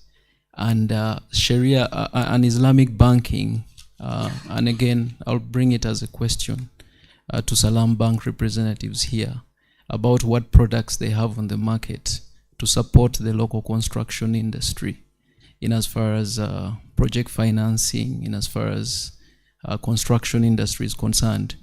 In the UAE, for example, under Islamic banking, you have the kafalas. These are for bid bonds, mobilization, performance retention, and warranty kafalas. These are some of the Islamic finance products that are supporting the construction industry. Some have already been mentioned. You have the wakala, which support the letters of credit for services, and the muharab for the goods, for that particular matter. We have the wakala for community, wakala or community muharab for financing backed by contract receivables. You have based on progress on the IPC payments as the contractor raises then and submits as payment is being made. This helps mostly to address the cash flow issues in the construction cycle. We have also, which has already been mentioned, musharaka, which are the joint ventures and partnerships. This offer the contingency planning, which is very important. So I would like to know what we have here on the market, because I believe that given the challenges on the market, the local contractors in the construction industry, the requirements, the capital requirements, contractors are getting deals, projects to, but because the banks, the employers want, they want the guarantees, they want the bonds, but the conditionality is to get that from the conventional banks and banking practices. The security collateral required is too high. What does Islamic banking offer as an alternative on the market? And like I said, it is one of the very, very low-hanging fruits as an entry point into the market, that if we focus on that, and personally I'm looking forward to working with the experts in Islamic finance to be able to advance this going forward, because there's a real solution in there.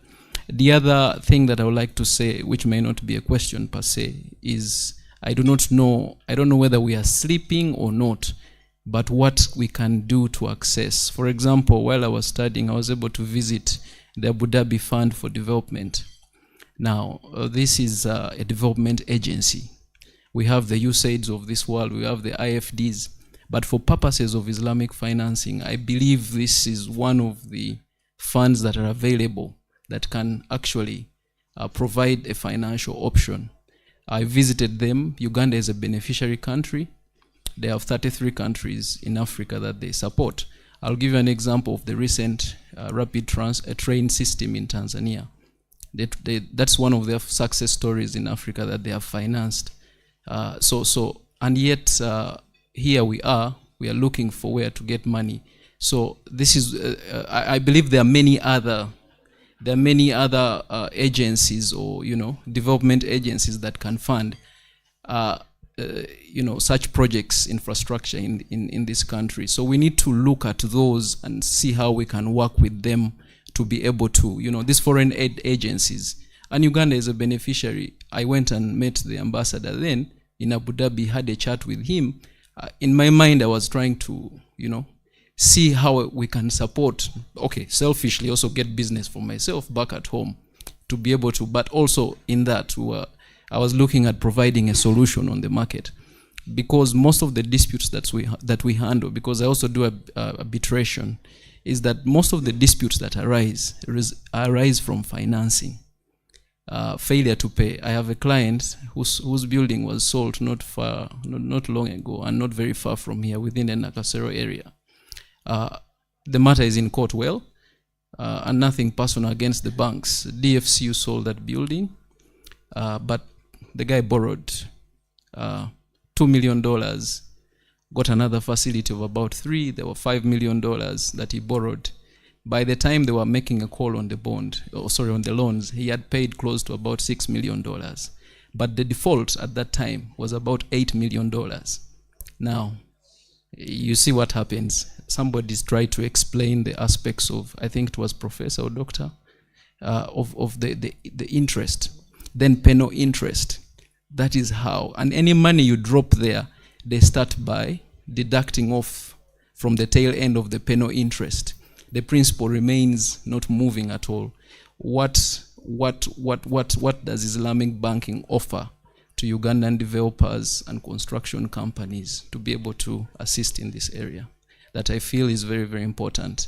Lastly, the president didn't say it, but already, in his wisdom, he's already thinking of how can we utilize Islamic banking for the welfare and benefits of members of Uganda Law Society.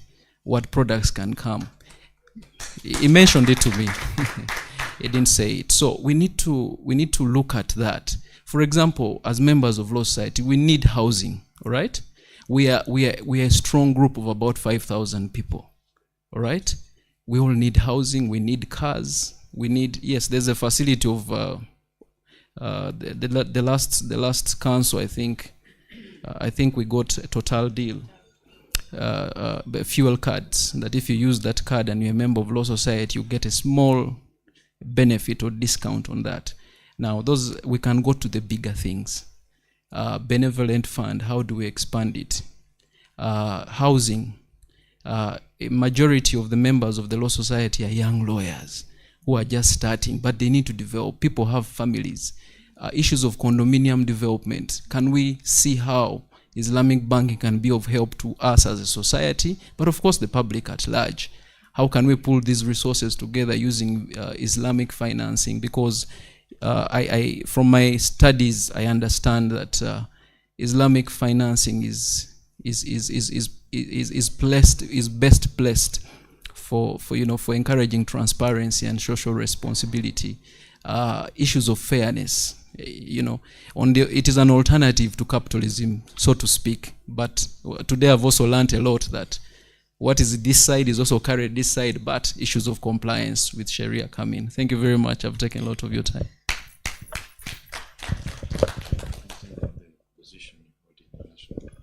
Thank you. So the first question was about bonds and bid bonds and guarantees, and what Salam Bank does. So Salam Bank can issue bid bonds and guarantees, and we don't earn anything of them. We don't earn money for giving you a piece of paper. So other banks will charge you 2-3% of the amount in the bond or the guarantee.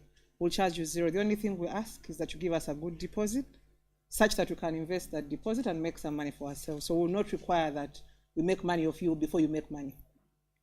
We're going to run a campaign soon, so these things should be out in the media soon, and then you'll see how the whole thing will work. And our doors are open. Approach us at Renzori Courts. That's where we're at, and we can give you details of how we can work with the construction industry. The second thing was about development agencies.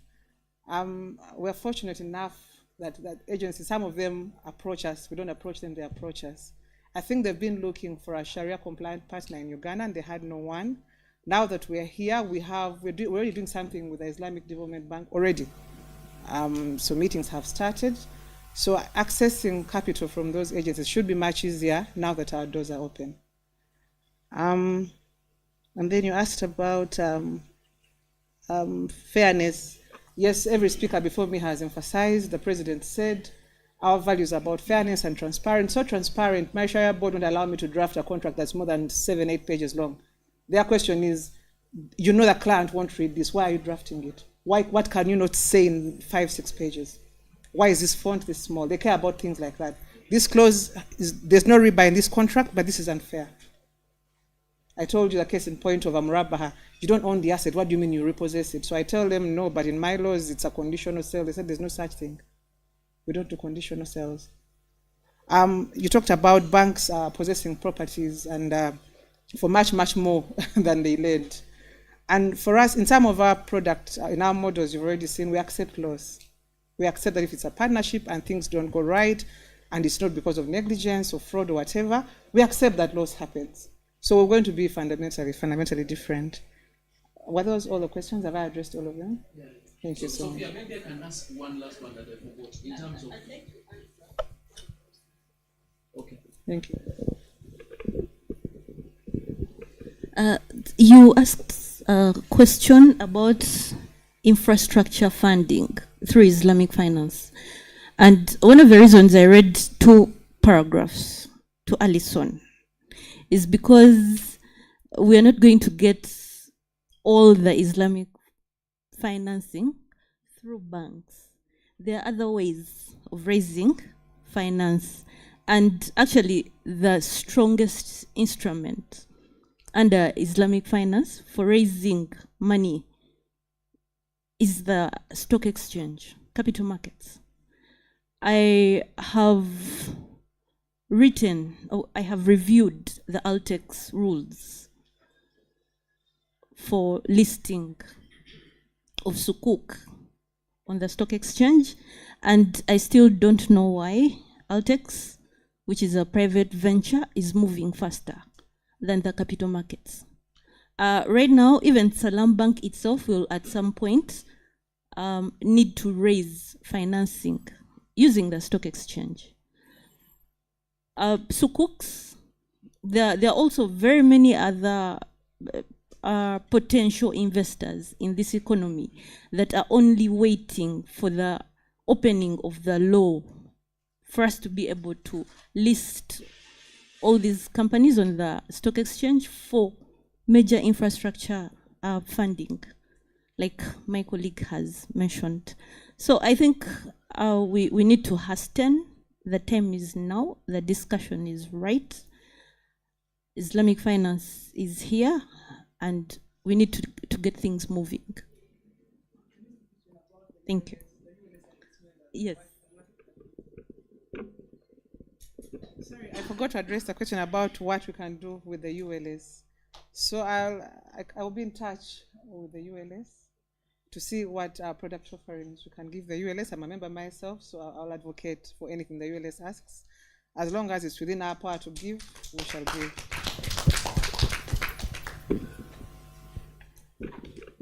Sophia, maybe I'll not get a chance to ask, but let me just ask. This is for maybe for all the lawyers to understand.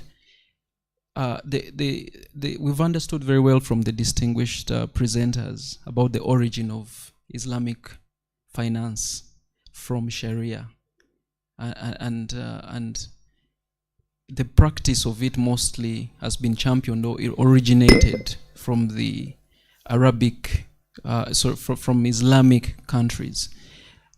Most of them.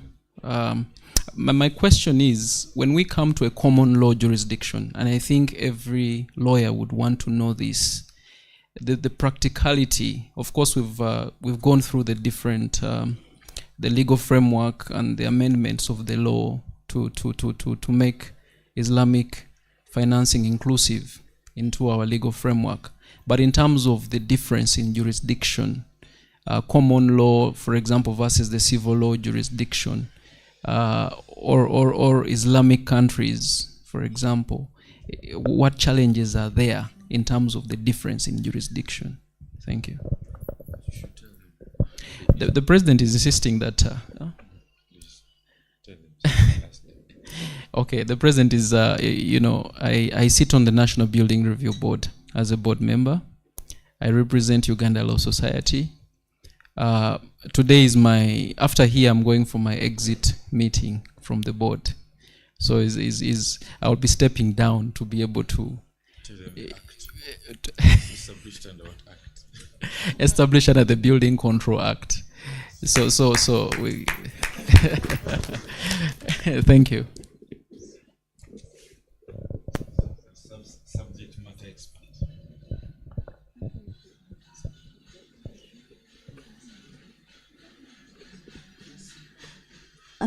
Please come again. What exactly was the question? What exactly was the question? Integration.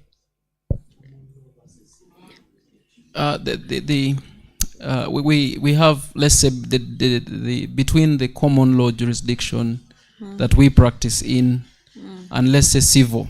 Now, I was coming from a point of view that the practice of Islamic finance, given its origin, and it has been championed and it has thrived in the other Islamic states that practice Sharia law and also practice civil law jurisdiction practice. So coming into the common law that we practice here, what are the challenges that, is there a difference? Are there challenges posed as a result of the difference in jurisdiction? Thank you. Okay, maybe I just want to start by saying that Islamic finance has gone global. So it is not only for the Islamic world. Right now, as we speak, the UK is the global gateway for Islamic finance in the world. And it is not even a predominantly Muslim country. So they have accommodated Islamic finance in their civil laws and in their systems. The same is starting to happen here in Uganda because the law has backdropped the Sharia. The very first question that I posed to Dr. Mutagubia was, how are we going to structure these contracts? What clauses are a must? Maybe he ought to have delved deeper into construction of contracts and clauses, and but right now, the very first law in Uganda that we had, apart from the amendment of the Financial Institutions Act, was the Islamic banking and finance regulations. So these regulations give guidance. If you're going to Salam Bank and you want to take out a financing facility, Amrabaham, Sharak, Anijara, any other transaction, this is what you must do. This is the procedure. If your financing has to be backed by a mortgage, then you go to the mortgage laws. The only question there is, are the mortgage regulations Sharia compliant? So it is going to be a journey.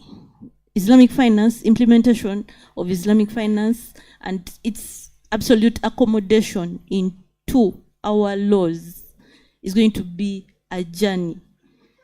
Nasim here spoke about the challenges, with the petroleum laws. There are also challenges with the agency laws, the mortgage regulations, and several others. So the law needs to move at a terrific speed to ensure that it allows for the smooth integration of Sharia into our law here to enable smoother transactions before the taxman comes. Thank you very much. Claire, if you could just drive the microphone to Ashraf and Siraj. I just have two questions from our online audience, and I could just pose them one to Ashraf, one to Siraj.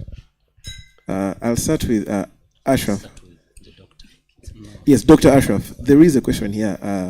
One of our online attendees, Ahmed Senkumba, is asking, in Uganda, we have the National Social Security Fund, which recently declared 11% interest for its members. His question is, what is the Sharia treatment of this interest from this fund? So he's asking, what is the Sharia treatment of interest from NSSF? That's to you, Ashraf. Then maybe I'll ask Raj after, if you could take it. When the question is from online, we cannot know who is asking and their background. So you cannot know at what level you should what? You should, yes, please. I can speak to Senkumba. I Oh. work with Senkumba and Company Advocates. Okay then. Because sometimes it is an issue of a fatwa. What do we do with this interest? If we get it, sometimes it is a question of, do we also need to look into the NSSF Act and see if a few amendments can be made to also accommodate the Islamic Social Security fund laws and pensions and all that. So I think we still have a long journey to go. Now for Senkumba, that is now a religious question. I will answer in a religious space. What do you do with that with that interest? But at least the question has helped us highlight that there is what? There is another question from that angle that we need to address. And I might not get a chance to talk again, but since we are here, through you, Mr. President, Uganda Muslim Lawyers Association, and the Vice President, you may kindly talk to the big man in the house. I think we are not looking at something very important, the interaction of Sharia or Islamic law and our laws. And I think if there is anyone who should provide a window, because we're talking about windows, it is the convention that houses the Islamic law. I think the Uganda Law Society, it is time for you to also consider making sure that you have the best Sharia experts closer to you, not for purposes of religion, but for purposes of the law, and also to radically innovate, because I come from I come from a background, I'm a Ugandan, but I studied in Saudi Arabia, my Islamic law. And I realized the Sharia scholar there is the lawyer here. Now, I cannot work there because I'm a Ugandan, and I cannot work here because I studied Islamic law. So, since we are talking about Sharia, and there are definitely good things to pick, I think the source of Sharia scholars who are also legally informed to help and aid in this process. The capital markets wants people, the banks want people, the insurer, everyone, but where do they go to? Being a lecturer of Islamic law at IIU, I can guarantee that if that is a direction you might want to take, I will be sure to champion, but also to maybe call upon the law firms. I'm working with MESA, for example, so I'm learning the processes here vis-a-vis the processes the other side, and you cannot underestimate what that will bring about in our legal system. And I'm happy that one of the legal persons here, I'm forgetting your name, sir. Yes, Brother Milton. He's bringing about the experience very well, talking about civil law, Islamic law, and common law, and then we are interacting to see how construction law here can work. Now, that interaction needs a deliberate move from people who are concerned beyond religious biases to bring about something to happen here. If I may request through you, sir, and Madam Vice Chairperson, to get to the bigger man there to be sure that the Uganda Law Society considers involving and other people who studied the religious laws. I just want to give you one more example. I studied commercial law from the Hajj Institute of Judicial Institute in Saudi Arabia, but I cannot study a master's here with a bachelor's from the other side. Why? Because you did not do law. So it means it requires me to study LLB, then be able to advance and study, for example, commercial law here in Uganda. Yet I come with qualifications. And I think this is because there is no interaction, and that is sometimes wasting a lot of time, and many talents die, and they'd rather stay in the mosque and issue fatwas to disorganize all of you. I think it is high time for you to, banking is doing it, insurance is ready. I think the Law Society needs to also provide a window for Sharia scholars to be able to sit close to, because we are brothers. Thank you. Thank you very much, Siraj. Those were radical thoughts, and we trust the radical president has taken note of them. And Claire, if you could.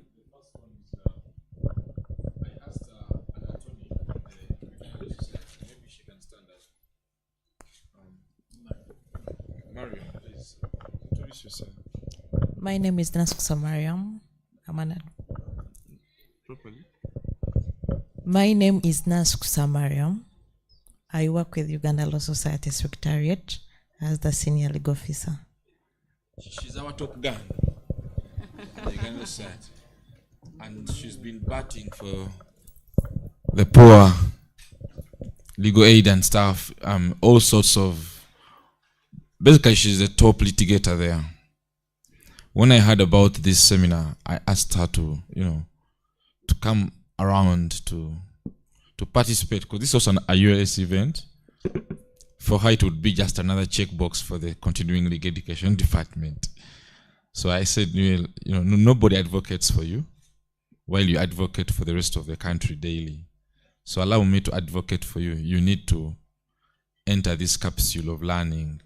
It could be your escape hatch. So, can I call you Sheikh? Or Council? Let me call you Council now. Sorry that the government has denied you that right. Council, we are deliberate about intercourse of that kind. So she's our specimen, eh? I think she's learned a lot. So please, Sophie, recommend her to those people online, that Cambridge school and everything we can afford. She's entitled to receive that extra learning. Secondly, the lady seated next to you, Alison, right? They use a nice word called sandbox. A small box where all sorts of disruption can happen without a controlled environment for disruption. I think it's timely.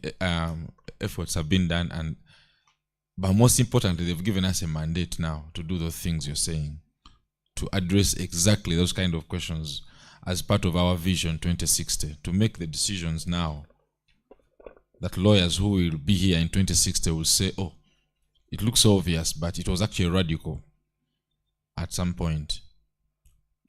Take heart. There was a lawyer actually called Tony Katunji.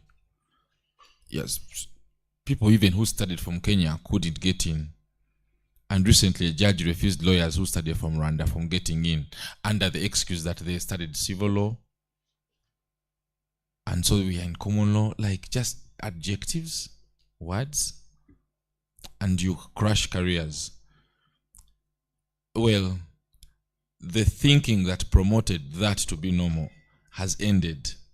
Lawyers have awakened to the reality that they do not matter. Justice is what matters at the end of the day, and justice requires all hands on deck. So that kind of nonsense we are going to challenge every day. Yeah, take heart and pray for us. Thank you. Thank you. Thank you, President, for that vote of confidence. And yeah, we trust that issues will be resolved. So Claire, if you could just get back to Ashraf. Ashraf, there was a question here. Siraj. My bad, Siraj. Siraj, there was a question here. Given the fact that a strong and Sharia-compliant Islamic finance ecosystem requires us to abide with global standards, is it advisable for the stakeholders in Uganda to consider membership to global standard bodies such as IFSB? Thank you very much. If you may indulge me, there was a question from Milton about finding the intersection between civil and common law.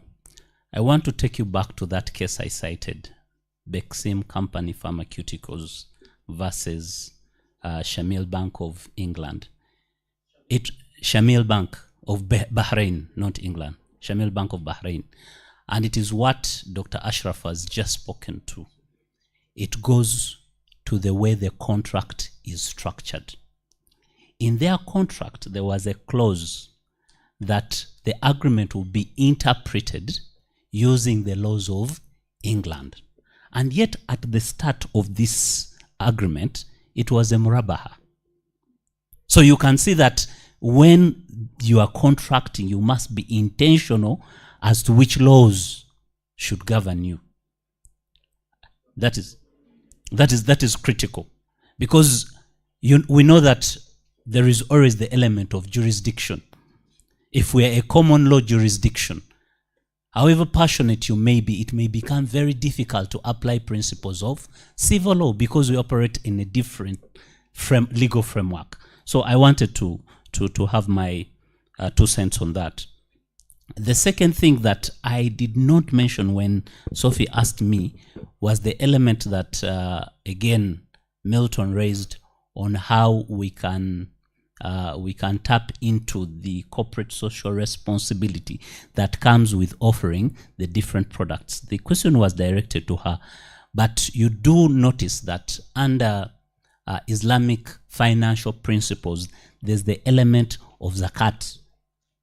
Zakat is a tax. Now, I am not talking about the tax that my brother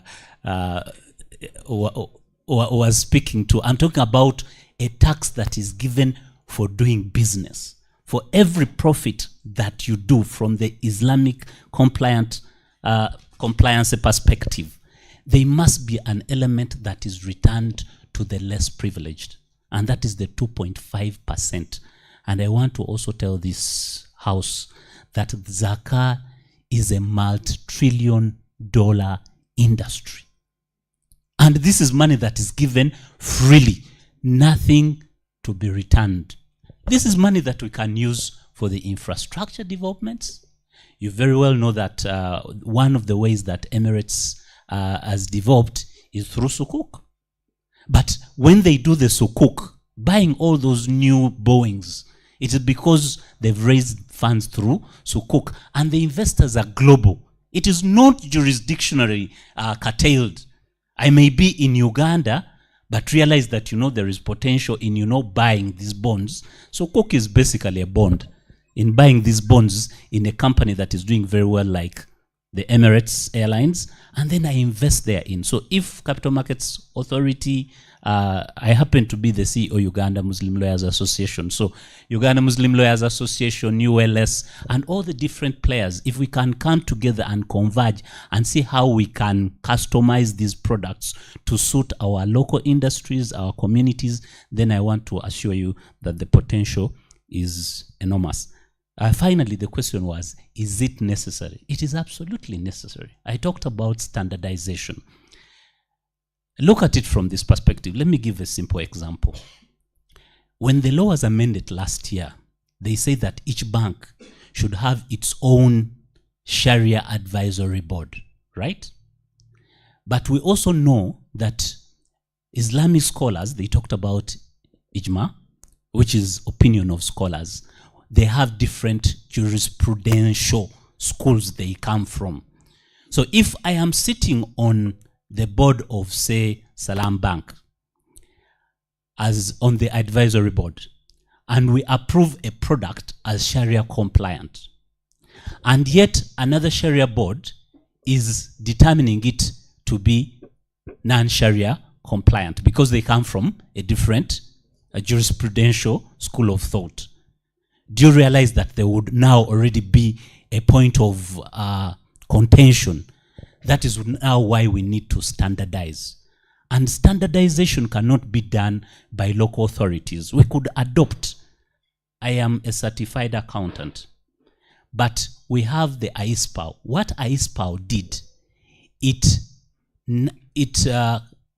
what is that word? Domesticated the framework as developed by the International Accounting Board, the IFRSs, to fit within the scope of Uganda. So it is absolutely necessary that we ascribe to all these different bodies, but then we will have to bring them home and domesticate them to fit within our framework. That is my take. Thank you very much. Thank you very much, Siraj. Ladies and gentlemen, the debate can be exhausted in here. At least we've set the ball rolling. The symposium has given us a starting ground, and we need to carry on this debate. So please join me in thanking the esteemed ladies and gentlemen over here who have dedicated that time to share with us the vast knowledge. In other spaces, this could have been a master class, but they were kind enough to share that knowledge at zero cost. So, ladies and gentlemen, we're very, very honored and very, very yes. So, cameraman, let's please, our dear panelists, if you could, Dr. Mohammed as well, if you could just have a very quick photo over here. All our dear panelists, could you just make way in here?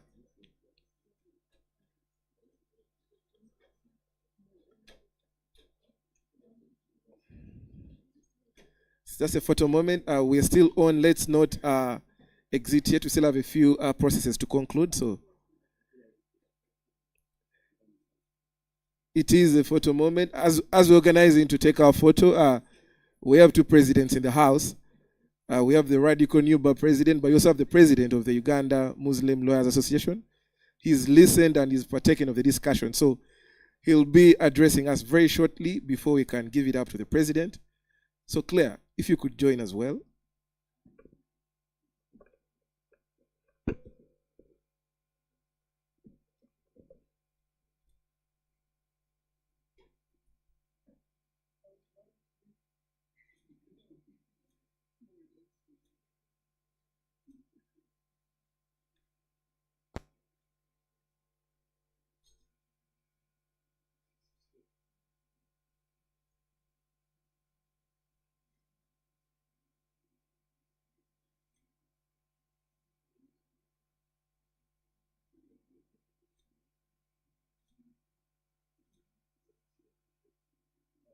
All right, thank you. Ladies and gentlemen, please join me in thanking the panelists as they make their way. Yeah, no, after. As they make their way, then as they're making... No, first week. We're still. Ladies and gentlemen, as the panelists make their way to their seats, let's please remain seated. We are finalizing. Ladies and gentlemen, please join me in welcoming Mr. Rashid Semambo. Rashid Semambo is the president of the Uganda Muslim Lawyers Association. He's also the managing partner at Semamba and Semamba Advocates. Not only that, but he also chairs the Uganda Law Society Journal.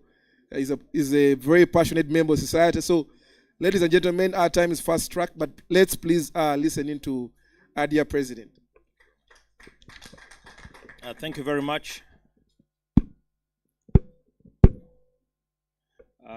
Your Excellency, the President of the Uganda Law Society, my friend and my brother, Mr. Isaac Semakadde, the CEO of the Islamic Finance Hub in absentia, the Deputy CEO, Sophia, the good sponsors of this occasion, MESA Advocates, BDO, and Signum Advocates, distinguished scholars, visitors from Kenya, Doctor, the scholars from IUIU, as well as the scholars who joined us from Cambridge.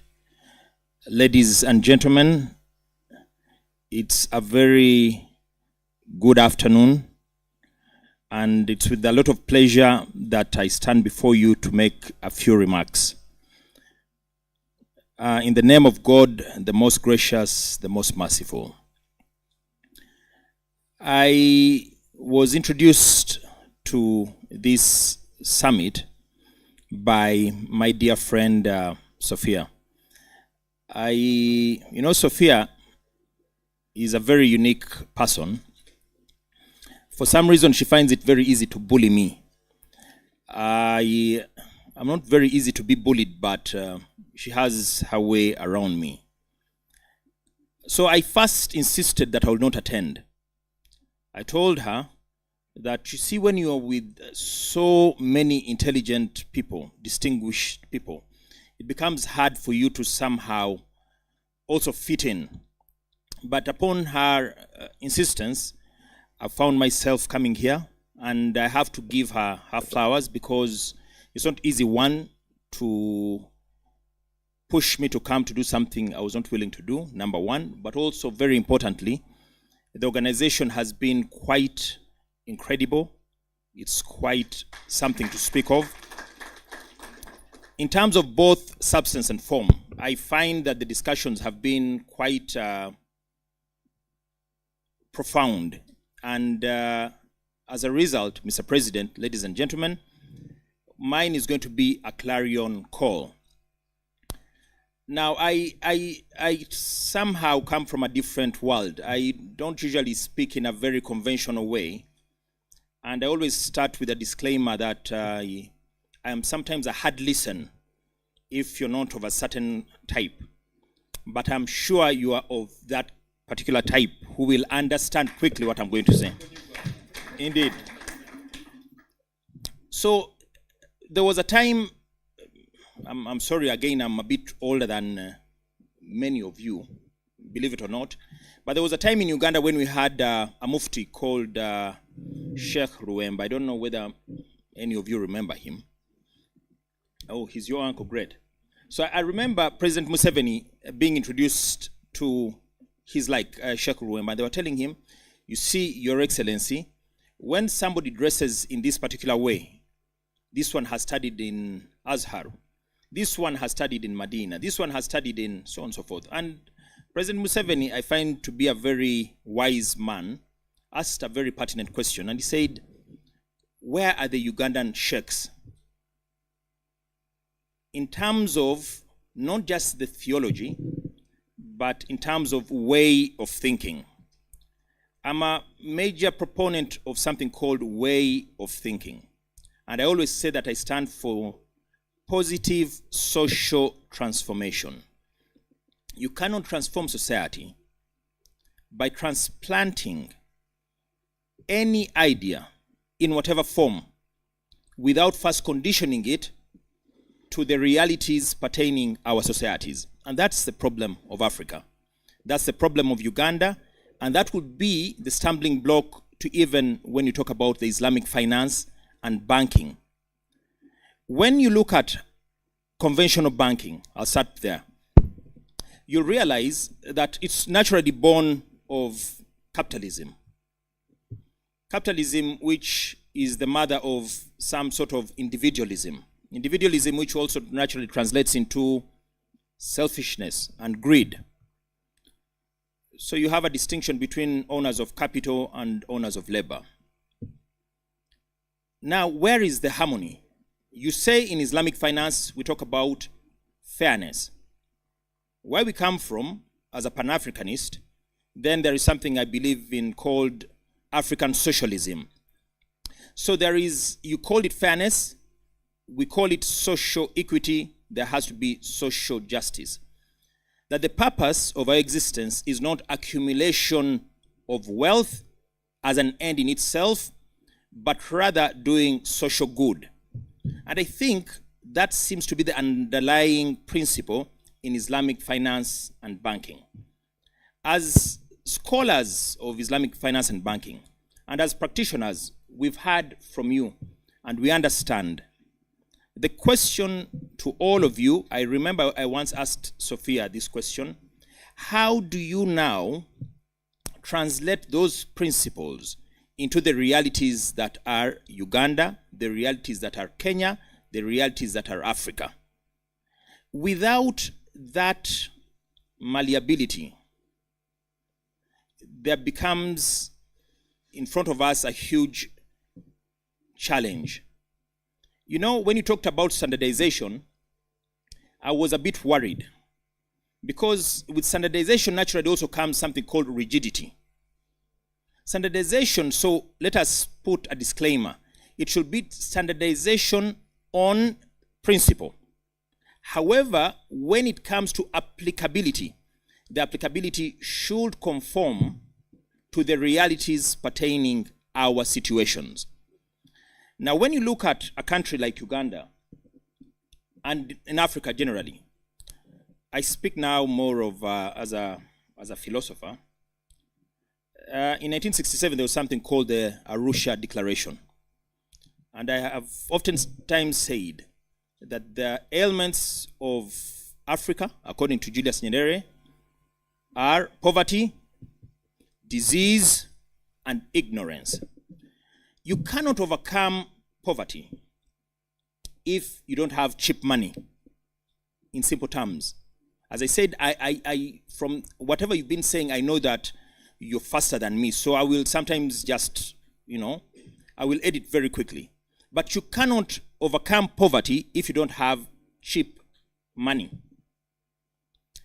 Now, and you realize that you cannot fight disease and ignorance if you are poor. So these things are interlinked. The problem, as I usually suggest to gatherings of intellectuals like yourselves, is that ignorance is fought through enlightenment. But for you to be enlightened, somebody has to invest in the proper infrastructure in terms of quality of education, in terms of availability of learning institutions.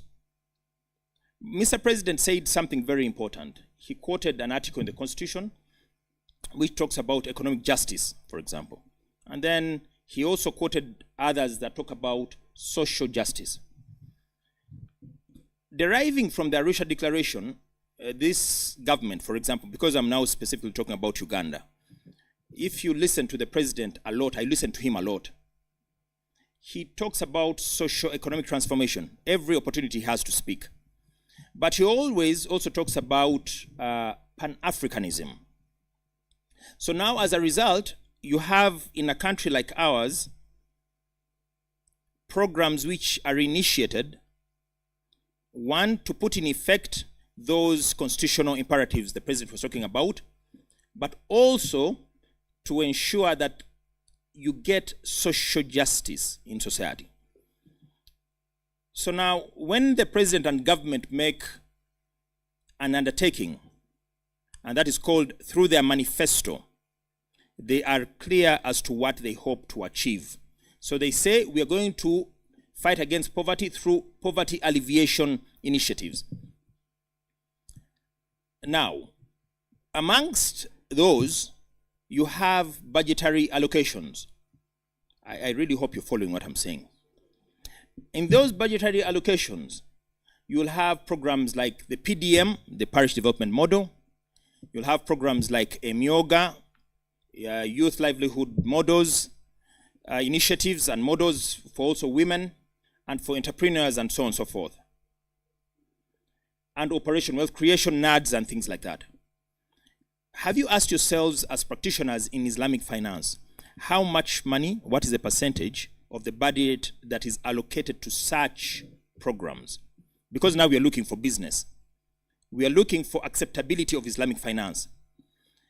I don't know whether you, ladies and gentlemen, saw a letter from the president when he was responding to some sheikhs who was saying the problem with these government interventions is they are non-Sharia compliant. And he wrote a very, very interesting letter which called for us to think, because he was saying, but surely, if I give you my money, you don't just return my money. There is something called inflation. Even if it was maize, it will either devalue or value. So how do you go about that? You realize, for example, there was a time, maybe 2-3 budgetary cycles before, they allocated about 130 billion towards such programs, Emyoga. The absorption was only 50%. So what leads to people rejecting money that is coming from government? Is it ignorance? Is it creed, religion, where they say this is not Sharia compliant? What is the reason? As I said, this is a clarion call. I'm inviting all of us now to think deeper. Government increased the money to 175 or 170 something billion. And when you see the Auditor General's report, they said 71% were non-performing loans. So what leads to that? Is it that people are non-sensitized? Because my understanding is, the rate, for example, of these interventions by government is 6%. That is not a bad interest rate, but it is an interest rate nonetheless that is tagged on time, the lapse of time. So whether your crops grow, whether there is a natural disaster, Lake Nyamwamba over floods, whether there is the Bududa landslides, you are still required to make good on those payments. I don't know whether you've heard of a gentleman called Muhammad Yunus in Bangladesh, the one who somehow overran Sheikh Hasina. That gentleman sometime back introduced this microfinance. And he was, of course, credited a lot for, intervening on behalf of people who are not available who are not bankable and things like that. Of course, the problem with microfinance, nonetheless, is that this is money that grows with time, regardless of the quality of what you've used the money for. So this is the gap that you as practitioners of Islamic finance should be now exploiting with government. That ours is money that understands the quality of the investment. Salam Bank, that is what you should be thinking about. That we do not concern ourselves only with the lapse of time, but we are equally interested in the quality of the business venture that is being undertaken. When government gives out money, many times maybe the recipients see it as handouts. You realize that whereas somebody borrows money, on the one hand, to invest in an irrigation scheme, what this person in fact will do is they'll use money to marry. The doctor said his students like to look for wives in his class. So what happens if somebody borrows money in a circle, gets their cut, but now marries his village sweetheart? What happens if your government intervention program gives somebody money, but instead of this person buying the goats they were suggesting to buy, they bet on a football match between Chelsea and Arsenal? These are now practical questions because these are the realities. And for as long as you are somehow speaking in the abstract, nothing will come of any value to all of us. You, Sophia and Madame from CMA, I would interest you, Alison, I beg your pardon. Thank you very much, Mr. President. I would interest you, there is something called the Commodities Stock Exchange. So how does it work and how practical is it? So from at the highest level, I'm only, as I said, this is a clarion call. I'm requesting that now we consider how to Ugandanize Islamic finance and banking. I'm not saying go and amend the Sharia laws, but I'm saying how do we Ugandanize these principles for better absorption, for better acceptability.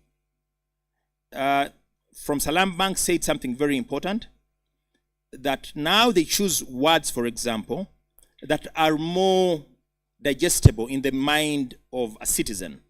So likewise, I think it's high time, from listening to all of you, that we consider localizing these principles for people to understand better and sell them better.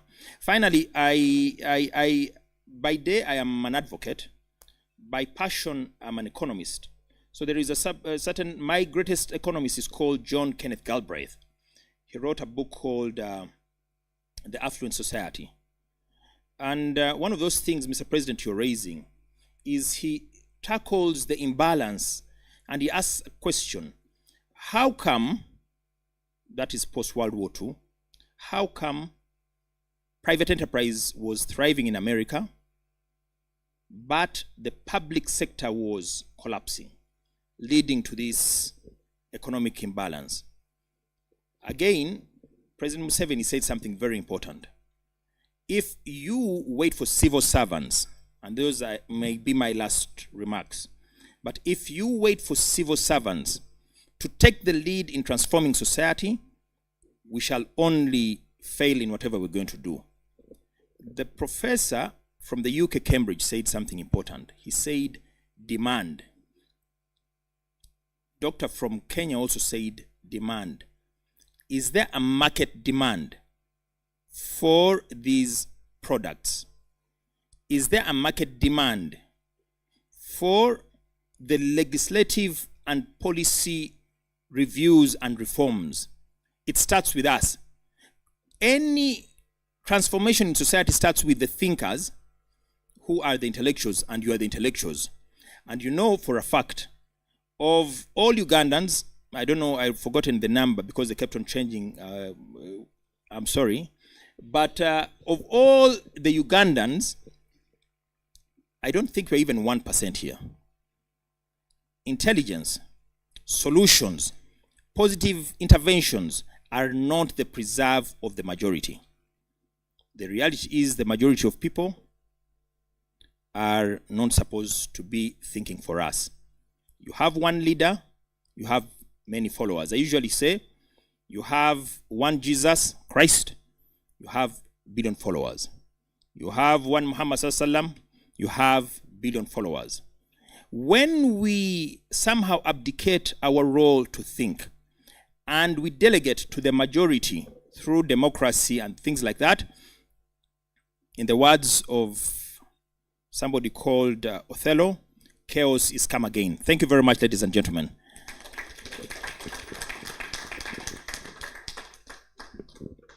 Thank you, President Rashid. Could we just applaud President Rashid one more time? Ladies and gentlemen, I've committed various political wrongs, but at least one that I won't commit, which could even be treasonous, is failing to call upon the President to speak to us as we come to a close. Ladies and gentlemen, we've come to the close of the symposium. Very enriching discussions, very pertinent, but notably very timely. Salam Bank is taking the lead. Very many opportunities for we, the practitioners. So the discussion just got started. The Islamic Finance Hub is organizing more and better master classes that will dig down and make us better practitioners. So, ladies and gentlemen, please join me in inviting the President to speak to us and close off the symposium. Please join me in calling and inviting the President. Thank you, Edwin. You can stay here. Edwin, the person who just spoke before me is a president as well. Am I correct? Yeah, president of the Uganda Muslim Lawyers Association. So he spoke to close today's function. Yes. So it's closed. Thank you. Lastly, could we just, all of us get in here, we just need to take a group photo. Everyone that attended the symposium, right over here. The cameraman is ready. In a minute, all of us. All right, our lunch is ready as well. So we're going to have our lunch. So could we, in a minute or two, just take a group photograph? Our panelists are here. Stand wherever you can.